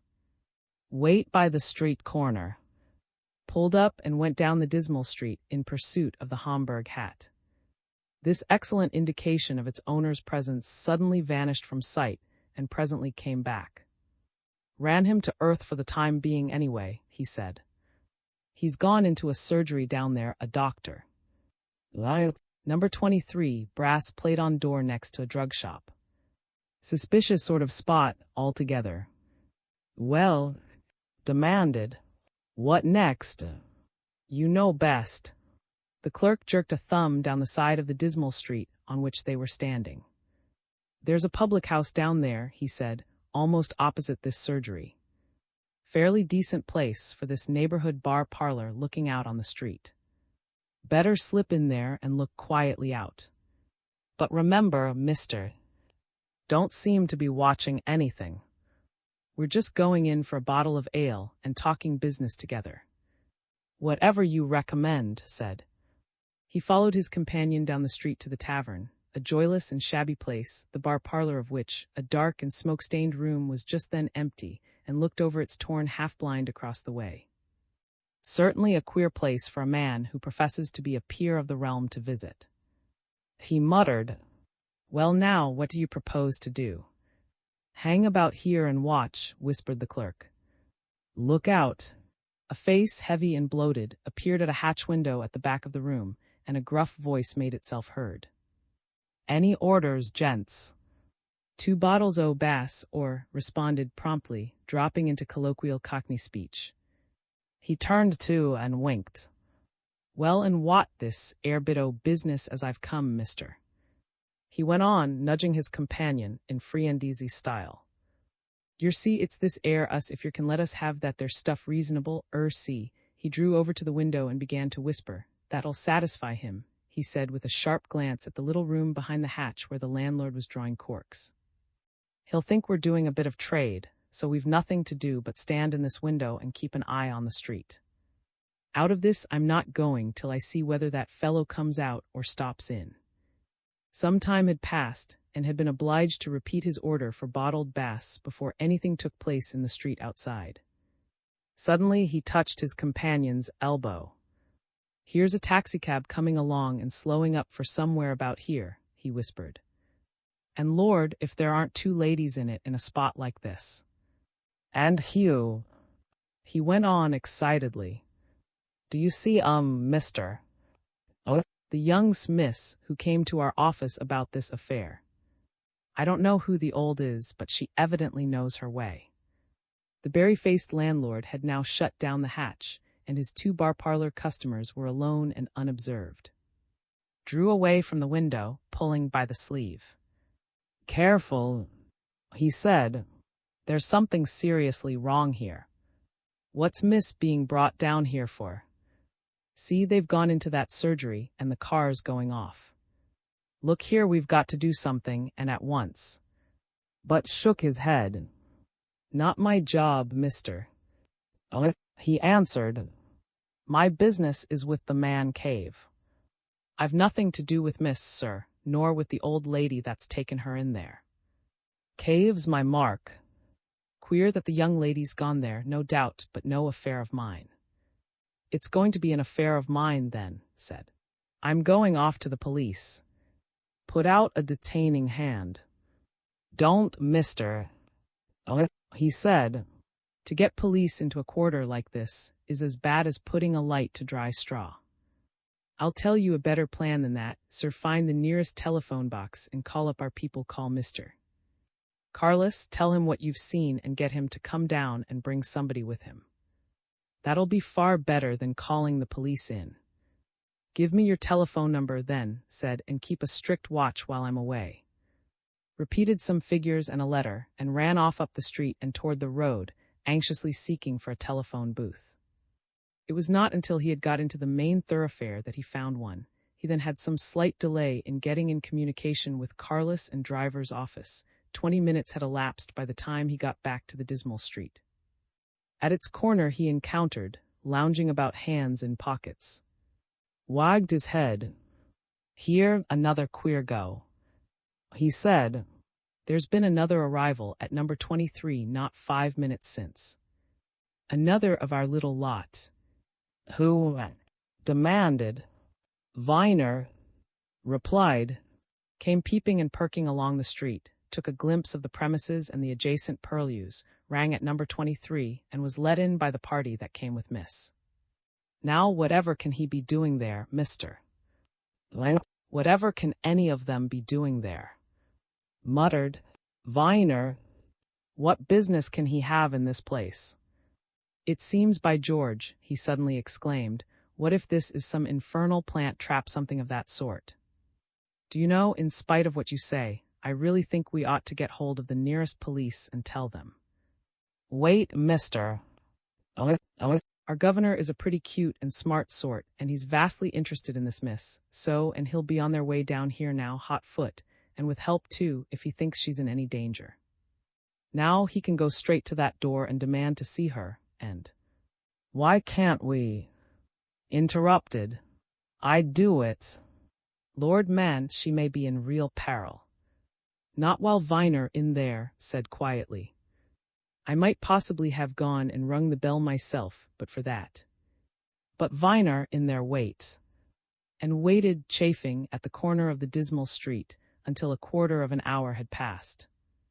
Then a car came hurrying along and pulled up as and his companion were reached, and from it sprang Mr. Carlos, Lord, and two men in, at the sight of whom heaved a huge sigh of intense relief. XXVII. The back way. Viner was so sure that the sound which he had heard on Mrs. S retirement was that caused by the turning of a key or slipping of a lock in the door by which he had entered, that before speaking to Miss, he instantly stepped back and tried it.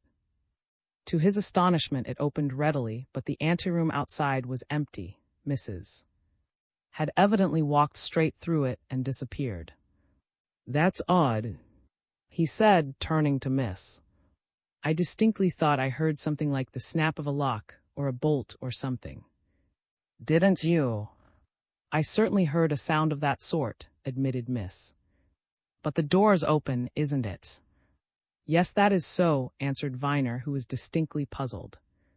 "Yet but then, all this seems very odd." "When did you come down here?" "About an hour ago," replied Miss in a hurry. "Do you know why?" asked Viner. "To see a doctor, who is to tell us something about Mr. replied his fellow sharer in these strange quarters. "Didn't Mrs. ask you to come down for the same purpose, Mr. Viner?" Viner, before he replied, looked round the room. Considering the extreme shabbiness and of the surrounding district, he was greatly surprised to find that the apartment in which he and Miss waited was extremely well furnished, if in an old-fashioned and rather heavy way. The walls were paneled in dark, age-stained oak to the height of several feet. Above the paneling were arranged good old pictures, which Viner would have liked to examine at his leisure. Here and there in cabinets were many promising curiosities. There were old silver and brass things, and a shelf or two of well-bound books. Altogether the place and its effects were certainly not what Viner had expected to find in such a quarter. "Yes," he said at last, turning to his companion, "that's what I was brought here for." "Well, have you seen this doctor?" "No," answered Miss. "Not yet." "Know anything about him?" suggested Viner. "Nothing whatever."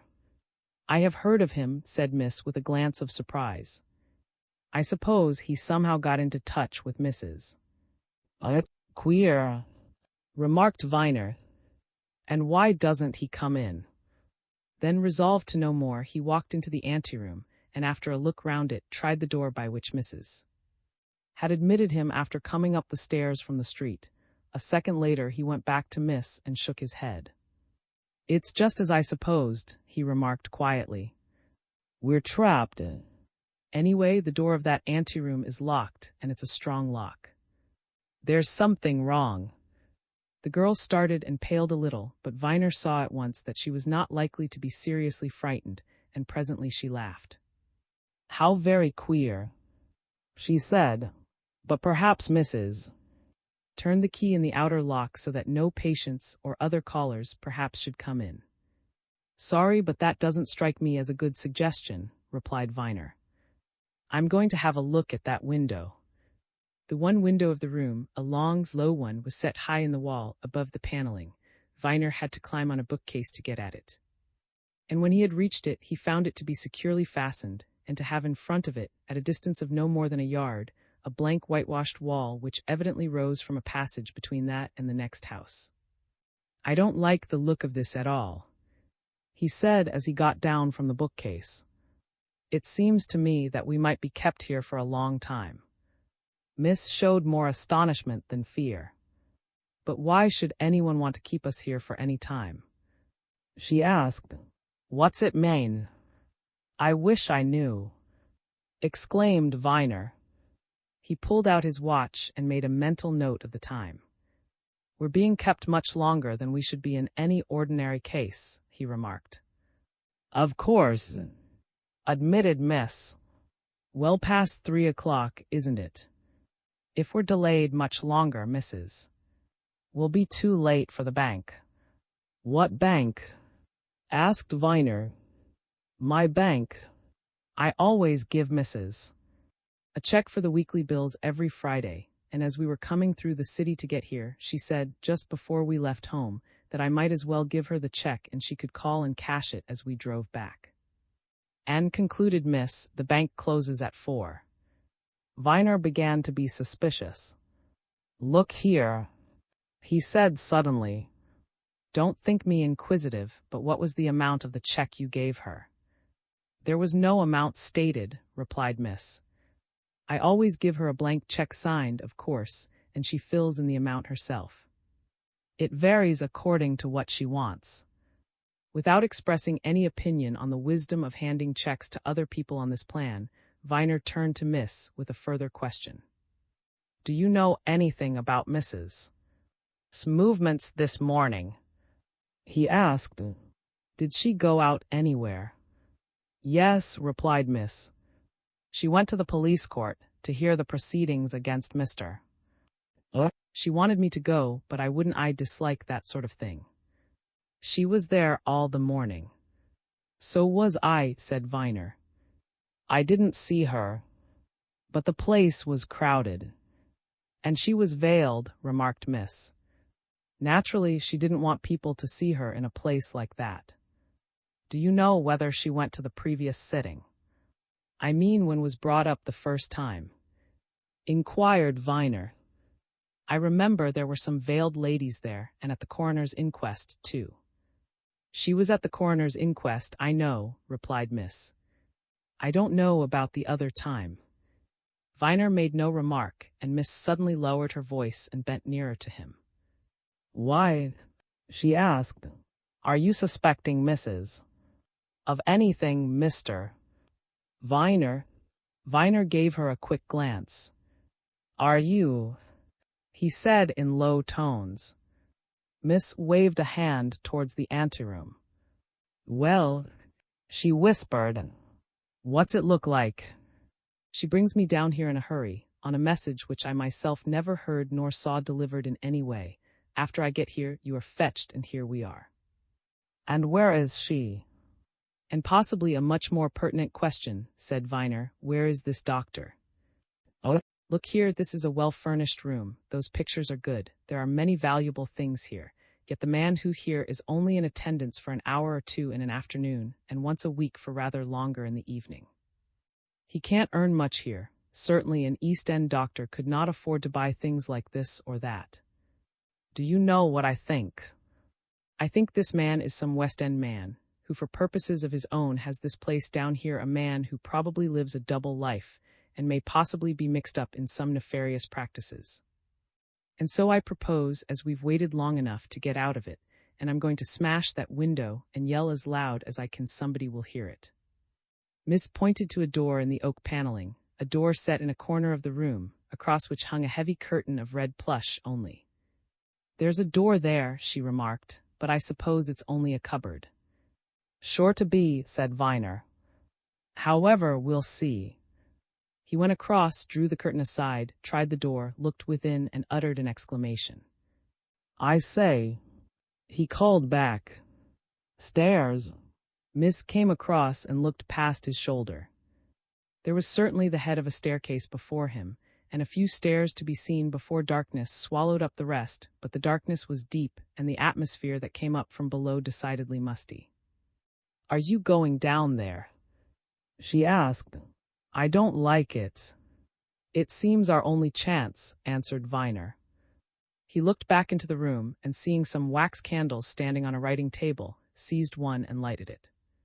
Come along, he said. Let's get out of this altogether.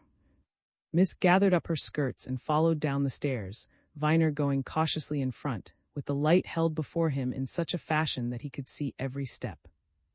At a turn in the stairway he came across a door, and opening it, saw that it stood at the end of a narrow passage running through the house. At the farther end of the passage he recognized an oak cabinet which he had noticed when Mrs. first admitted him. I see how these people, whoever they are, manage matters, he remarked over his shoulder as he led his companion forward. This place has a front and a back entrance. If you don't want to be seen, you know, well, it's convenient. We're approaching the back, and here it is. The stairs came to an end deep down in the house, terminating in a door which Viner, after leaving his silver-stick candle, only blown out on the last step, carefully opened. There before him lay a narrow whitewashed yard, at the end of which they could see a street, evidently pretty much like the rest of the streets in that district. But in the yard a pale-cheeked, sharp-eyed urchin was feeding a couple of rabbits in a wire-faced soap-box, and him Viner immediately hailed. "You're a smart-looking lad," he said. "Would you like 5 shillings? Well, have you seen Doctor?" "This afternoon. You know, the doctor who comes to the house behind us." "See him go out an hour ago, Governor Gent," said the lad eagerly, his bright eyes wavering between Viner's face and the hand which he had thrust in his pocket. He pointed to the distant entrance of the yard. "Went out that way, they did." "Ah, and what was the other gentleman like?"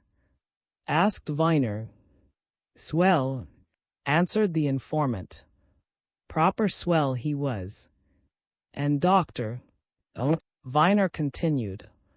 "You've seen him many a time, of course. Now what's he like?" "He's a tall gentleman," said the boy, after some evidently painful thought. "Yes, but what else has he got a beard?" asked Viner. "Couldn't tell you that, Governor, see," said the lad, "'cause he's one o' them gents what wears a white silk his face up to his eyes. But he's a big man, wears black clothes." Viner gave the boy his promised reward, and was passing on when Miss touched his arm. "Ask if he's seen a lady go out this way," she said. "That's equally important." The boy, duly questioned, nodded his head.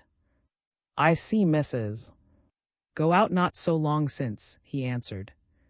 "Her what used to live here one time. Know her well enough." "Come along," muttered Viner. "We've hit it. Mrs. Who is Mrs.? Used to live here at one time."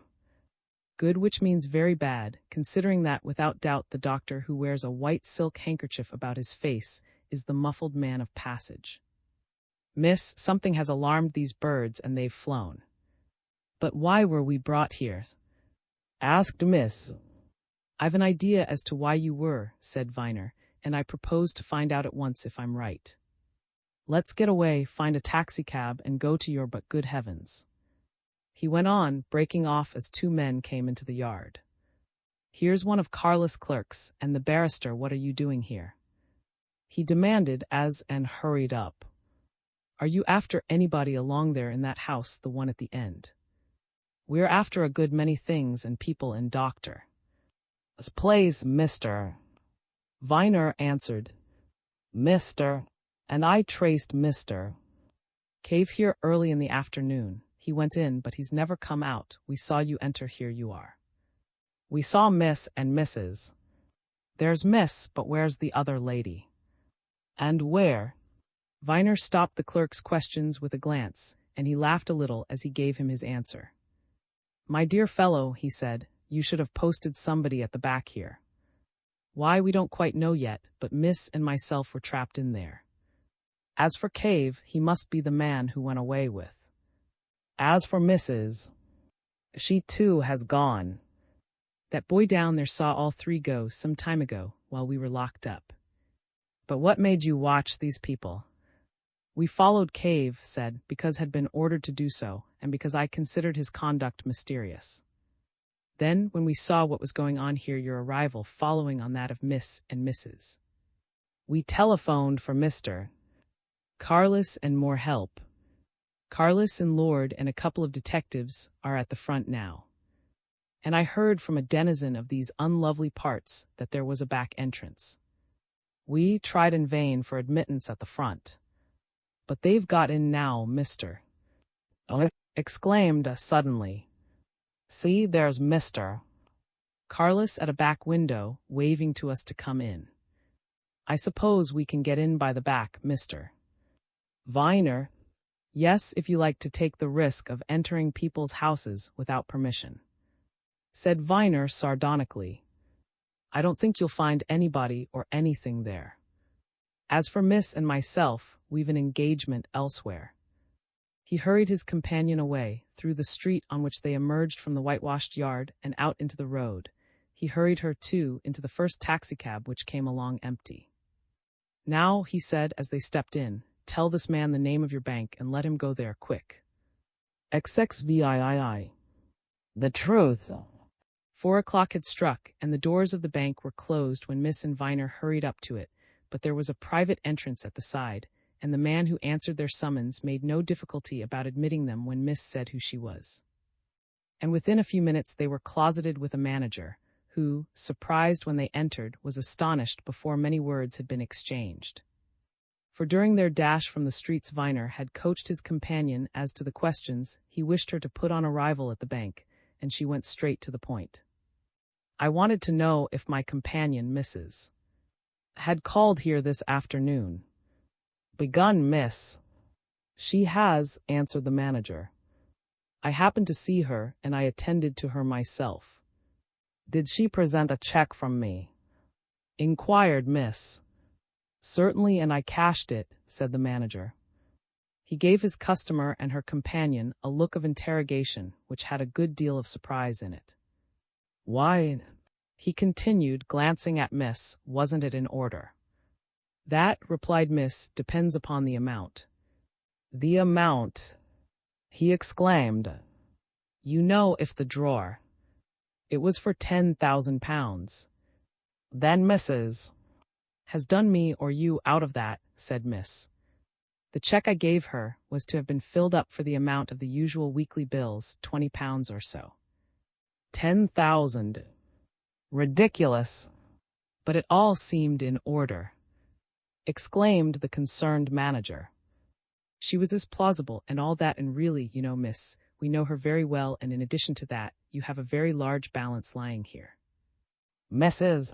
merely mentioned that you wanted this amount in notes and that she had called for it, and of course, I cashed the check, your check, remember, at once.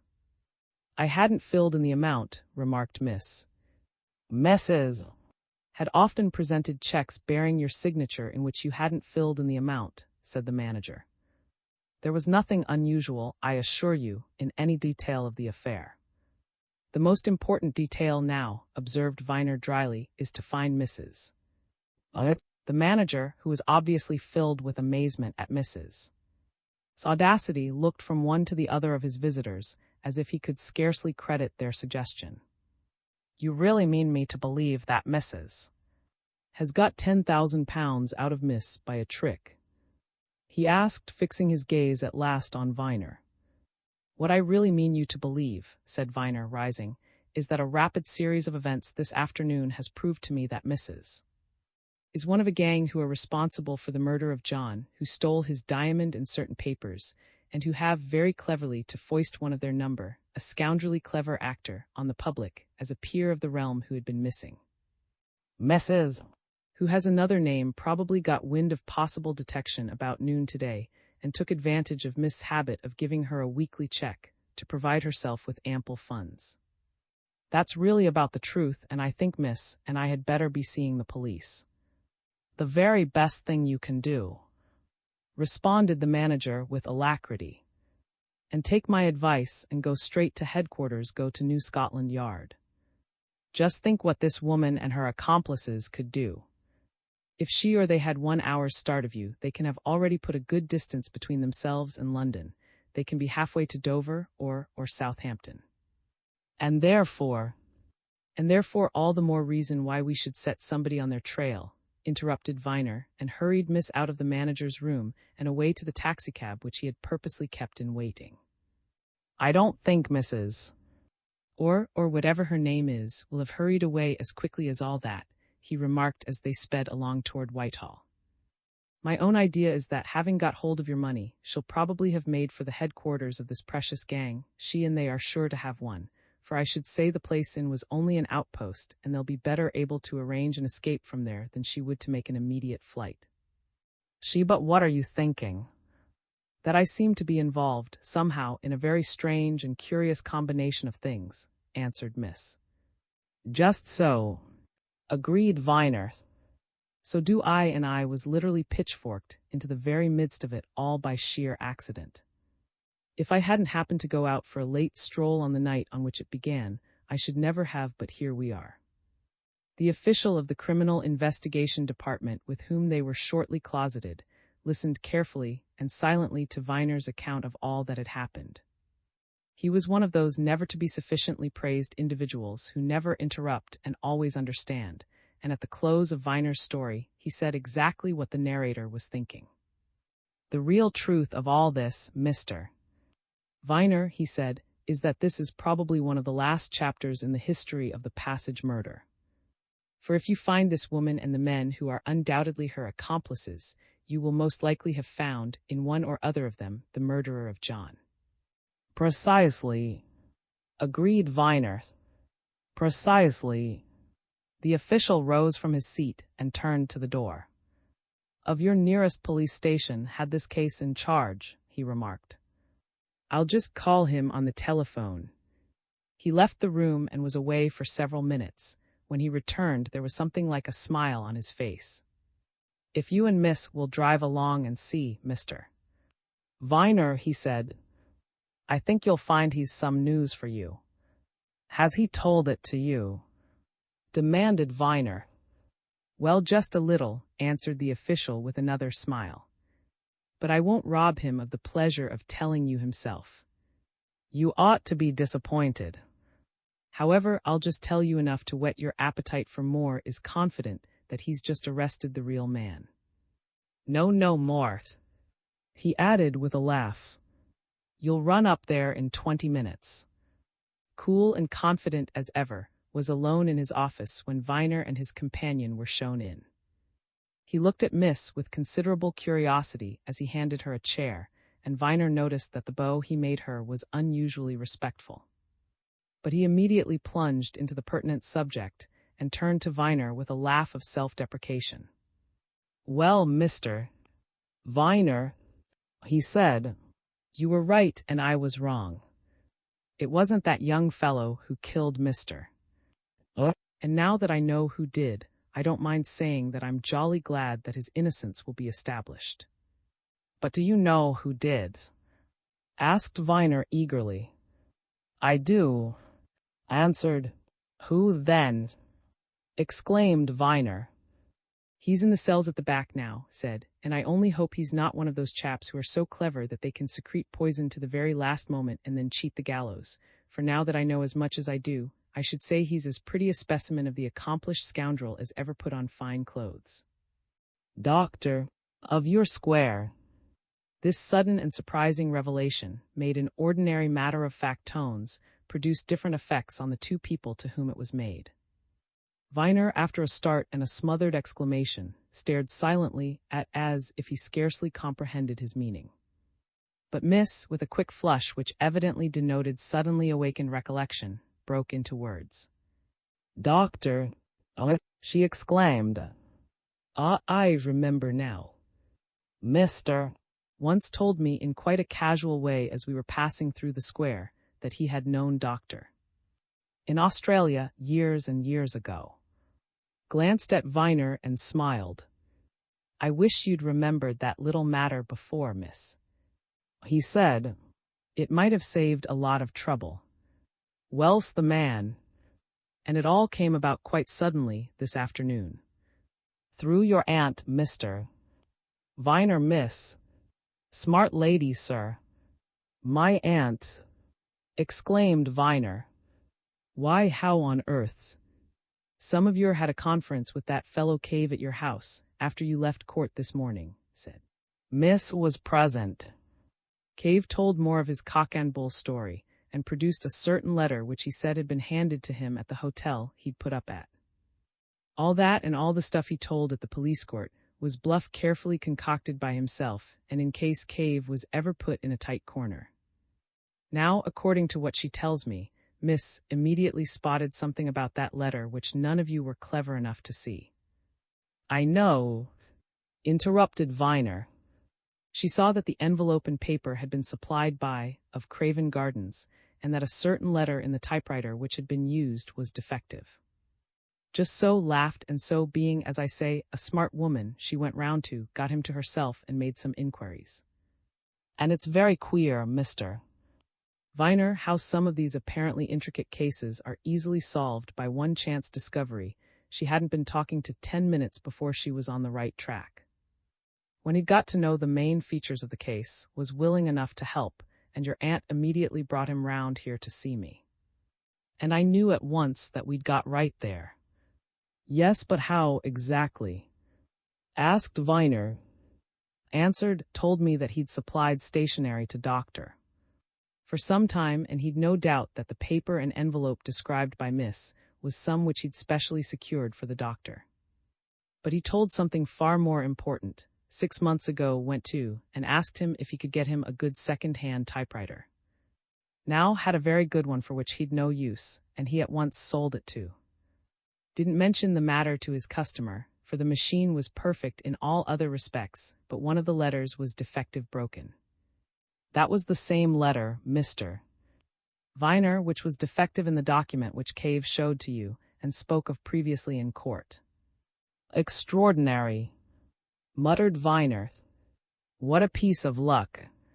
"No, sir," said stoutly. "No luck at all, just a bit of good thinking on the part of a shrewd woman. But you'll want to know what we did." I was so absolutely certain of the truth of Miss' theory that I immediately made preparations for a descent on's house. I got a number of our best men detectives, of course, and we went round to square, back and front. Inquiry showed that was out, but we'd scarcely got that fact ascertained when he drove up in a taxicab with Cave himself. They hurriedly entered the house. I myself was watching from a good point of vantage, and I saw that both men were, to say the least, anxious and excited. Then I began to make final preparations. But before I'd finished telling my men exactly what to do, another party drove up. Your companion, Mrs. She too entered. Then I moved quick. Some of us went to the front with the others went in by the back. We made straight for surgery, and we were on him and the other two before they'd time to move, literally.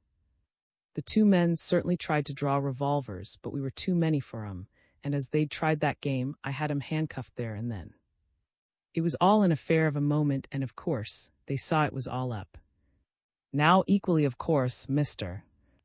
Viner, in all these cases, in my experience, the subordinates immediately try to save their own skins by denouncing the principal, and it was so in this instance. Mrs. and Cave at once denounced as the mainspring, and the woman, who's a regular coward, got me aside and offered to turn King's evidence, and whispered that actually killed himself, unaided, as he let him out of his back door into passage. "So that settled," exclaimed Viner. "Yes, I think so," agreed. "Well, we brought 'em all here and charged 'em and examined 'em. Nothing much on Cave, who, of course, is precisely what said he was a man named. An old actor, if he was as good a performer on the stage as he is in private life, he ought to have done well. But on Mrs. We found £10,000 in Bank of England notes, and 1 or 2 letters from which she was a fool for keeping, for they clearly prove that she was an accessory. And on we'd a big find. That diamond that used to carry about, the other ring that was wearing when he was murdered, and perhaps most important of all, certain papers which he'd no doubt taken from Spotty." "What are they?" demanded Viner. Glanced at Miss. "Well," he said, "I've only just had time to glance at them, but I should say that they affect Miss in a very surprising fashion, and I shall be glad to hand them over to her solicitors as soon as they come for them. They're birth certificates, burial certificates, marriage certificates, and a complete memorandum of a certain case, evidently written out with great care by himself. And of course, knowing what I do now, it's very clear to me how murder came about. Knew that if it was out of the way and he himself in possession of the papers, he could use some, suppress others, and foist off an accomplice of his own as claimant to a title which, from what I've seen, appears without doubt to belong to." Was again glancing at Miss, but Viner contrived to stop any further revelations and got to his feet. "Extraordinary," he said. "But my aunt, where is she?" "She remained here until we'd safely caged the birds," answered. "Then she said she'd go home. And I suppose you'll find her there." Viner took his companion away from the police station in silence. But at the end of the street, Miss looked back. "Are those 3 people really locked up in cells close by where we were sitting with the inspector?" she asked. "Just so," answered Viner. "And will they all be hanged?" she whispered. I sincerely hope one will, exclaimed Viner. What, she inquired, did the inspector mean about the papers found on Dr. Oh, I have some uneasy feeling that. I think you'd better wait, said Viner. There'll have to be some queer explanations. We must let Mr. and Mr. Carlos know of what's happened there, the proper people to deal with this affair. And then, as they turned into square, they saw Mr. and Mr. Carlos, who, with Lord, were hurrying from Miss House in the direction of Viner. Mr. Carlos quickened his pace and came toward them. I was so upset when I heard from that Miss has been in that house inn, he said, that, on learning she'd gone off with you, Viner, Lord, and I drove to, and brought him on here to learn if she'd got home and what had happened. What had happened? Demanded Mr. Oh, what is it, Viner? Viner gathered them round him with a look. This has happened, he said. The whole thing's solved. This murderer is found, and he and his accomplices are under lock and key. Listen, and I'll tell you all that's been done since 1 o'clock, up here while we've been at the other end of the town. But I'll only give you an outline. Well, then. The three men listened in dead silence until Viner had repeated story. Then Mr. glanced round at the window of Viner's house. Miss, by all that's wonderful, he said in a deep voice. Most extraordinary. Where is she? At home, I should imagine, answered Viner with a laugh. Then, my dear sir, by all means let us pay our respects to her, said Mr. Oh, a tribute. By all means, exclaimed Mr. Carlos. A just tribute richly deserved. I should like to add my small quota, said Lord. Viner led the way into his house and to the drawing-room. Miss, in her best cap, was calmly dispensing tea to the two sisters, who were regarding her with obvious admiration. She looked round on her nephew and the flood of callers as if to ask what most of them were doing there. And Viner, knowing Miss Peculiar, rose to the occasion. My dear aunt, he said in a hushed voice, these, having heard of your extraordinary achievement this afternoon, have come to lay at your feet their united tribute of. Miss shot a warning glance through her steel-rimmed spectacles. Don't talk nonsense, Richard, she exclaimed sharply.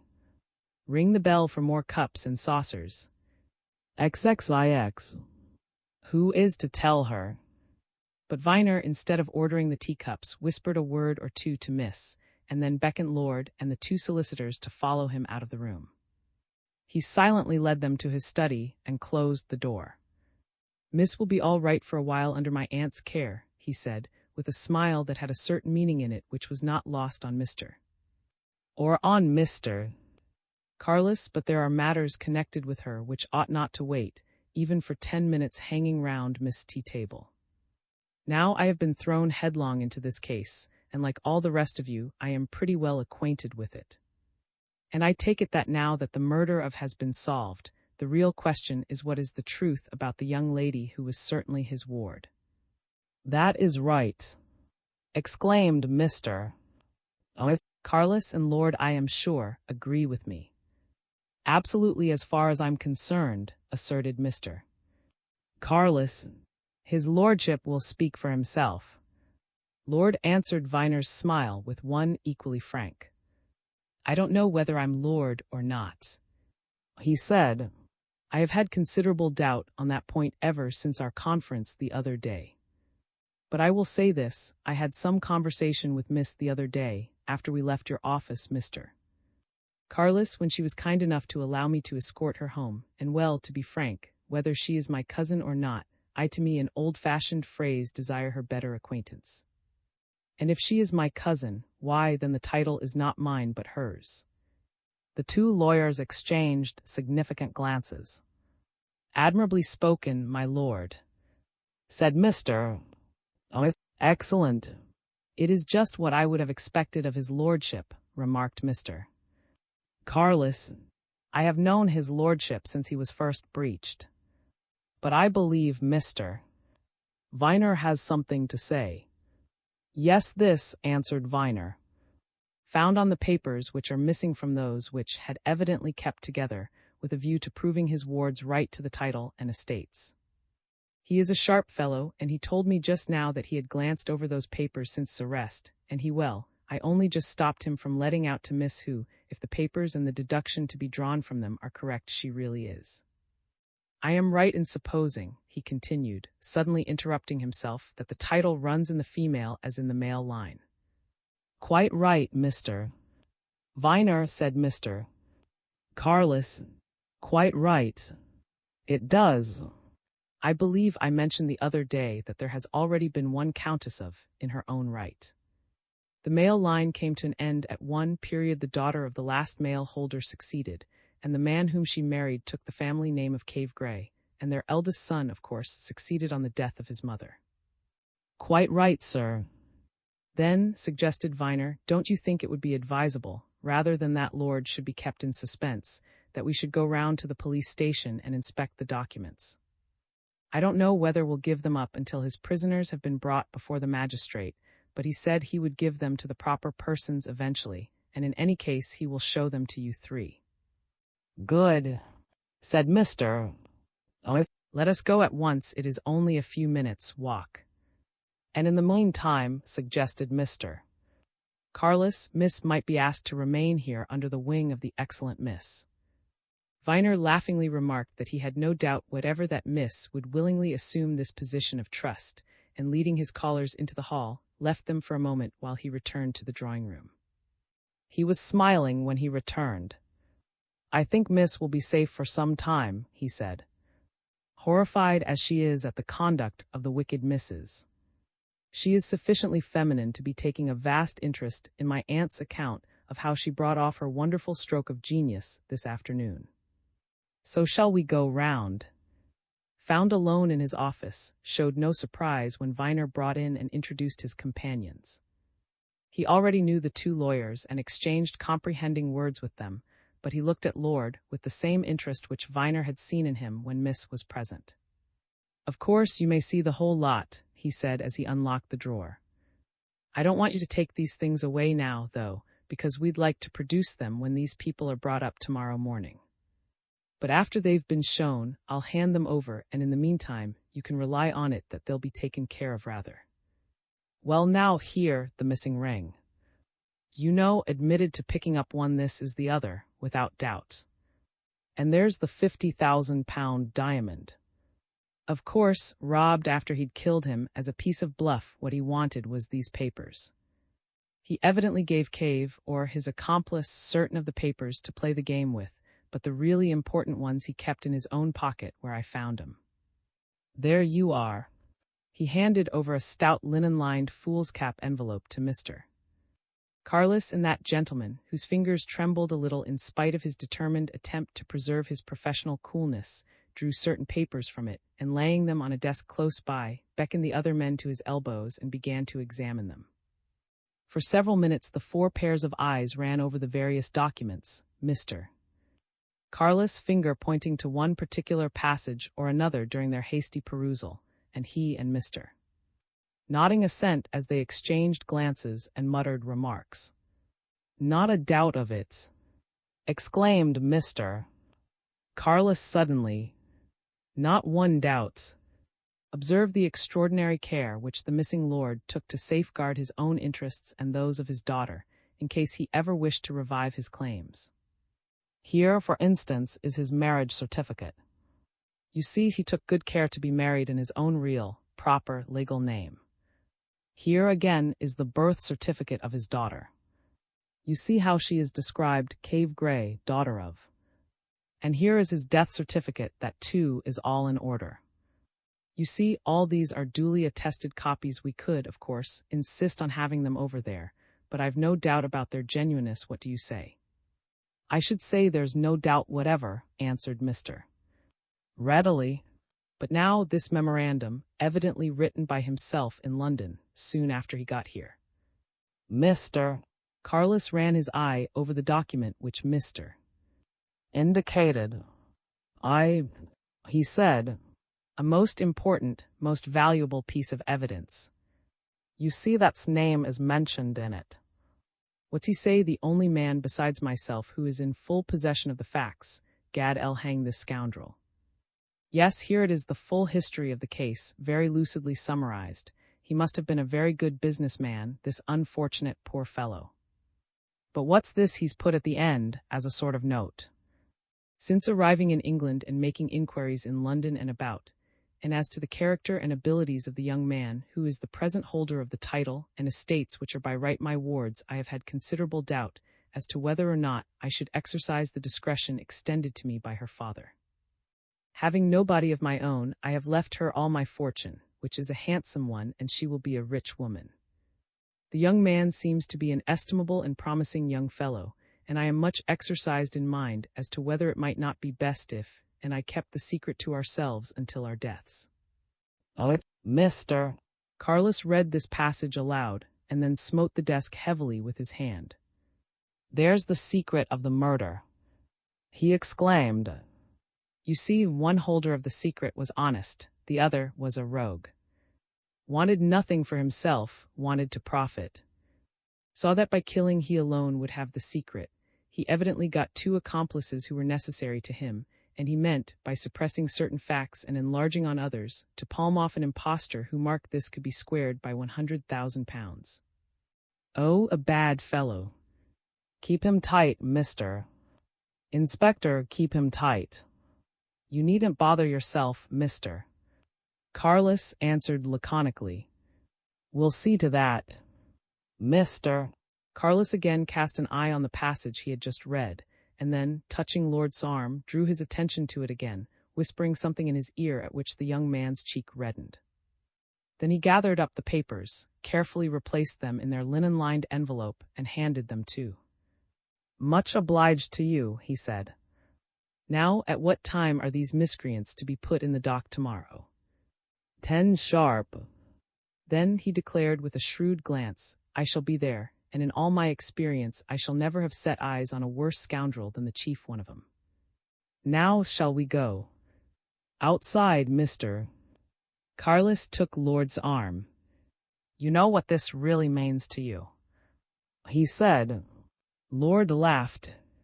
Of course, he answered. Remember, continued Mr. Carlos with a knowing glance at Mr. You needn't give in without a struggle. You can make a big fight. You're in possession, it would take a long time to turn you out. You can have litigation as much as ever you wish. But I don't think there's the least doubt that the young woman we're going back to is your cousin, and therefore Countess of. Neither do I, said his client with a smile. Nor, I think, does Mr. Not a doubt of it, affirmed Mr. Very well, said Mr. Carlos, and pulled his companions to a halt. Then the question now is who is to tell her.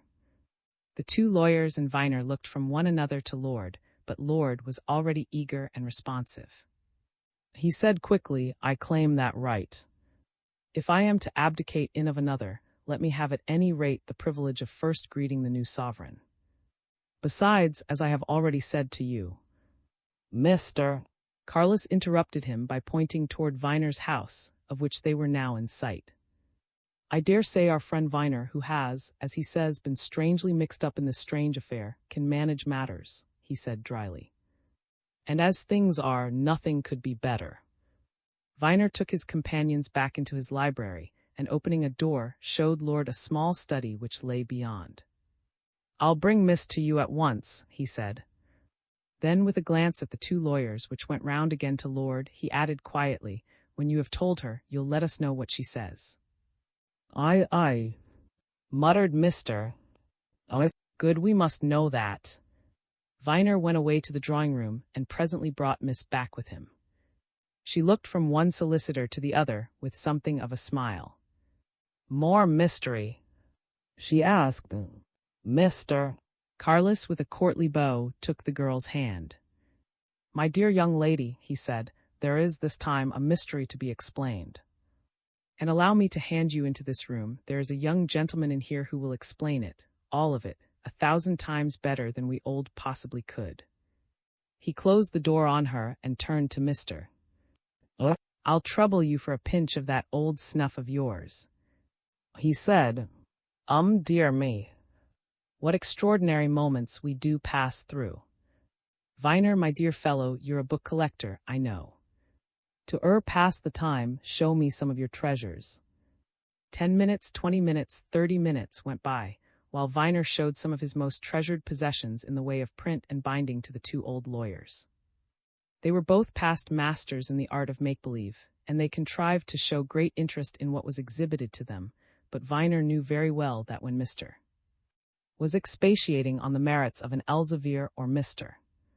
Carlos on the beauties of a, they were really wondering what the two young people in the next room, so strangely thrown together, were saying to each other.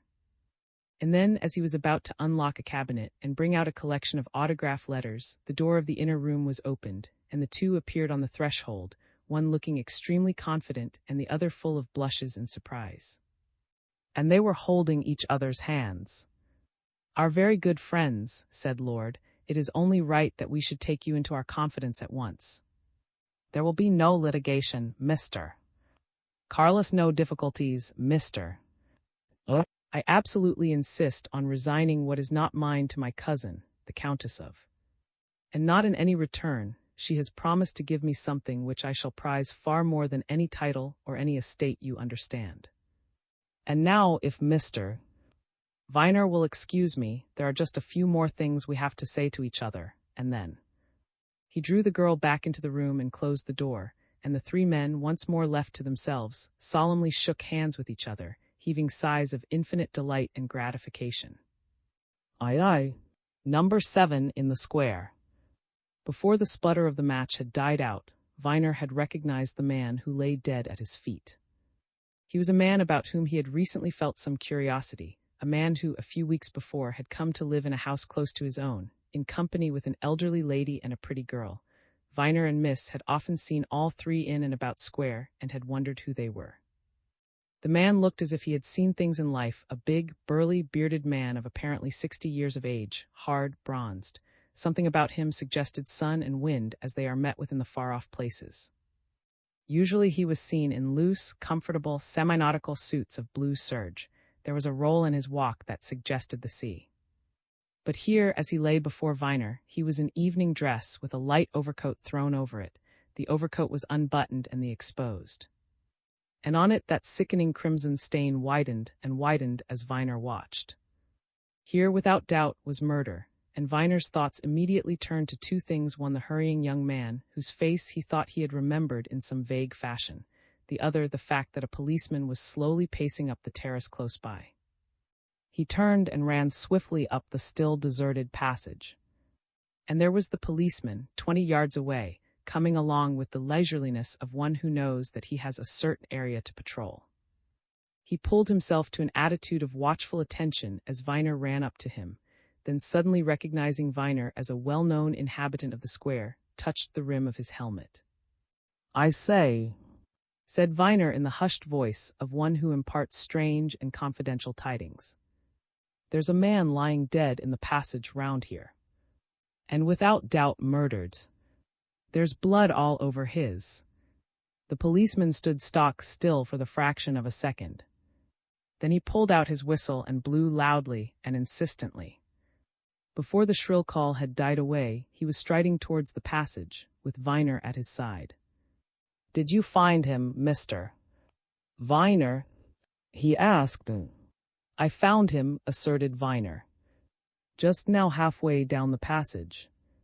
"Sure he's dead, sir?" "Dead, yes.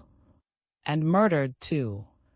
"And—" He was about to mention the hurrying young man, but they had just then arrived at the mouth of the passage, and the policeman once more drew out his whistle and blew more insistently than before. "There's my sergeant and inspector not far off," he remarked. "Some of 'll be on the spot in a minute or two. Now then, sir." He marched down the passage to the dead man, glanced at the lamp, and turning on his own lantern, directed its light on the body. "God bless me," he muttered. "Mr. You know him?" said Viner. Gent that came to live at number 7 in your square a while back, mister. Viner, answered the policeman. Australian or New Zealander, I fancy. He's gone right enough, sir. And knifed. You didn't see anybody about, sir? Yes, replied Viner, that's just it. As I turned into the passage, I met a young fellow running out of it in a great hurry. He ran into me, and then shot off across the road, Grove Way. Then I came along and found this. The policeman bent lower and suddenly put a knowing finger on certain of the dead man's pockets. Robbed, he said. No watch there anyway, and nothing where you'd expect to find his purse. Robbery and murder for the sake of robbery, that's what it is, mister. Viner. Grove Way, you say this fellow went. And 5 minutes start. Is it any good getting a doctor? Asked Viner. 1,000'll do him no good, replied the policeman grimly. But there's doctor. Somewhere about here, number 7 in the terrace. One of these back doors is his. We might call him. He turned the light of his lantern on the line of doors in the right-hand wall, and finding the number he wanted, pulled the bell. As its tinkle sounded somewhere up the yard behind, he thrust his whistle into Viner's hand. Mister. Viner, he said, go up to the end of the passage and blow on that as loud as you can 3 times. I'll stand by here till you come back. If you don't hear or see any of our people coming from either direction, blow again. Viner heard steps coming down the yard behind the door as he walked away. And he heard more steps, hurrying steps, as he reached the end of the passage. He turned it to find an inspector and a sergeant approaching from one part of the terrace, a constable from another. You're wanted down here, said Viner as they all converged on him. There's been murder. One of your men's there, he gave me this whistle to summon further help. This way. The police followed him in silence down the passage. Another figure had come on the scene. Bending over the body and closely scrutinizing it in the light of the policeman's lantern was a man whom Viner knew well enough by sight, a tall, handsome man, whose olive-tinted complexion, large, lustrous eyes, and Van Dyke beard gave him the appearance of a foreigner.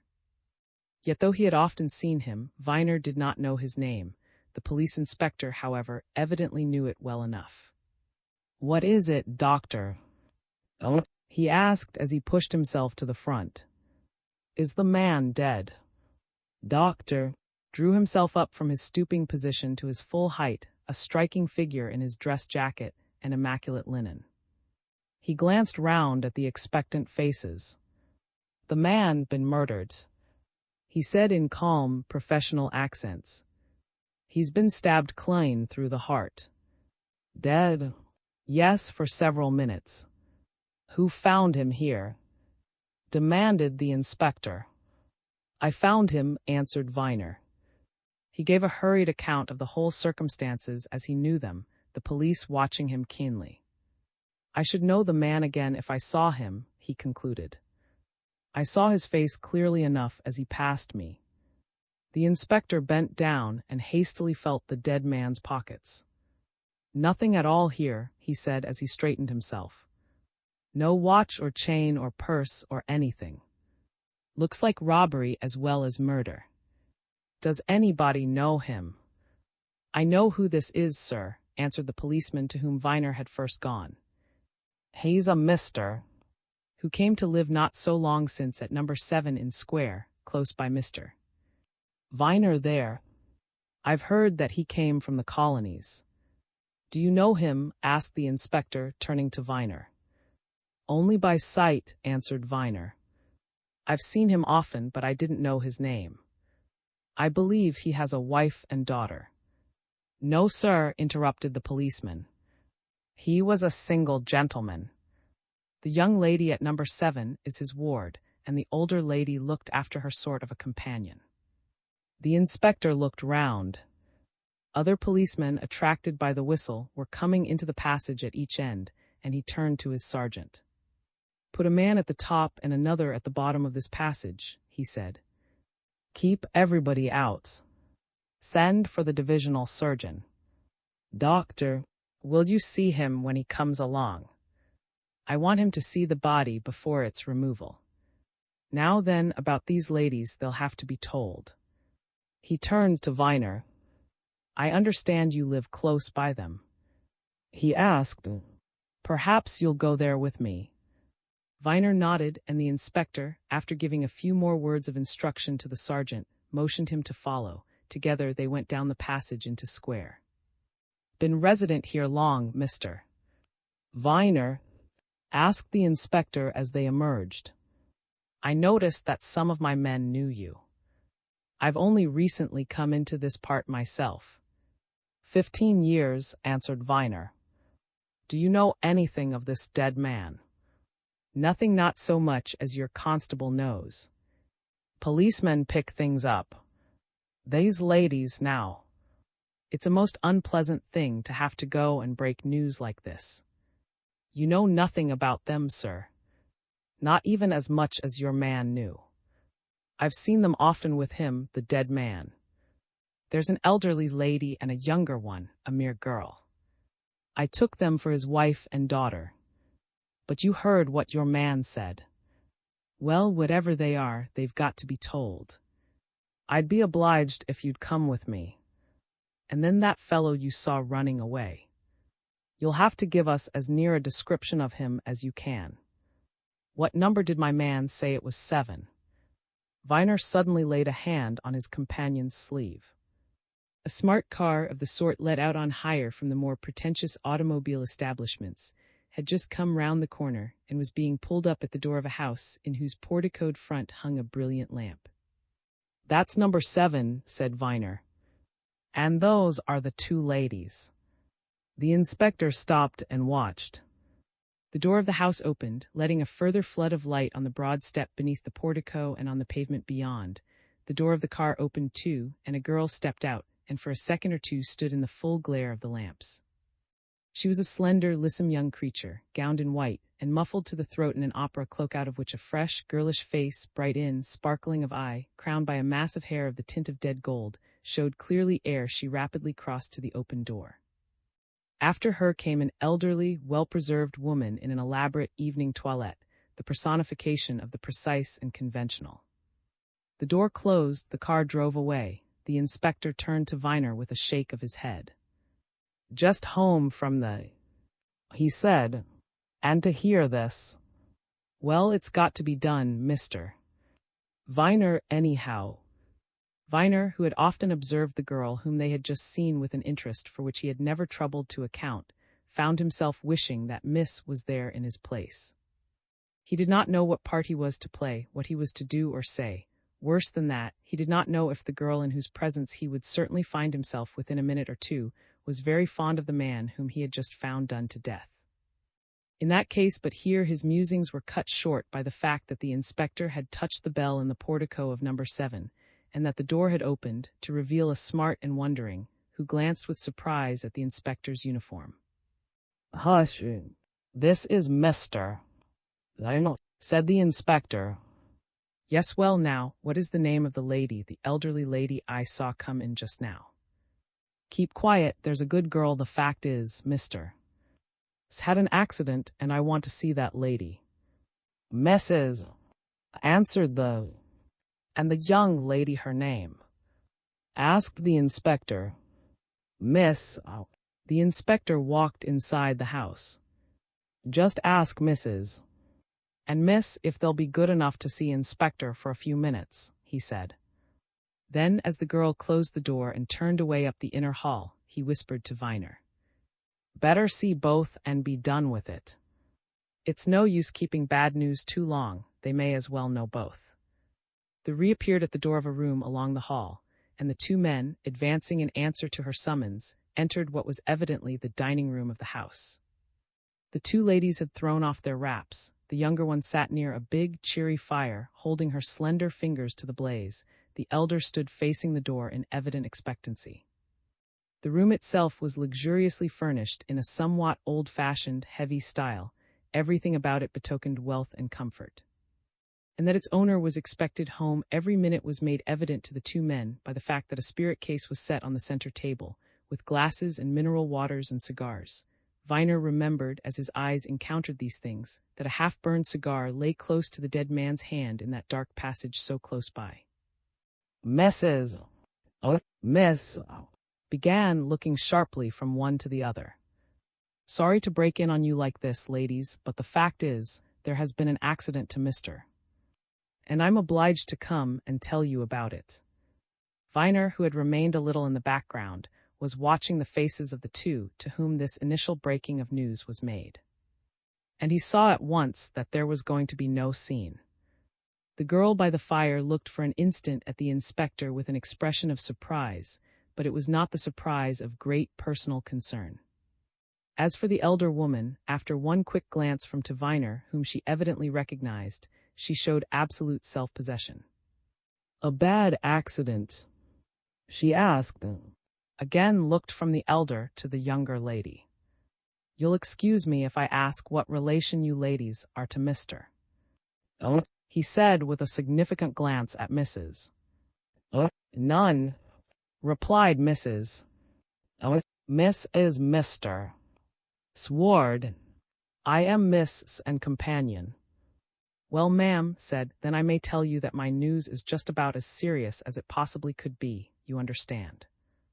In the silence that followed, the girl turned toward the visitors, and Viner saw her change a little. And it was she who first spoke. Don't be afraid to tell us, she said. Is Mr. dead? Inclined his head and spoke as he was bidden. I'm sorry to say he is, he replied. And still more to be obliged to tell you that he came to his death by violence. The truth is... He paused, looking from one to the other, as if to gauge the effect of his words. And again it was the girl who spoke. What is the truth? She asked.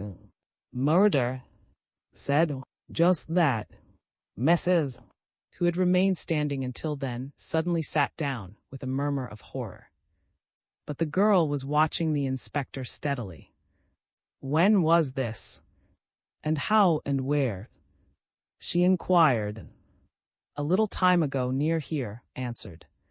This gentleman, Mr.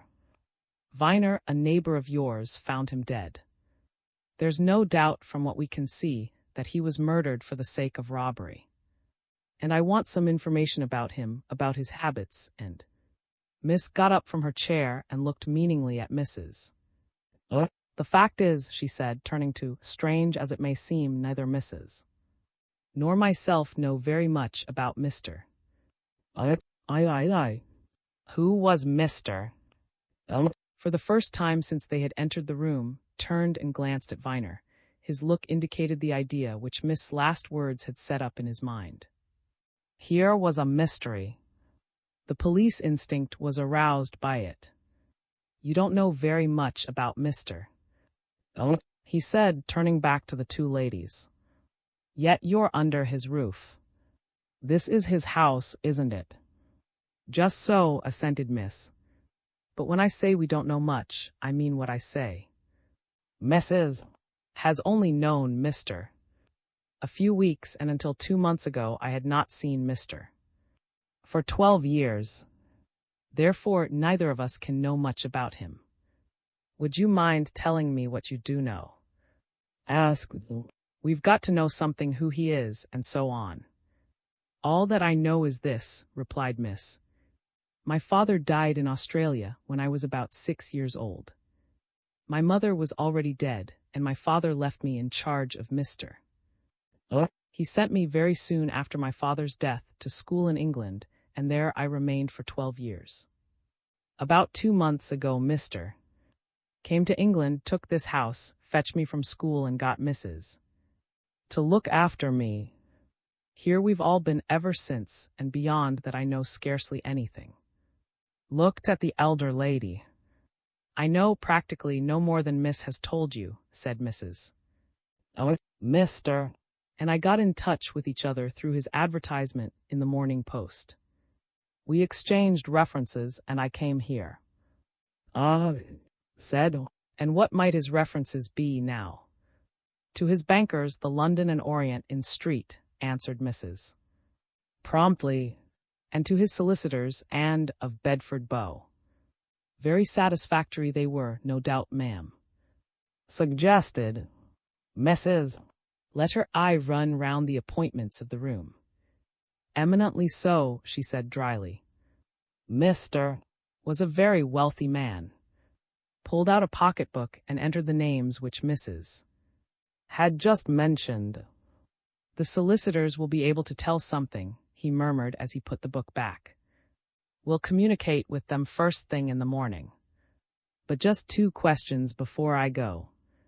Can you tell me anything about Mr.'s usual habits?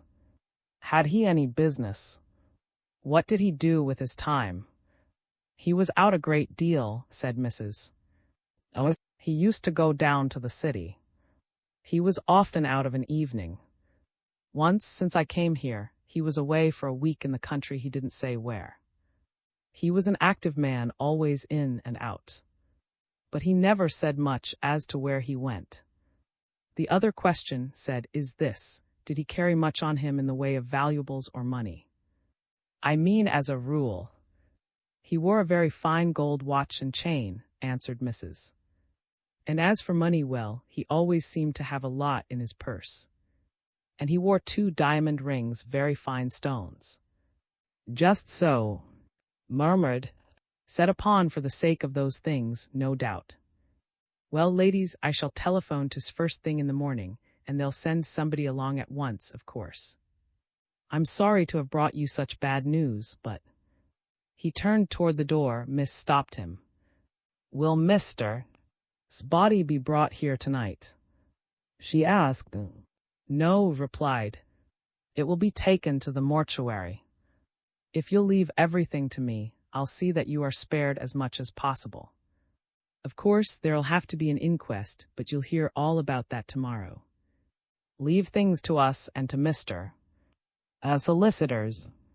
He moved towards the door, and Viner, until then a silent spectator, looked at Miss, something impelling him to address her instead of Mrs. I live close by you, he said. If there is anything that I can do, or that my Aunt Miss, who lives with me, can do, perhaps you will let me call in the morning. The girl looked at him steadily and frankly. Thank you, Mr. Viner, she said. It would be very kind if you would. We've no men folk. Yes, please do. After breakfast then, answered Viner, and went away to join the inspector, who had walked into the hall. What do you think of this matter? He asked when they had got outside the house. Oh, a very clear and ordinary case enough, Mr. Viner replied. No mystery about it at all. Here this Mr. Been living here some weeks. Some fellow, the man, of course, whom you saw running away, has noticed that he was a very rich man and wore expensive, has watched him, probably knew that he used that passage as a shortcut, and has laid in wait for him and murdered him for what he got on him. It wouldn't take 2 minutes to do the whole thing. Rings now. They spoke of diamond rings in there. Well, I didn't see any diamond rings on his hands when I looked at his body, and I particularly noticed his hands, to see if there were signs of any struggle. No, sir, it's just a plain case of what used to be called highway robbery and murder. But come round with me to the police station, Mr. Viner. They'll have taken him to the mortuary by now, and I should like to hear what our divisional surgeon has to say, and what our people actually found on the body. As Viner and the inspector walked into the police station, Dr. came out. Stopped him. Found out anything more, doctor? He asked. Nothing beyond what I said at first, replied. The man has been stabbed through the heart, from behind, in one particularly well-delivered blow. I should say the murderer had waited for him in that passage, probably knowing his habits. That passage, now you know it, really will have to be seen to. That wretched old lamp in the middle gives no light at all. The wonder is that something of this sort hasn't occurred before. Muttered something about local authorities and property owners, and went forward into an office, motioning Viner to follow. The divisional surgeon was there in conversation with the sergeant, whom had left in charge of the body. That is something on which I'd stake my professional reputation, he said. I'm sure of it. What's that, doctor? Asked. Something to do with this affair. I was saying that whoever stabbed this unfortunate man had some knowledge of anatomy, remarked the doctor. He was killed by one swift blow from a particularly keen-edged, thin-bladed weapon, which was driven through his back at the exact spot. You ought to make a minute search behind the walls on either side of that passage. The probability is that the murderer threw his weapon away. We'll do all that, doctor said. As to your suggestion, don't you forget that there are a good many criminals here in London who are regular experts in the use of the knife. I've seen plenty of instances of that myself. Now, he went on, turning to the sergeant, about that search. What did you find on him? The sergeant lifted the lid of a desk and pointed to a sheet of foolscap paper whereon lay certain small articles at which Viner gazed with a sense of strange fascination. A penknife, a small gold matchbox, a gold-mounted pencil case, some silver coins, a handkerchief, and conspicuous among the rest, a farthing. That's the lot, said the sergeant, except another handkerchief and a pair of gloves in the overcoat where I've left them. Nothing else, no watch, chain, purse, or pocketbook. And no rings, but it's very plain from his fingers that he wore 2 rings, one on each hand, third finger in each case. There you are, said with a glance at Viner. Murdered and robbed, clear case. Now, Mr. Viner, give us as accurate a description as possible of the fellow who ran out of that passage. Viner did his best. His recollections were of a young man of about his own age, about his own height and build, somewhat above the medium. It was his impression, he said, that the man was dressed, if not shabbily, at least poorly. He had an impression, too, that the clean-shaven face which he had seen for a brief moment was thin and worn. Got any recollection of his exact look? Inquired the inspector. That's a lot to go by. I'm trying to think, said Viner. Yes, I should say he looked to be pretty hard up. There was a sort of desperate gleam in his eye. And take your time, remarked. Anything you can suggest, you know. Well, replied Viner. I'd an idea at the moment, and I've had it since, that I'd seen this man before. Something in his face was familiar. The only thing I can think of is this. I potter round old and curiosity shops a good deal. I may have seen this young fellow on some occasion of that sort. Anyway, suggested, glancing over the particulars which he had written down, you'd know him again if you saw him. Oh, certainly, asserted Viner. I should know him anywhere. Then that's all we need trouble you with now, sir, said. The next business will be tomorrow. Viner walked slowly out of the police station and still more slowly homeward. When he reached the first lamp, he drew out his watch. 12:30. Just 2 hours ago he had been in his own comfortable library, smiling at Miss ideas about the very matters into one of which he was now plunged. He would not have been surprised if he had suddenly awoke to find that all this was a bad dream, induced by the evening's conversation. But just then he came to the passage in which the murder had been committed. A policeman was on guard at the terrace end, and Viner, rather than hear any more of the matter, hastened past him and made a circuitous way to square. He let himself into his house as quietly as possible, and contrary to taste and custom, went into the dining room, switched on the electric light, and helped himself to a stiff glass of brandy and soda at the sideboard. When the mixture was duly prepared, he forgot to drink it. He stood by the sideboard, the glass in his hand, his eyes staring at vacancy. Nor did he move when a very light foot stole down the stairs, and Miss, in wraps and curl papers, looked round the side of the door. Heavens above, Richard! She exclaimed, what is the matter? I wondered if you were burglars. 12:30. Viner suddenly became aware of the glass which he was unconsciously holding. He lifted it to his lips, wondering whatever it was that made his mouth feel so dry.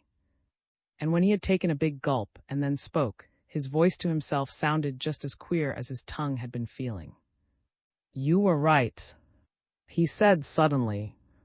There are queerer, stranger affairs in life than one fancies. And I've been pitchforked, thrown clean into the middle of things. Miss came closer to him, staring. She looked from him to the glass, from the glass to him. "No, I haven't been drinking," said Viner with a harsh laugh. "I'm drinking now, and I'm going to have another, too." "Listen." He pushed her gently into a chair, and seating himself on the edge of the table, told her the adventure. And Miss, who was an admirable listener to fictitious tales of horror, proved herself no less admirable in listening to one of plain fact, and made no comment until her nephew had finished. "That poor man's," she said at last. "Such a fine, strong, healthy-looking man, too. I used to wonder about him when I saw him in the square. I used to think of him as somebody who'd seen things." Viner made a sudden grimace. "Do," he said. "I've seen things tonight that I never wished to see. And I wish—" "What?" demanded Miss after a pause, during which Viner had sat staring at the floor. "I wish to God I'd never seen that poor devil who was running away," exclaimed Viner with sudden passion. "They'll catch him, and I shall have to give evidence against him, and my L hang him, and—" "There's a lot to do, and a L happen before that comes off, Richard," interrupted Miss. "The man may be innocent. He'd have a nice job to prove it," said Viner with a forced laugh. "No, if the police get him besides, he was running straight from the place. Isn't it a queer thing?" He went on, laughing again. "I don't mind remembering the dead man, but I hate the recollection of that chap hurrying away. I wonder what it feels like when you've just murdered another fellow, to slink off like." "You've no business to be wondering any such thing," said Miss sharply. "Here, get yourself another brandy and soda, and let us talk business. These two women, did they feel it much?" "They puzzled me," replied Viner. He took his aunt's advice about the extra glass, and obeyed her too, when she silently pointed to a box of cigars which lay on the sideboard. "All right," he said after a minute or two. "I'm not going to have nerves. What was I saying? They puzzled me." "Yes, puzzled. Especially the girl, she seemed so collected about everything. And yet, according to her own story, she's only just out of the schoolroom. You'll go round there with me, if we can be of any service to them." "Certainly," assented Miss. "The girl said they'd no men folk," remarked Viner. "In that case I shall certainly go," said Miss. "Now, Richard, smoke your cigar, and think no more about all this till tomorrow." Viner flung himself into an easy chair. "All right," he said. "Don't bother. It's been a bit of a facer, but—" He was astonished when he woke the next morning, much later than was his wont, to find that he had not dreamed about the events of the midnight. And he was his usual practical and cool-headed self when, at 11 o'clock, he stood waiting in the hall for Miss to go round with him to number 7. But the visit was not to be paid just then. As they were about to leave the house, a police officer came hurrying up and accosted Viner. "Inspector's compliments, and would Mr. Viner come round?" And then the messenger gave a knowing grin. "We've got the man, sir," he whispered. "That's why you're wanted. IV. The ring and the knives." Viner was hoping that the police had got hold of the wrong man as he reluctantly walked into his office, but one glance at the inspector's confident face, alert and smiling, showed him that himself had no doubts on that point. "Well, Mr. Viner," he said with a triumphant laugh, "we haven't been so long about it, you see. Much quicker work than I'd anticipated, too. Are you sure you've got the right man?" asked Viner. "I mean, have you got the man I saw running away from the passage?" "You shall settle that yourself," answered. "Come this way." He led Viner down a corridor, through one or two locked doors, and motioning him to tread softly, drew back a sliding panel in the door of a cell and silently pointed. Viner, with a worse sickness than before, stole up and looked through the barred opening. One glance at the man sitting inside the cell, white-faced, staring at the drab, bare wall, was enough. He turned to and nodded. Nodded too and led him back to the office. "That's the man I saw," said Viner. "Of course," assented. I'd no doubt of it. Well, it's been a far simpler thing than I'd dared to hope.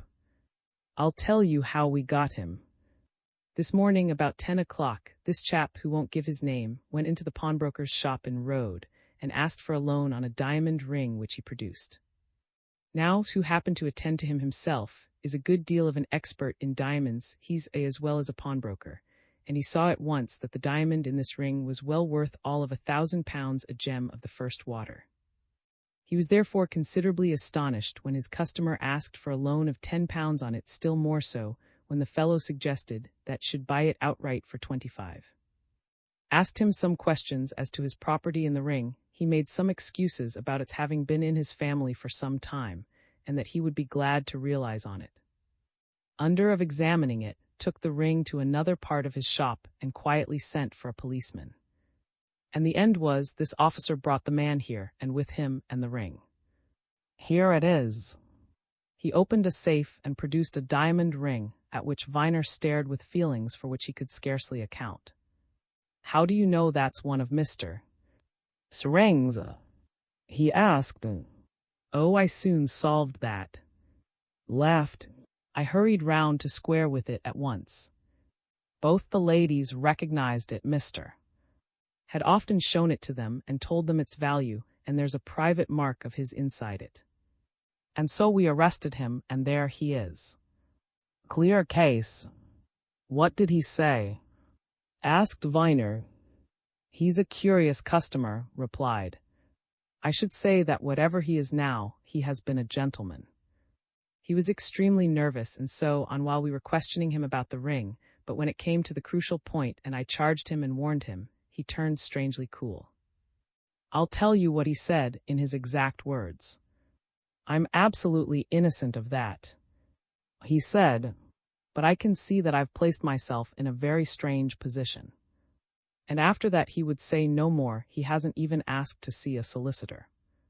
What will be done next? Asked Viner. He'll be brought before the magistrate in an hour or two, said. Formal proceedings for a remand, you know. I shall want you there, Mr. Viner. It won't take long. I wish the fellow would tell us who he is. And I wish I could remember where and when I have seen him before. Exclaimed Viner. Ah, that's still your impression. Remarked. You're still convinced of it. More than ever since seeing him just now, affirmed Viner. I know his face, but that's all I can say.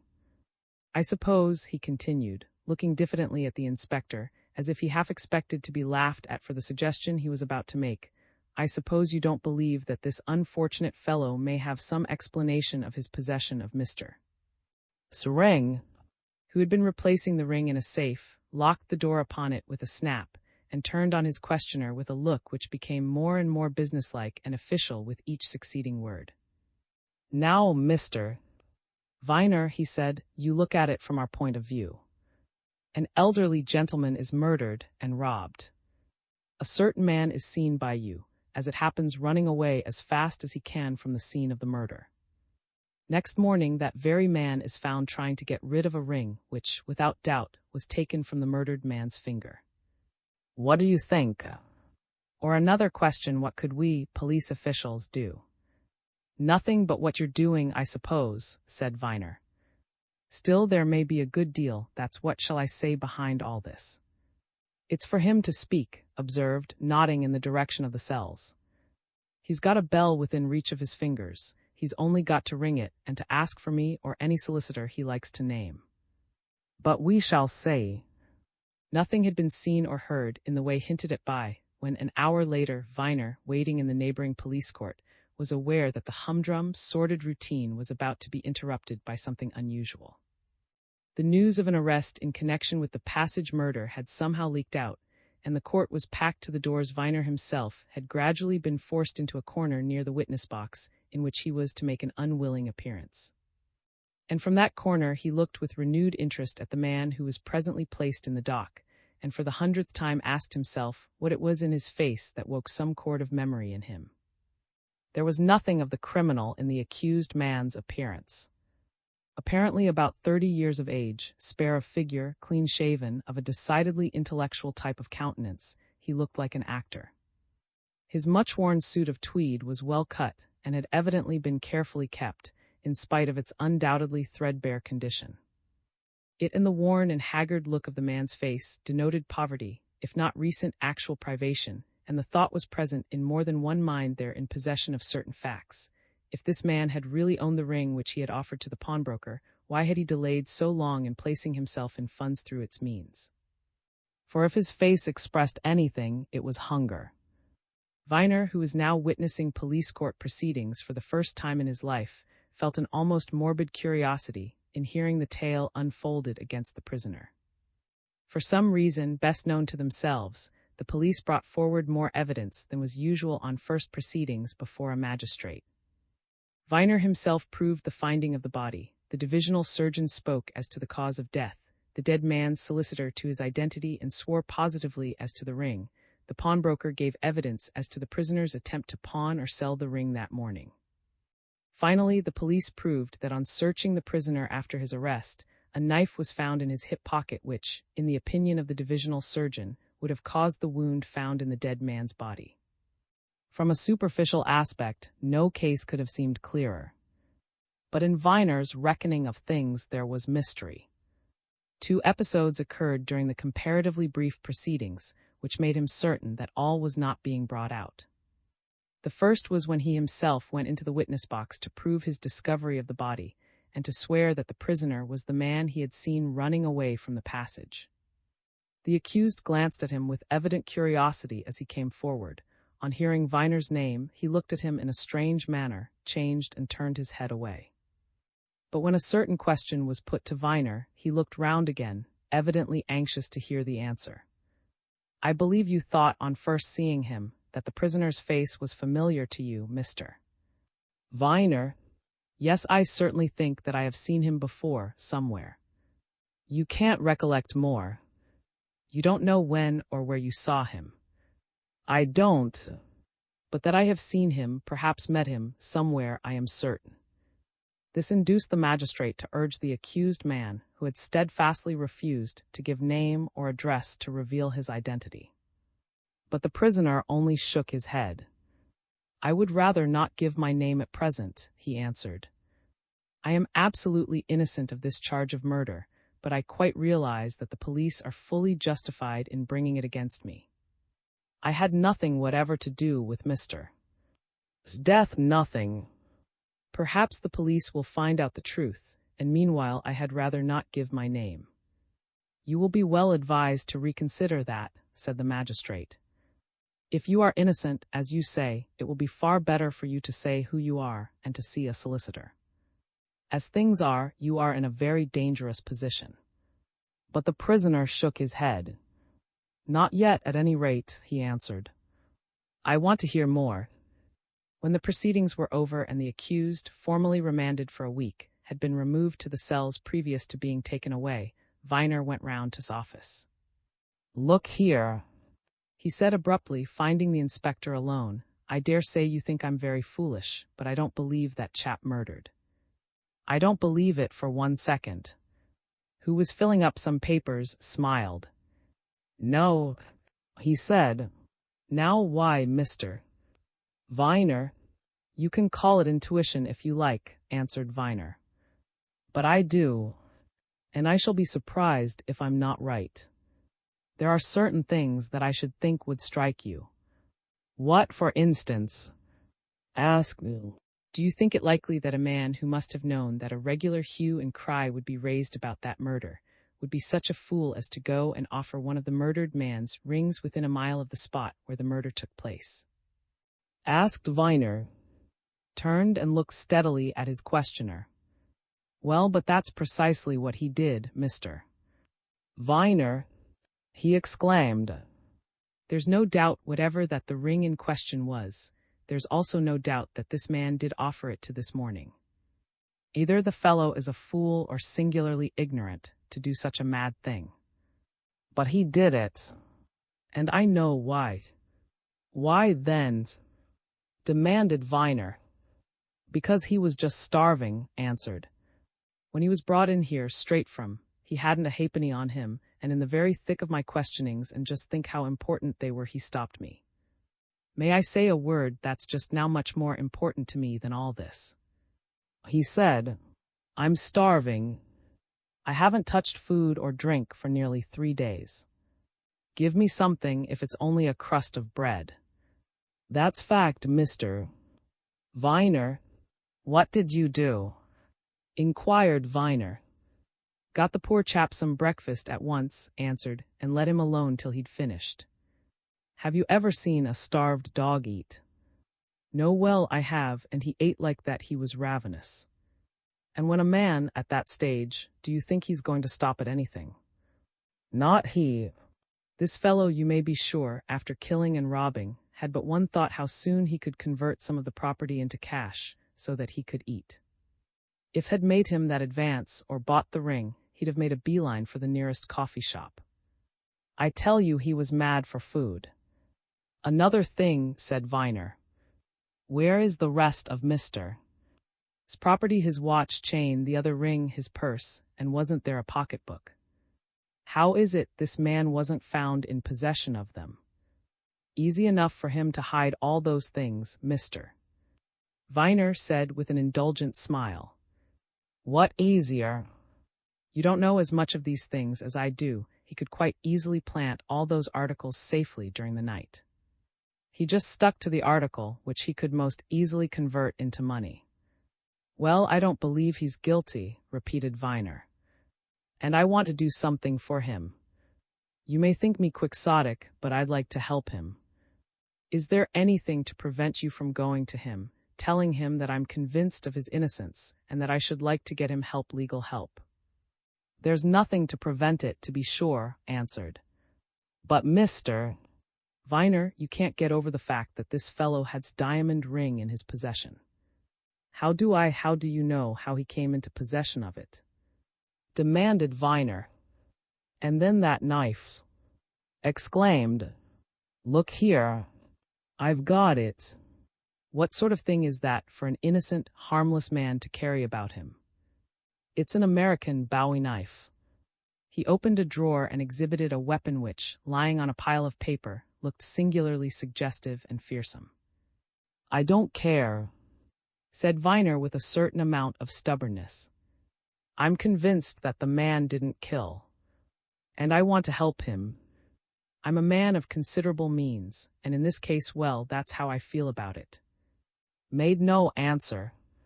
But presently he left the room, after pointing Viner to a chair. Viner waited 5-10 minutes. Then the door opened again and came back. Behind him walked the accused man, with a couple of policemen in attendance upon him. There, Mr. Viner said, you can speak to him yourself. Viner rose from his chair. The prisoner stepped forward, regarding him earnestly. Viner, he said in a low, concentrated tone, don't you know me? You and I were at rugby together.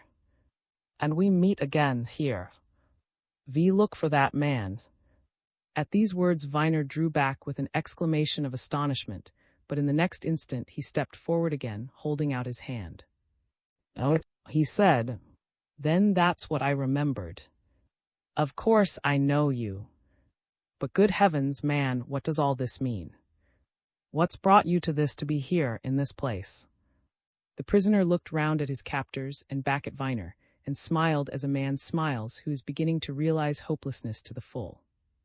I don't know if I'm allowed to speak, he said. Who had been watching this episode with keen attention, motioned to the two policemen. Wait outside, he said abruptly. Now then, he continued when he, Viner, and were alone, this man can say anything he likes to you, Mr. Viner, so long as you've asked to see him.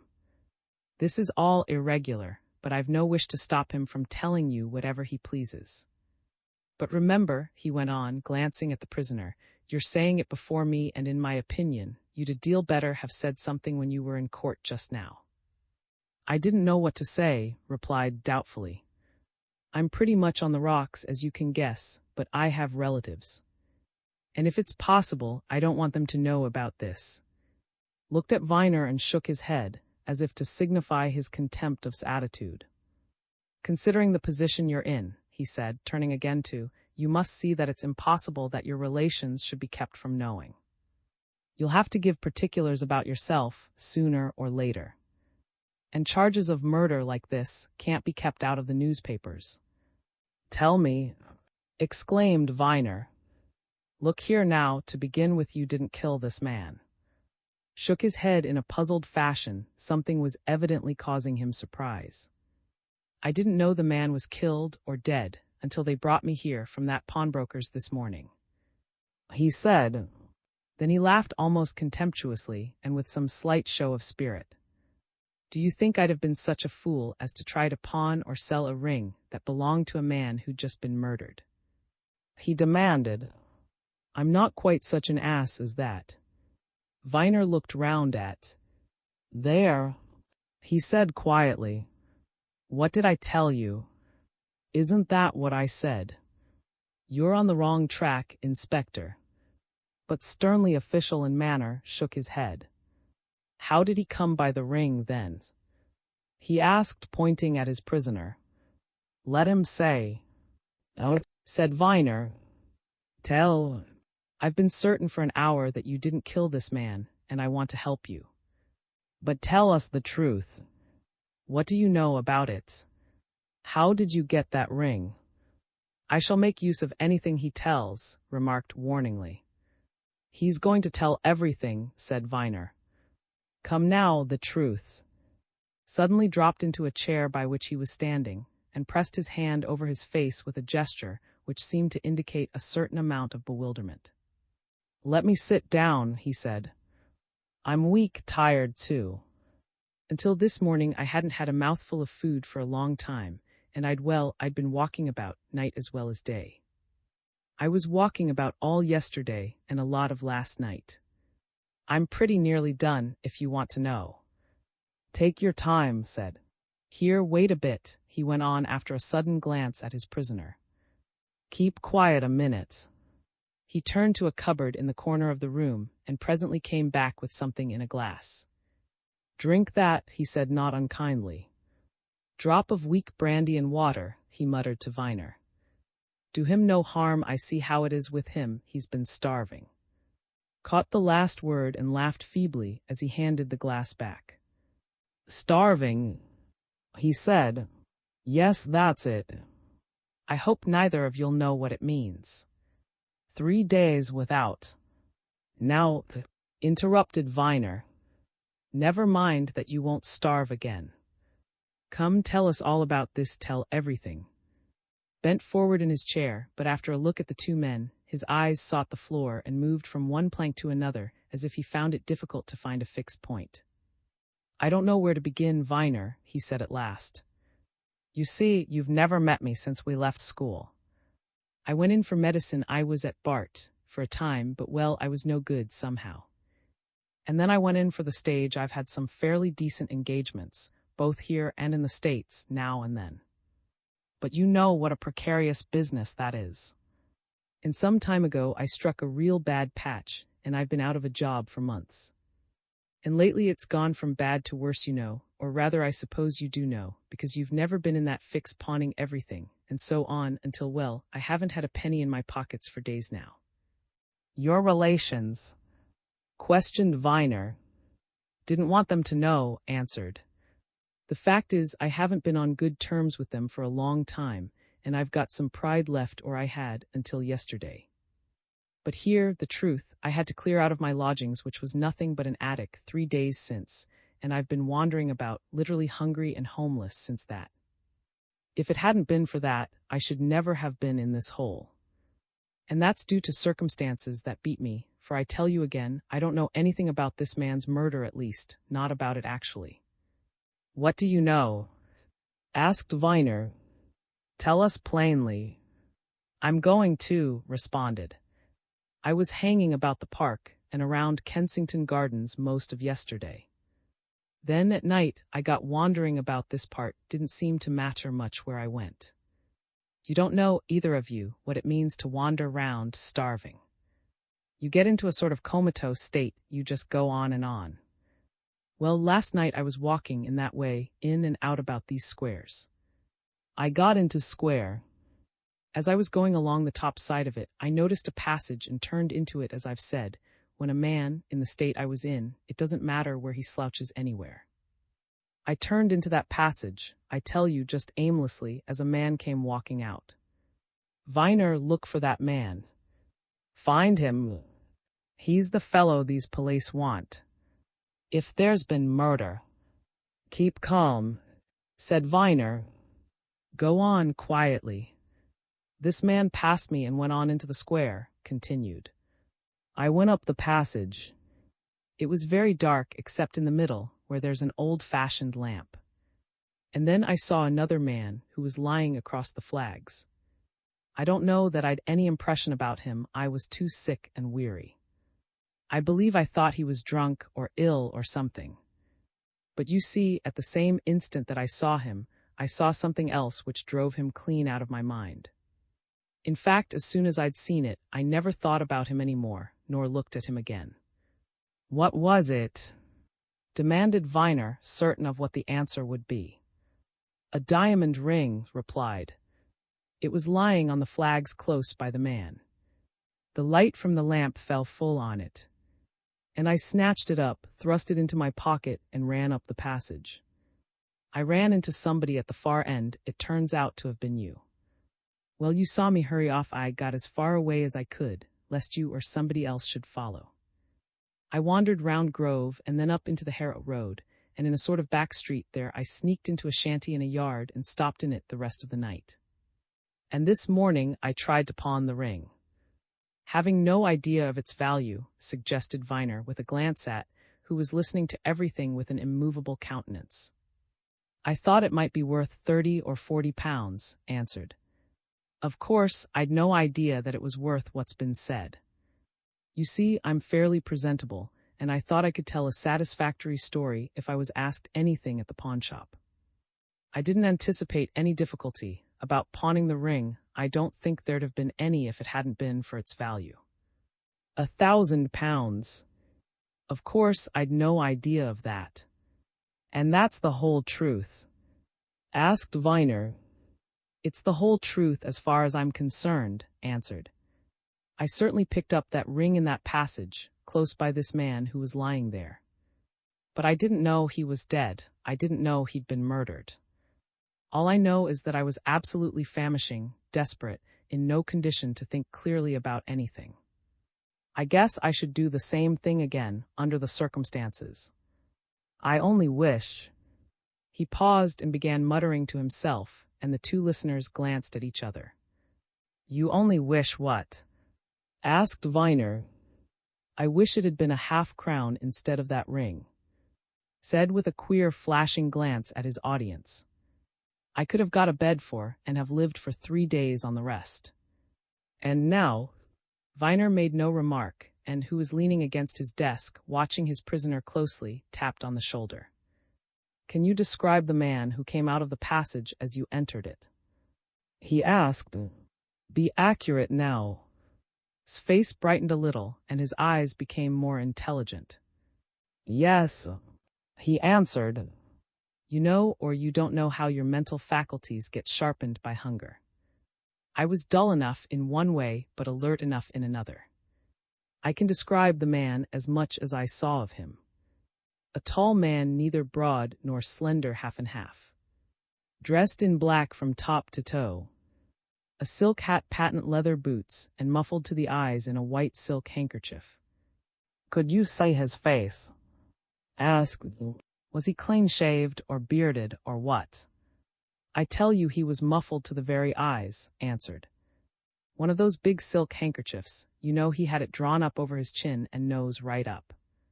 Then you'd have difficulty in knowing him again, observed. There are a few thousand men in the West End of London who'd answer the description you've given. All right, muttered doggedly.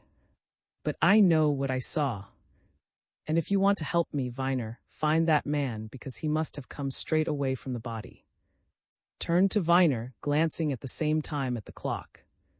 Do you want to ask him any more questions? He inquired. No, Well, there's just one I want to ask. What were you doing with that knife in your possession? He went on, turning to. Be careful now, you heard what the doctor said about it in court. I've nothing to conceal, replied. You heard me say just now that I'd had engagements in the States.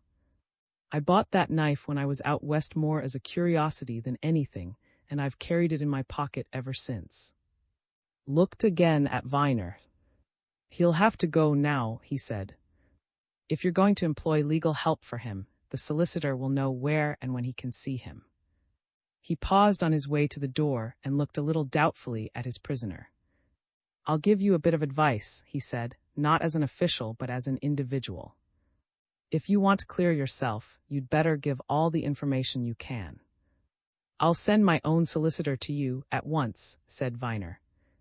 Be absolutely frank with him about everything. When Viner was once more alone with, the two men looked at each other. My own impression, said Viner after a significant silence, is that we have just heard the plain truth. I'm going to work on it anyway. In that case, Mr. Viner, there's no need for me to say anything, remarked. It may be the plain truth. But as I am what I am, all I know is the first-hand evidence against this young fellow.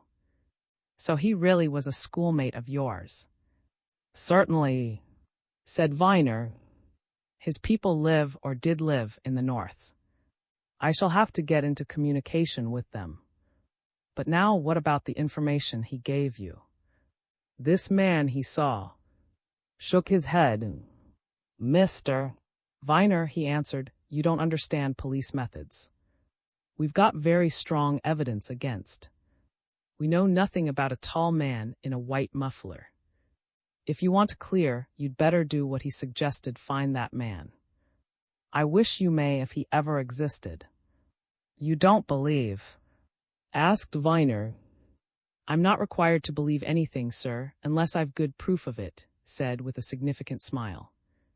If there is any mystery in this murder, well, let's hope something will clear it up. Viner went away troubled and thoughtful. He remembered well enough now, though so many years had elapsed since their last meeting. And he was genuinely convinced of his innocence. There had been a ring of truth in all that he had said. Who, then, was the guilty man? And had robbery been the real motive of the murder? Might it not have been that had been murdered for some quite different motive, and that the murderer had hastily removed the watch, chain, purse, and rings from the body with the idea of diverting suspicion, and in his haste had dropped one of the rings? If only one knew more about and his affairs. Mused Viner. Even his own people don't seem to know much. This reminded him of his promise to call on Miss. He glanced at his watch. It was not yet 1 o'clock. The proceedings before the magistrate and the subsequent talk with had occupied comparatively little time. So Viner walked rapidly to number 7 in the square, intent on doing something toward clearing of the charge brought against him. The whom he had seen the night before admitted him at once. It seemed to Viner that he was expected. She led him straight to a room in which Mrs. and Miss were in conversation with an elderly man who looked at Viner with considerable curiosity when his name was mentioned, and who was presently introduced to him as Mr. Solicitor Mr. of and V.I. Speculations. Mr. An alert-looking, sharp-eyed little man, whom Viner at once recognized as having been present in the magistrate's court when was brought up, smiled as he shook hands with the new visitor. You don't know me, Mr. Viner, he said, but I knew your father very well. He and I did a lot of business together in our time. You haven't followed his profession, I gather. I'm afraid I haven't any profession, Mr. answered Viner. I'm a student and a very little bit of a writer. Well, your father was a bit in that way too, remarked Mr. Oh, I remember that he was a great collector of books. You have his library, no doubt. Yes, and I'm always adding to it, said Viner. I shall be glad to show you my editions any time. Mr. turned to the two ladies, waving his hand at Viner. Knew his father most intimately, he said, as if he were guaranteeing the younger man's status. Fine fellow was Stephen Viner. Well, he continued, dropping into a chair and pointing Viner to another, this is a sad business that we've got concerned in, young man. Now, what do you think of the proceedings we've just heard? Your opinion, mister. Viner is probably better worth having than anybody's, for you saw this fellow running away from the scene, and you found my unfortunate client lying dead. What, frankly, is your opinion? I had better tell you something that's just happened, replied Viner. He went on to repeat the statements which had just made to and himself. My opinion, he concluded, is that is speaking the plain truth that all he really did was, as he affirms, to pick up that ring and run away. I don't believe he murdered Mister. And I'm going to do my best to clear him. He looked round from one listener to another, seeking opinion from each. Mister maintained a professional imperturbability. Mrs. looked mildly excited on hearing this new theory. But from Miss, Viner got a flash of intelligent comprehension. The real thing is this, she said, none of us know anything about Mister. Really? He may have had enemies. Rubbed his chin, the action suggested perplexity. Miss is quite right, he said. Mister is more or less a man of mystery. He had been here in England 2 months. His ward knows next to nothing about him, except that she was left in his guardianship many a year ago, that he sent her to England to school, and that he recently joined her here. Mrs. knows no more than that he engaged her as to his ward, and that they exchanged references. His references were to his bankers and to me. But neither his bankers nor I know anything of him, except that he was a very well-to-do man. I can tell precisely what his bankers know. It is merely this: he transferred his banking account from an Australian bank to them on coming to London. I saw them this morning on first getting the news. They have about £200,000 lying to his credit. That's absolutely all they know about him all. The Australian bankers would know more, suggested Viner. Precisely. Agreed, mister. We can get news from them in time. But now, what do I know? No more than this mister. Called on me about 6 or 7 weeks ago, told me that he was an Australian who had come to settle in London, that he was pretty well off, and that he wanted to make a will. We drafted a will on his instructions, and he duly executed it. Here it is. Miss has just seen it. Mister has left every penny he had to Miss. He told me she was the only child of an old friend of his, who had given her into his care on his death out in Australia some years ago, and that as he had no near relations, he had always intended to leave her all he had. And so he has, without condition or reservation or anything, all is yours, miss, and I'm your executor. But now, continued Mister, how far does this take us towards solving the mystery of my client's death? So far as I can see, next to nowhere. And I am certain of this, Mister Viner, if we are going to solve it, and if this old school friend of yours is being unjustly accused and is to be cleared, we must find out more about his doings since he came to London. The secret lies there. I quite agree, answered Viner. But who knows anything? Mister looked at the two ladies. That's a stiff question. He said, the bankers tell me that only called on them 2 or 3 times. He called on me not oftener. Neither they nor I ever had much conversation with him. These two ladies should know more about him than anybody, but they seem to know little. Viner, who was sitting opposite to her, looked at Miss. You must know something about his daily life. He said, what did he do with himself? We told you and the police inspector pretty nearly all we know last night, replied Miss. As a rule, he used to go out of a morning, I think. From his conversation, he used to go down to the city. I don't think it was on business. I think he liked to look about him. Sometimes he came home to lunch, sometimes he didn't. Very often in the afternoon he took us for motor rides into the country, sometimes he took us to the... He used to go out a good deal, alone at night we don't know where. Did he ever mention any club? Asked Mr. No, never, replied Miss. He was reticent about himself, always very kind and thoughtful and considerate for Mrs. and myself, but he was a reserved man. Did he ever have anyone to see him? Inquired the solicitor. Any men to dine or anything of that sort? No, not once. No one has ever even called on him, said Miss. We have had 2 or 3 dinner parties, but the people who came were friends of mine, 2 or 3 girls whom I knew at school, who are now married and live in London. A lonely sort of man, commented Mr. Yet he must have known people. Where did he go when he went into the city? Where did he go at nights? There must be somebody somewhere who can tell more about him. I think it will be well if I ask for information through the newspapers. There is one matter we haven't mentioned, said Mrs. Just after we got settled down here, Mr. went away for some days, 3 or 4 days. That, of course, may be quite insignificant. Do you know where he went?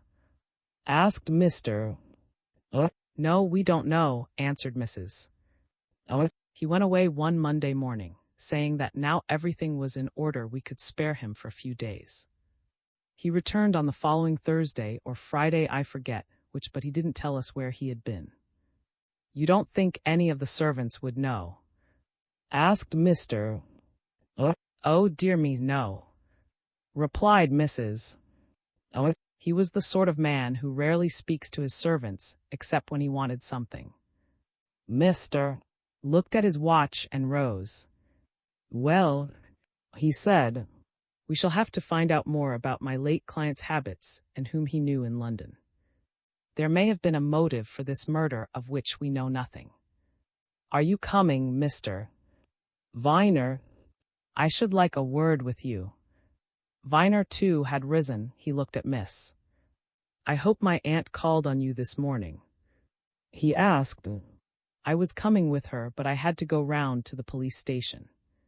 She did call, and she was very kind indeed, thank you, said Miss. I hope she'll come again. We shall both be glad to do anything, said Viner. Please don't hesitate about sending round for me if there's anything at all I can do. He followed Mr. into the square and turned him towards his own house. Come and lunch with me, he said. We can talk over this at our leisure. Thank you, I will, answered Mr. Very pleased. Between you and me, Mr. Viner, this is a very queer business. I'm quite prepared to believe the story that young fellow tells. I wish he'd told it straight out in court. But you must see that he's in a very dangerous position, very dangerous indeed. The police, of course, won't credit a word of his tale, not they. They've got a strong case against him, and they'll follow it up for all they're worth. The real thing to do, if you're to save him, is to find the real murderer. And to do that, you'll need all your wits. If one only had some theory. Viner introduced Mr. to Miss with the remark that she was something of an authority in mysteries, and as soon as they had sat down to lunch, told her of and his statement. Just so, said Miss dryly. That's much more likely to be the real truth than that this lad killed. There's a great deal more in this murder than is on the surface, and I dare say Mr. agrees with me. I dare say I do, assented Mr. The difficulty is how to penetrate into the thick cloak of mystery. When I was round there at number 7 this morning, observed Miss, those 2 talked very freely to me about Mr. Now there's one thing struck me at once, there must be men in London who knew him. He couldn't go out and about, as he evidently did, without meeting men. Even if it wasn't in business, he'd meet men somewhere. And if I were you, I should invite men who knew him to come forward and tell what they know. It shall be done. Very good advice, ma'am, said Mr. And there's another thing, said Miss. I should find out what can be told about Mr. Where he came from. I believe you can get telegraphic information from Australia within a few hours. Why not go to the expense when there's so much at stake? Depend upon it, the real secret of this murder lies back in the past, perhaps the far past. That too shall be done, agreed Mr. I shouldn't be surprised if you're right. In my opinion, remarked Miss dryly, the robbing of this dead man was all a blind. Robbery wasn't the motive. Murder was the thing in view. And why? It may have been revenge. It may be that had to be got out of the way. And I shouldn't wonder a bit if that isn't at the bottom of it, which is at the top and bottom of pretty nearly everything. And that, ma'am? Asked Mr., who evidently admired Miss' shrewd observations. That is what now? Money, said Miss. Money. The old solicitor went away, promising to get to work on the lines suggested by Miss, and next day he telephoned to Viner asking him to go down to his offices in Bedford Row. Viner hurried off and on arriving found Mr. with a cablegram before him. I sent a pretty long message to Melbourne, to Sold Bankers, as soon as I left you yesterday, he said. I gave them the news of his murder and asked for certain information. Here's their answer. I rang you up as soon as I got it. Viner read the cablegram carefully. Deeply regret news. Well known here 30 years dealer in real estate. Respected, wealthy. Quiet man, bachelor. Have made inquiries in quarters likely to know. Cannot trace anything about friend named. Was away from Melbourne, up country, 4 years, some years ago. May have known then. Left here end July by for London. Was accompanied by 2 friends and Stevens. Plays inform if can do more. What do you think of that? Asked Mr. Not much in it, is there? There's the mention of 2 men who might know something of his habits, said Viner. If and Stevens are still in England and were friends, one would naturally conclude that he'd seen them sometimes. Yet we haven't heard of their ever going to his house. We can be quite certain that they never did from what the 2 ladies say, remarked Mr. Perhaps they don't live in London. I'll advertise for both. But now's here another matter. I asked these people if they could tell me anything about the father of this girl to whom has left his very considerable fortune. Well, you see, they can't. Now it's a very curious thing, but Miss has no papers, has, in fact, nothing whatever to prove her identity. Nor have I left nothing of that sort. I know no more and she knows no more than what he told both of us, that her father died when she was a mere child, her mother already being dead, that the father left her in guardianship, and that, after sending her here to school, eventually came and took her to live with him. There isn't a single document really to show who she is, who her father was, or anything about her family. Is that very important? Asked Viner.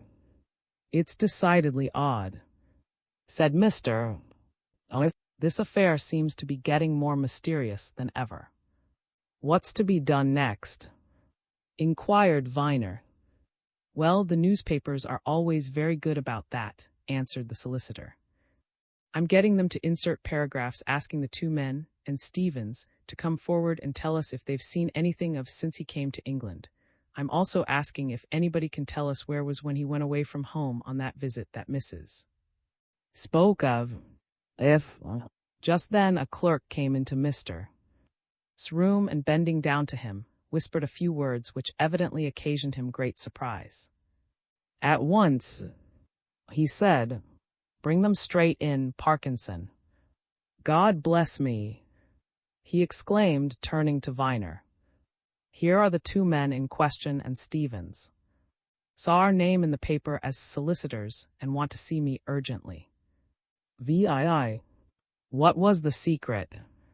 The 2 men who were presently ushered in were typical colonials, big, hefty fellows, as yet in early middle age, alert, evidently prosperous, if their attire and appointments were anything to go by, and each was obviously deeply interested in the occasion of his visit to Mr. 2 pairs of quick eyes took in the old solicitor and his companion, and the elder of the men came forward in a businesslike manner. "Mister, I understand," he said. "I'm Mr. of Melbourne, Victoria. This is my friend Mr. Stevens, same place. Take a seat, mister. Have this chair, Mr. Stevens," responded Mr. "Oh, you wish to see me on business?" "That's so," answered, as the two men seated themselves by the solicitor's desk. "We saw your name in the newspapers this morning, in connection with the murder of John. Now, we knew John, he was a Melbourne man, too, and we can tell something about him. So we came to you instead of the police. Because, mister, what we can tell is maybe more a matter for a lawyer than for a policeman." "It's mysterious," said Mr. "I'll be frank with you.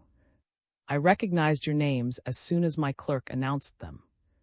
Here's a cablegram which I have just received from Melbourne. You'll see your names mentioned in it." The two callers bent over the cablegram and looked up and nodded. "Yes, that's right," he said. "We came over with John in the... We knew him pretty well before that most folk in Melbourne did.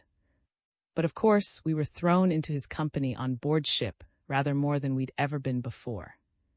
And we very much regret to hear of what's happened to him. You say there is something you can tell," observed Mr. "Oh, if it's anything that will help to solve the mystery of this murder, for there is a mystery, I shall be very glad to hear it." And Stevens glanced at each other and then at Viner, who sat a little in Mr. Rear, partner of yours, asked. "Not at all. This gentleman," replied Mr. Is Mr.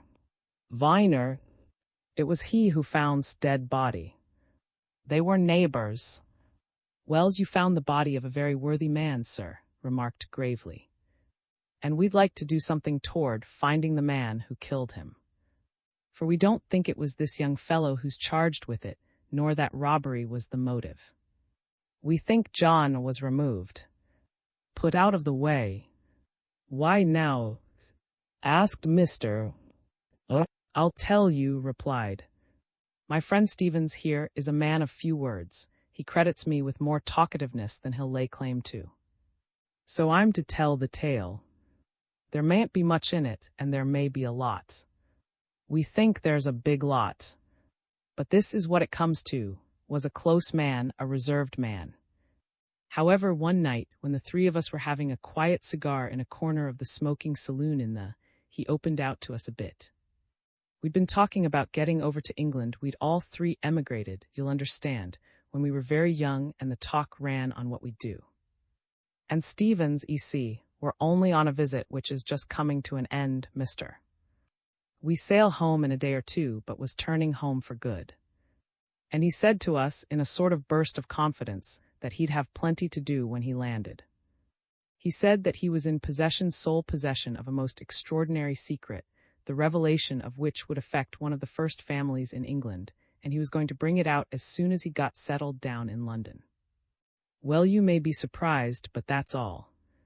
All you can tell, exclaimed Mr.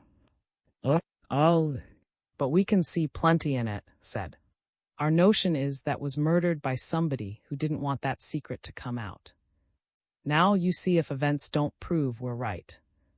Said Mr. Allow me to ask you a few questions. Many as you please, sir, assented. We'll answer anything. He didn't tell you what the secret was? Asked Mr. No. He said we'd know more about it in time, replied. It would possibly lead to legal proceedings. He said in that case, it would be one of the most celebrated cases ever known. And romantic, added Stevens, speaking for the first time. Romantic. That was the term he used. And romantic quite so, assented. Celebrated and romantic, those were the words. But in any case, he said, whether it got to law matters or not, it couldn't fail to be in the papers, and we should read all about it in due time. And you know no more than that? Inquired Mr. Nothing, said with decision. Mr. looked at Viner as if to seek some inspiration. And Viner took up the work of examination. Do you know anything of Mr.'s movements since he came to London? He asked. Next to nothing, replied. Left thee at Naples, and came overland. He wanted to put in a day or two in Rome and a day or two in Paris. We came round by sea to Tilbury. Then Stevens and I separated. He went to see his people in Scotland, and I went to mine in Lancashire. We met Stevens and I in London here last week. And we saw for just a few minutes down in the city. Ah, exclaimed Mr. Oh, you have seen him then. Did anything happen? You mean relating to what he'd told us? Said, well, no more than I asked him sort of jokingly how the secret was. And he said it was just about to come out and we must watch the papers. There was a remark he made, observed Stevens. He said it would be of just as much interest, perhaps of far more, to our colonial papers as to the English. Yes, he said that, agreed. He knew, you see, that we were just about setting off home. He didn't ask you to his house? Inquired Mr. That was mentioned, but we couldn't fix dates, replied. However, we told him we were both coming over again on business next year, and we'd come and see him then. Mr. spread out his hands with a gesture of helplessness. We're as wise as ever, he exclaimed. No, said emphatically, wiser. The man had a secret affecting powerful interests. Many a man been put away for having a secret. Mr. put his fingertips together and looked thoughtfully at his elder visitor. Well, there's a good deal in that, he said at last. Now, while you're here, perhaps you can tell me something else about. How long have you known him? Ever since we were lads, answered readily. He was a grown man then, though. Stevens and I are about 40, was 60. You've always known of him as a townsman of Melbourne. That's so. We were taken out there when we were about 10 or 12, lived near where we settled down.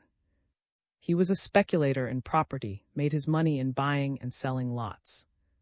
Was he well known? Everybody knew. Did you ever know of his having a friend named? Inquired Mr. with a side glance at Viner. Think carefully now. But shook his head and Stevens shook his. Never heard the name, said. Did you ever hear mention the name? Asked Mr. Never. Never heard him mention it on board ship when he was coming home. No, never. Well, said Mr. I happen to know that some years ago had a very particular friend named out in Australia. A sudden light came into his keen blue eyes. Ah, he said, I can tell how that may be. A good many years ago, when we were just familiar enough with Melbourne to know certain people in it, I remember that was away up country for some time, as that cablegram says. Most likely he knew this then. Is that the mentioned there? It is, assented Mr. And I want to know who he was. Glad to set any inquiries going for you when we get back, said. We sail in 2 days. Answered Mr. Gravely, it takes, I believe, 5 or 6 weeks to reach Australia. By the time you get there, this unfortunate fellow, who's charged with the murder of, on evidence that is quite sufficient to satisfy an average British jury, will probably have been tried, convicted, and hanged. No, I'm afraid we must act at once if we're to help him, as Mr. Viner here is very anxious to do. And there's something you can do. The coroner's inquest is to be held tomorrow. Go there and volunteer the evidence you've just told us. It mayn't do a scrap of good, but it will introduce an element of doubt into the case against, and that will benefit him. Tomorrow, said, we'll do it. Give us the time and place. We'll be there, Mr. I see your point, sir, to introduce the idea that there's more to this than the police think. When the 2 callers had gone, Mr. turned to Viner.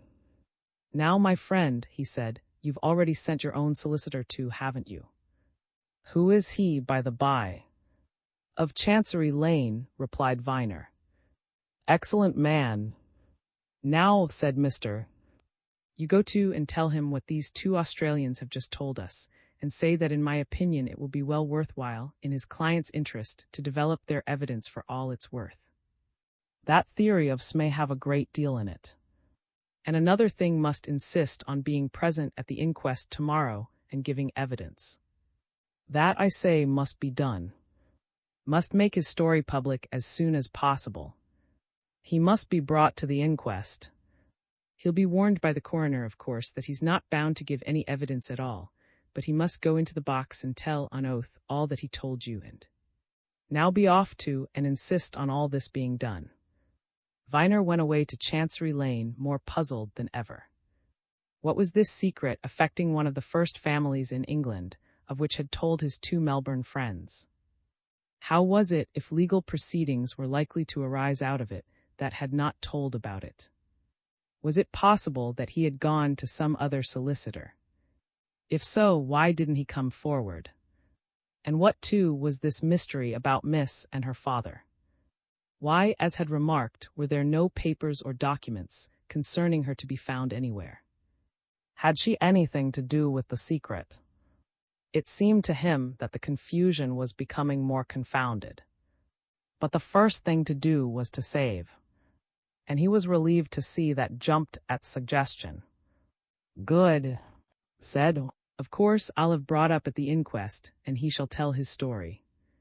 And we'll save these Australian chaps until been in the box. I do wish himself could tell us more about that man whom he saw leaving the passage. Of course, that man is the actual murderer.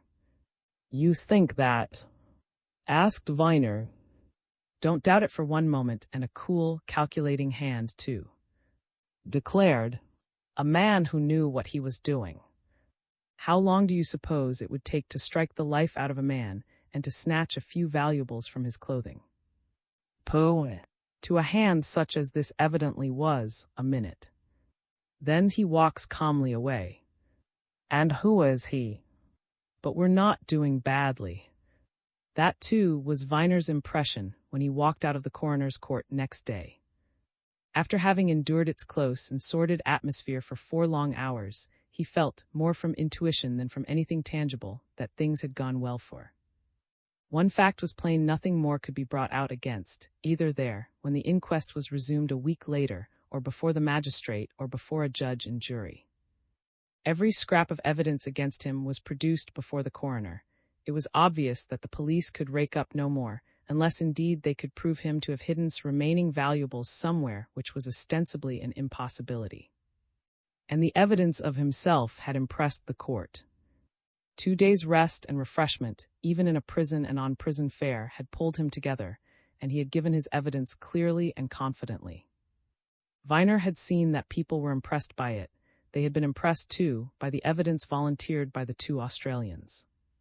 And when the coroner announced that he should adjourn the inquiry for a week, the folk who had crowded the court went away asking each other not if was guilty, but what was this secret of which had boasted the possession. Caught Viner up as he walked down the street and smiled grimly at him. Well, you're doing your best for him, and no mistake, mister. Viner, he said. He's a lucky chap to have found such a friend. He's as innocent as I am, answered Viner.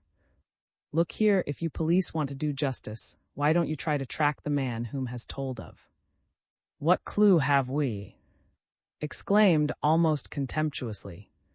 A tall man in black clothes, muffled to his eyes. But I'll tell you what, mister. Viner, he added with a grin, as you're so confident, why don't you find him? Perhaps I shall, said Viner quietly. He meant what he said, and he was thinking deeply what might be done towards accomplishing his desires, when, later in the afternoon, Mr. rang him up on the telephone. Run down, said Mr. cheerily. There's a new development. VIII. News from Arcadia. When Viner, half an hour later, walked into the waiting room and he was aware of a modestly attired young woman, evidently from her dress and appearance, a country girl who sat shyly turning over the pages of an illustrated paper. And as soon as he got into his private room, the old solicitor jerked his thumb at the door by which Viner had entered and smiled significantly. "See that girl outside?" he asked. "She's the reason of my ringing you up." "Yes," said Viner. "But what why?" "More mystery." "Don't know," said Mr. "I've kept her story till you came. She turned up here about 3/4 of an hour ago, and said that her grandmother, who keeps an inn, had seen the paragraph in the papers this morning in which I asked if anybody could give any information about Mr. John's movements, and had immediately sent her off to me with the message that a gentleman of that name stayed at their house for a few days some weeks since, and that if I would send somebody over there, she, the grandmother, could give some particulars about him. So that solves the question we were talking of at Square, as to where went during the absence Mrs. told us of." "If this is the same," suggested Viner. "We'll soon decide that," answered Mr. as he touched the bell on his desk. "I purposely awaited your coming before hearing what this young woman had to tell. Now, my dear," he continued as a clerk brought the girl into the room, "take a chair and tell me what your message is more particularly." "You're from A. Just so, and your grandmother, who sent you here, keeps an inn there." "Yes, sir, the Arms," replied the girl as she sat down and glanced a little nervously at her two interviewers. "To be sure. And your grandmother's name is what?" "Summers, sir." "Mrs.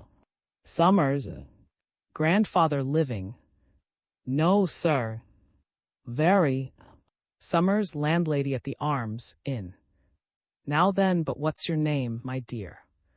"Lucy Summers, sir." "Very pretty name, I'm sure. Well, and what's the message your grandmother sent me?" "I want this gentleman to hear it." "Grandmother wished me to say, sir, that we read the piece in the paper this morning asking if anybody could give you any news about a Mr. John, and that as we had a gentleman of that name staying with us for 3 or 4 days some weeks since, she sent me to tell you, and to say that if you would send somebody down to see her, she could give some information about him." "Very clearly put, my dear, much obliged to you," said Mr. "Now, I suppose you were at the Arms when this Mr. came there?" "Oh, yes, sir, I live there." "To be sure. Now, what sort of man was he in appearance?" "A tall, big gentleman, sir, with a beard going a little. He was wearing a blue serge suit." Mr. nodded at Viner's. "Seems like our man," he remarked. "Now," he went on, turning again to Lucy Summers, "you say he stayed there 3 or 4 days. What did he do with himself while he was there?" "He spent a good deal of time about the church, sir," answered the girl, "and he was at Park a good deal." "Whose place is that?" interrupted Mr. "Lord, sir." "Do you mean that Mr. called on Lord, or what?" "No, sir, because Lord wasn't there, he scarcely ever is there," replied Lucy Summers. "I mean that Mr. went into the Park a good deal, and looked over the house. A good many people come to see Park, sir." "Well, and what else?" asked Mr. "Did he go to see people in the town at all?" "I don't know, sir, but he was out most of the day. And at night he talked a great deal with my grandmother, in her sitting room, I think," added the girl with a glance which took in both listeners. "I think that's what she wants to tell about. She would have come here herself, but she's over 70 and doesn't like traveling." Mr. turned to Viner. "Now we know where we are," he said. "There's no doubt that this is our and that Mrs. Summers has something she can tell about him. Viner, I suggest that you and I go down to this afternoon. You've accommodations for a couple of, I suppose, my dear," he added, turning to the girl. "Couple of nice bedrooms and a bit of dinner, eh?" "Oh, yes, sir," replied Lucy Summers. "We constantly have there, sir." "Very well," said Mr. "Now then, you run away home too, my dear, and tell your grandmother that I'm very much obliged to her, and that I am coming down this evening with this gentleman, Mr. Viner, and that we shall be obliged if she'll have a nice, plain, well-cooked dinner ready for us at 7:30. We shall come in my motor car, you can put that up for the night, and my driver too. Very well, that's settled. Now come along, and one of my clerks shall get you a cab to your station. Great Central, isn't it? All right, mind you get yourself a cup of tea before going home. Viner continued when he had taken the girl into the outer office, we can easily run down to in under 2 hours. I'll call for you at your house at 5:30. That'll give us time to wash away the dirt before our dinner. And then we'll hear what this old lady has to tell. Viner, who was musing somewhat vaguely over these curious developments, looked at Mr. as if in speculation about his evident optimism. You think we shall hear something worth hearing? He asked. I should say we probably shall, replied Mr. Let's put things together. Goes away as soon as he's got settled down and square on a somewhat mysterious journey. Now we hear that he had a secret. Perhaps something relating to that secret is mixed up with his visit too.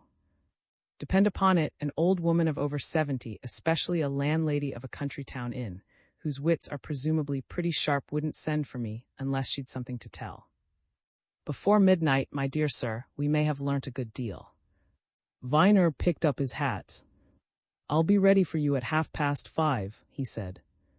Then halfway to the door he turned with a question. By the by, he added, you wouldn't like me to tell the 2 ladies that we found out where went when he was away? I think not until we've found out why he went away, answered the old lawyer with a significant smile. We may draw the covert blank, you know, after all. When we've some definite news. Viner nodded, went out into the afternoon calm of Bedford Row. As he walked up it, staring mechanically at the old-fashioned red brick fronts, he wondered how many curious secrets had been talked over, and perhaps in the numerous legal sanctuaries approached through those open doorways. Were there often as strange ones as that upon which he had so unexpectedly stumbled? And when they first came into the arena of thought and speculation, did they arouse as much perplexity and mental exercise as was now being set up in him? Did every secret, too, possibly endanger a man's life as his old schoolfellow's was being endangered? He had no particular affection or friendship for, of whom indeed he had known very little at school, but he had an absolute conviction that he was innocent of murder, and that conviction had already aroused in him a passionate determination to outwit the police. He had been quick to see through his plans. There was a strong case against, and the police would work it up for all they were worth. Failing proofs in other directions, failing the discovery of the real murderer, how was that case going to be upset? And was it likely that he and were going to find any really important evidence in an obscure market town? He jumped into a cab at the top of Bedford Row and hastened back to Square to pack a bag and prepare for his journey. Miss called to him from the drawing-room as he was running upstairs. He turned into the room to find her in company with 2 ladies, dismal, pathetic figures in very plain and obviously countrified garments, both in tears and evident great distress, who, as Viner walked in, rose from their chairs and gazed at him sadly and wistfully. They reminded him at once of the type of spinster found in quiet, unpretentious cottages in out-of-the-way villages, the neither young nor old women, who live on circumscribed means and are painfully shy of the rude world outside. And before either he or Miss could speak, the elder of the 2 broke into an eager exclamation. Oh, Mr. Viner, we are sisters. And we are so grateful to you, and oh, do you think you can save him? Viner was quick to seize the situation. He said a soothing word or 2, begged his visitors to sit down again, and whispered to Miss to ring for tea. You have come to town today? He asked. We left home very, very early this morning, replied the elder sister. We learned this dreadful news last night in the evening paper. We came away at 4 o'clock this morning. We live in Durham, Mr. Viner and we have been to Mr.'s office this afternoon. He told us how kind you had been in engaging his services for our unfortunate brother, and we came to thank you. But oh, do you think there is any chance for him? Every chance. declared Viner, pretending more conviction than he felt. Don't let yourselves be cast down. We'll move heaven and earth to prove that he's wrongly accused. I gather, if you don't mind my asking, that your brother has been out of touch with you for some time. The two sisters exchanged mournful glances. We had not heard anything of for some years, replied the elder. He is much, much younger than ourselves, and perhaps we are too staid and old-fashioned for him. But if we had known that he was in want— Oh dear me, we are not at all well-to-do, Mr. Viner, but we would have sacrificed anything. Mr. says that we shall be allowed to visit him. He is going to arrange for us to do so. And of course we must remain in London until this terrible business is over. We came prepared for that.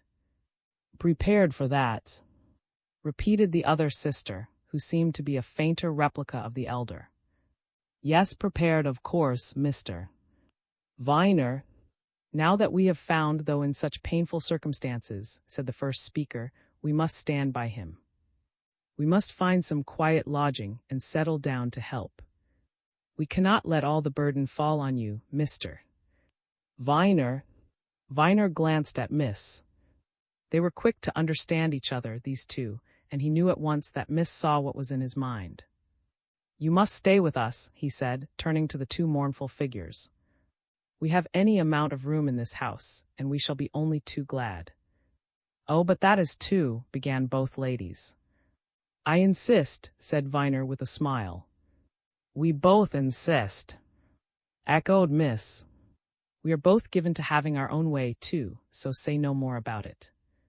We are all in the same boat just now, and its name is mystery, and we must pull together until we're in harbor. Listen, said Viner. I have to go away tonight, on a matter closely connected with this affair. Let me leave you in my aunt's charge, and tomorrow I may be able to give you some cheering news. You'll be much more comfortable here than in any lodgings or hotel, and I should like to do something for— we're old schoolfellows, you know. Then he escaped from the room and made ready for his journey, and at 5:30 came Mr. in his private car and carried him off into the dark.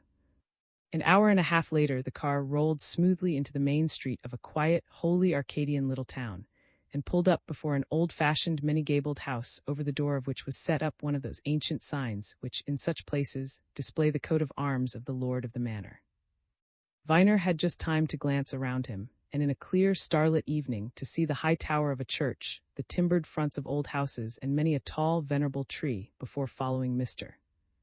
into a stone hall filled with dark oak cabinets and bright with old brass and pewter, on the open hearth of which burnt a fine and cheery fire of logs.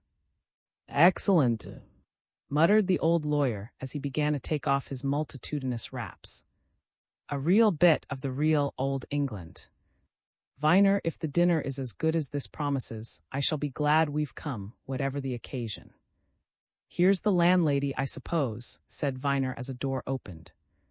A tall, silver-haired old woman, surprisingly active and vivacious in spite of her evident age, came forward with a polite, old-fashioned bow.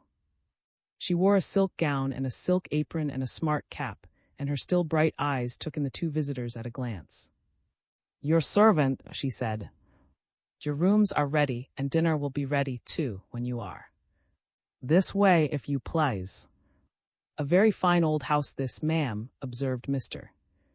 as they followed her up a curious staircase, all nooks and corners. And you have, no doubt, been long in it. Born in it, sir, said the landlady with a laugh. Our family on one side has been here 200 years. This is your room, sir, this is your friend. She paused and with a significant look pointed to another door. That, she said, is the room which Mr. had when he was here. Oh, we are very anxious to know what you can tell us about him, ma'am, said Mr. Mrs. Summers paused and again glanced significantly at her visitors. I wish I knew the meaning of what I shall tell you, she answered. Looking backward, on the principle that business should never be discussed when one is dining, Mr. made no reference during dinner to the matter which had brought Viner and himself to the Arms. He devoted all his attention and energies to the pleasures of the table. He praised the grilled soles and roast mutton and grew enthusiastic over some old Burgundy which Mrs. Summers strongly recommended. But when dinner was over and he had drunk a glass or two of old port, his eyes began to turn toward the door of the quaint little parlor in which he and Viner had been installed, and to which the landlady had promised to come. "I confess I'm unusually curious about what we're going to hear, Viner," he said, as he drew out a well-filled cigar case. "There's an atmosphere of mystery about our presence and our surroundings that's likened to an already hungry man. Poor fellow comes over to this quiet, out-of-the-way place. Why, we don't know. What he does here we don't know, yet but all the circumstances up to now seem to point to secrecy, if not to absolute romance and adventure. Is it going, after all, to clear up the mystery of his death?" asked Viner. "That's what concerns me. I'm afraid I'm a bit indifferent to the rest of it. What particular romance, do you think, could be attached to the mere fact that paid a 3 days visit to?" Mr. drew out a well-filled cigar case. "In my profession," he answered, "we hear a great deal more of romance than most folk could imagine. Now here's a man who returns to this country from a long residence in Australia. The first thing he does, after getting settled down in London, is to visit. Why, is an obscure place. There are at least 5 or 6 towns in this very county that are better known. Again, I say why. And why this, the very first place in England? For what reason? Now, as a lawyer, a reason does suggest itself to me. I've been thinking about it ever since that rosy-cheeked lass called at my office this afternoon. What does the man who's been away from his native land for the best part of his life do, as a rule, when at last he sets foot on it again, eh?" "I'm not greatly experienced," replied Viner, smiling at the old solicitor's professional enthusiasm. "What does he do, usually?" "Makes his way as soon as possible to his native place," exclaimed Mr. with an expressive flourish of his cigar. "That usually is the first thing he thinks of. You're not old enough to remember the circumstances, my boy, but I have, of course, a very distinct recollection of the affair in the early 70s. Now, if you ever read the evidence in that cause, you'll remember that the claimant, on arriving in England, posing as the missing heir Sir Roger, did a certain thing, the evidence of which, I can assure you, was not lost on the jury before whom he eventually came. Instead of going direct to, where you'd naturally have thought all his affection and interests rested, where did he go? Why, because though we're folk. The native place called him, do you see? The first thought he had on setting foot on English soil was, are you suggesting that was probably a native of? Asked Viner. I mean to find out, no matter what we hear from the landlady, if that name is to be found in the parish register here, anyway, answered Mr. Oh, you can be sure of this, came to this obscure country town for some special purpose. What was it? And had it anything to do with, did it lead up to, his murder? That. A light tap at the door heralded the approach of Mrs. Summers. That, repeated Mr. as he jumped up from his chair and politely threw the door open, is what I mean to, at any rate, to discover. Come in, ma'am, he continued, gallantly motioning the old landlady to the easiest chair in the room. We are very eager indeed to hear what you can tell us. Our cigars, now. Pray don't mention them, sir, responded Mrs. Summers. I hope you are quite comfortable, and that you are having everything you wish. Nothing, ma'am, could be more pleasant and gratifying as far as material comfort goes, answered Mr. with conviction. The dinner was excellent, your wine is sound, this old room is a veritable haven. I wish we were visiting you under less sad conditions. And now about your recollections of this poor gentleman, ma'am. The landlady laid a large book on the table, and opening it at a page whereat she had placed a marker, pointed to a signature. That is the writing of the Mr. John who came here, she said. He registered his name and addressed the day he came there. It is John, 7 Square, London, W. You will it, perhaps. Mr. put up his glasses, glanced once at the open book, and turned to Viner with a confirmatory nod. That's writing without a doubt, he said. It's a signature not to be forgotten when you've once seen it. Well, that establishes the fact that he undoubtedly came here on that date. Now, ma'am, what can you tell about him? Mrs. Summers took the chair which Viner drew forward to the hearth and folded her hands over her silk apron. Well, sir, she answered, a good deal. Mr. came here one Monday afternoon in a motor car with his luggage and asked if I could give him rooms and accommodation for a few days.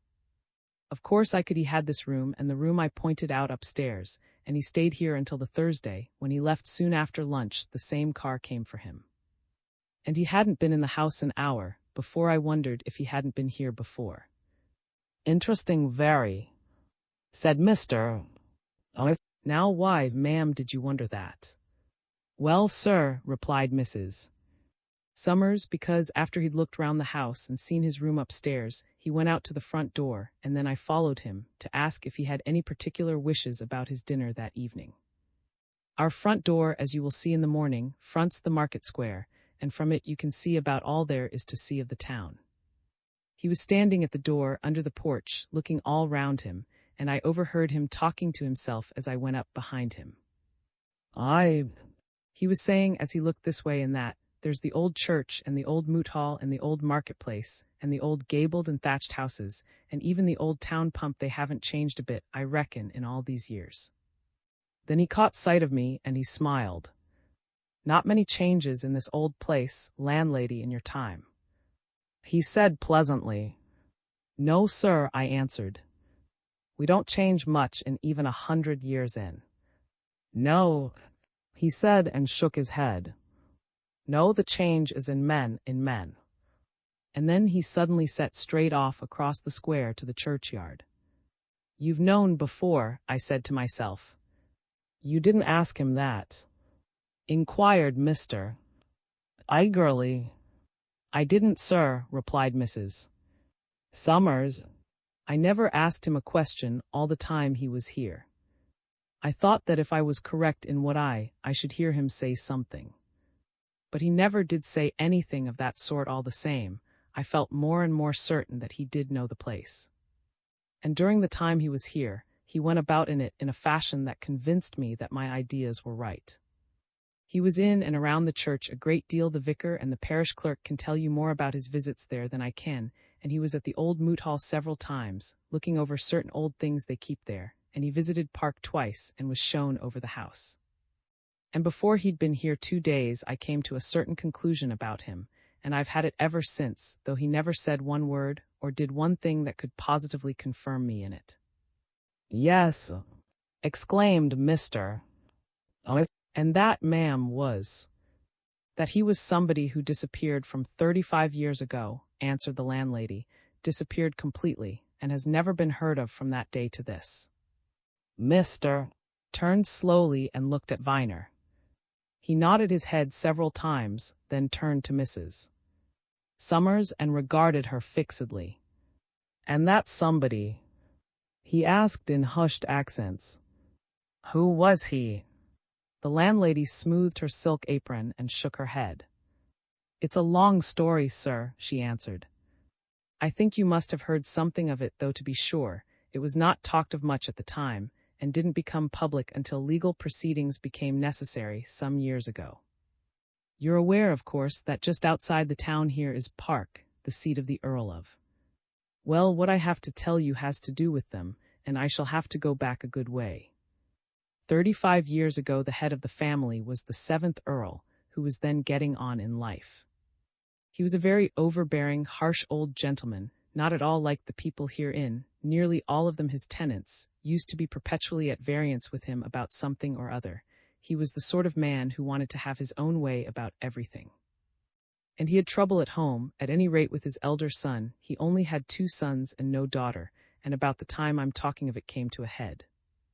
Nobody ever knew exactly what it was all about, but it was well known that Lord, that was the elder son's name, and his father, the Earl, were at cross purposes, if not actually at daggers drawn, about something or other. And when Lord was about 25 or 26, there was a great quarrel between them. It broke out one night after dinner. The servants heard angry words between them. That night Lord left the house and set off to London, and from that day to this he has never been heard of or seen again hereabouts at any rate. Mr. Who was listening with the deepest interest and attention, glanced at Viner as if to entreat the same care on his part. I do remember something of this, now I come to think of it, he said. There were some legal proceedings in connection with this disappearance, I believe, some years ago. Yes, sir, they were in the newspapers, asserted the old landlady. But of course, those of us about here knew of how things stood long before that. Lord went away, as I have said. It was known that he had money of his own that had come to him from his mother, who had died years before all this. But it wasn't known where he went. Some said he'd gone to the colonies, some said to America. And at one time there was that he'd taken another name and joined some foreign army and been killed in its service. Anyway, nobody ever heard a word of him, Mr. Who was steward at Park for over 40 years, he died last year. A very old man assured me that from the day on which Lord left his father's house not one word of him, not a breath, ever reached any of those he'd left behind him. There was absolute silence. He couldn't have disappeared more completely if they'd laid him in the family vault in church. And evident intention to disappear, observed Mr. You'll mark that, Viner, it's important. Well, ma'am, he added, turning again to Mrs. Summers. And what happened next? Well, sir, there was nothing much happened, continued the landlady. Matters went on in pretty much the usual way. The old Earl got older, of course, and his temper got worse. Mr. assured me that he was never known to mention his missing son to anybody. And in the end, perhaps about 15 years after Lord had gone away, he died. And then there was no end of trouble and bother. The Earl had left no will, at any rate no will could be found, and no lawyer could be heard of who had ever made one. And of course nobody knew where the new Earl was, nor even if he was alive or dead. There were advertisements sent out all over the world, Mr. Told me that they were translated into I don't know how many foreign languages and published in every quarter of the globe asking for news of him and stating that his father was dead. That was done for some time, with no result. Asked Mr. No result whatever, sir. I understand that the family solicitors never had one single reply, answered Mrs. Summers. I understand, too, that for some time before the old Earl's death, they'd been trying to trace Lord from his last known movements. But that had failed, too. He had chambers in London, and he kept a manservant there. The manservant could only say that on the night on which his young master left Park, he returned to his chambers, went to bed, and had gone when he, the manservant, rose in the morning. No, sir, all the efforts and advertisements were no good whatever, and after some considerable time, the younger brother, the Charles Cave Grey. Cave Grey? Is that the family name? Interrupted Mr. That's the family name, Sir Cave Grey, replied Mrs. Summers. One of the oldest families in these parts, sir. The earldom dates from Queen Anne. Well, the Charles Cave Grey and his solicitors, of course, came to the conclusion that Lord was dead, and so I don't understand the legal niceties, but they went to the courts to get something done which presumed his death and let Mr. Charles come into the title and estates. And in the end that had been done, and Mr. Charles became the 8th Earl of. I remember it now, muttered Mr. Yes, curious case. But it was proved to the court, I recollect, that everything possible had been done to find the missing heir, and without result. Just so, sir, and so Mr. Charles succeeded, asserted Mrs. Summers.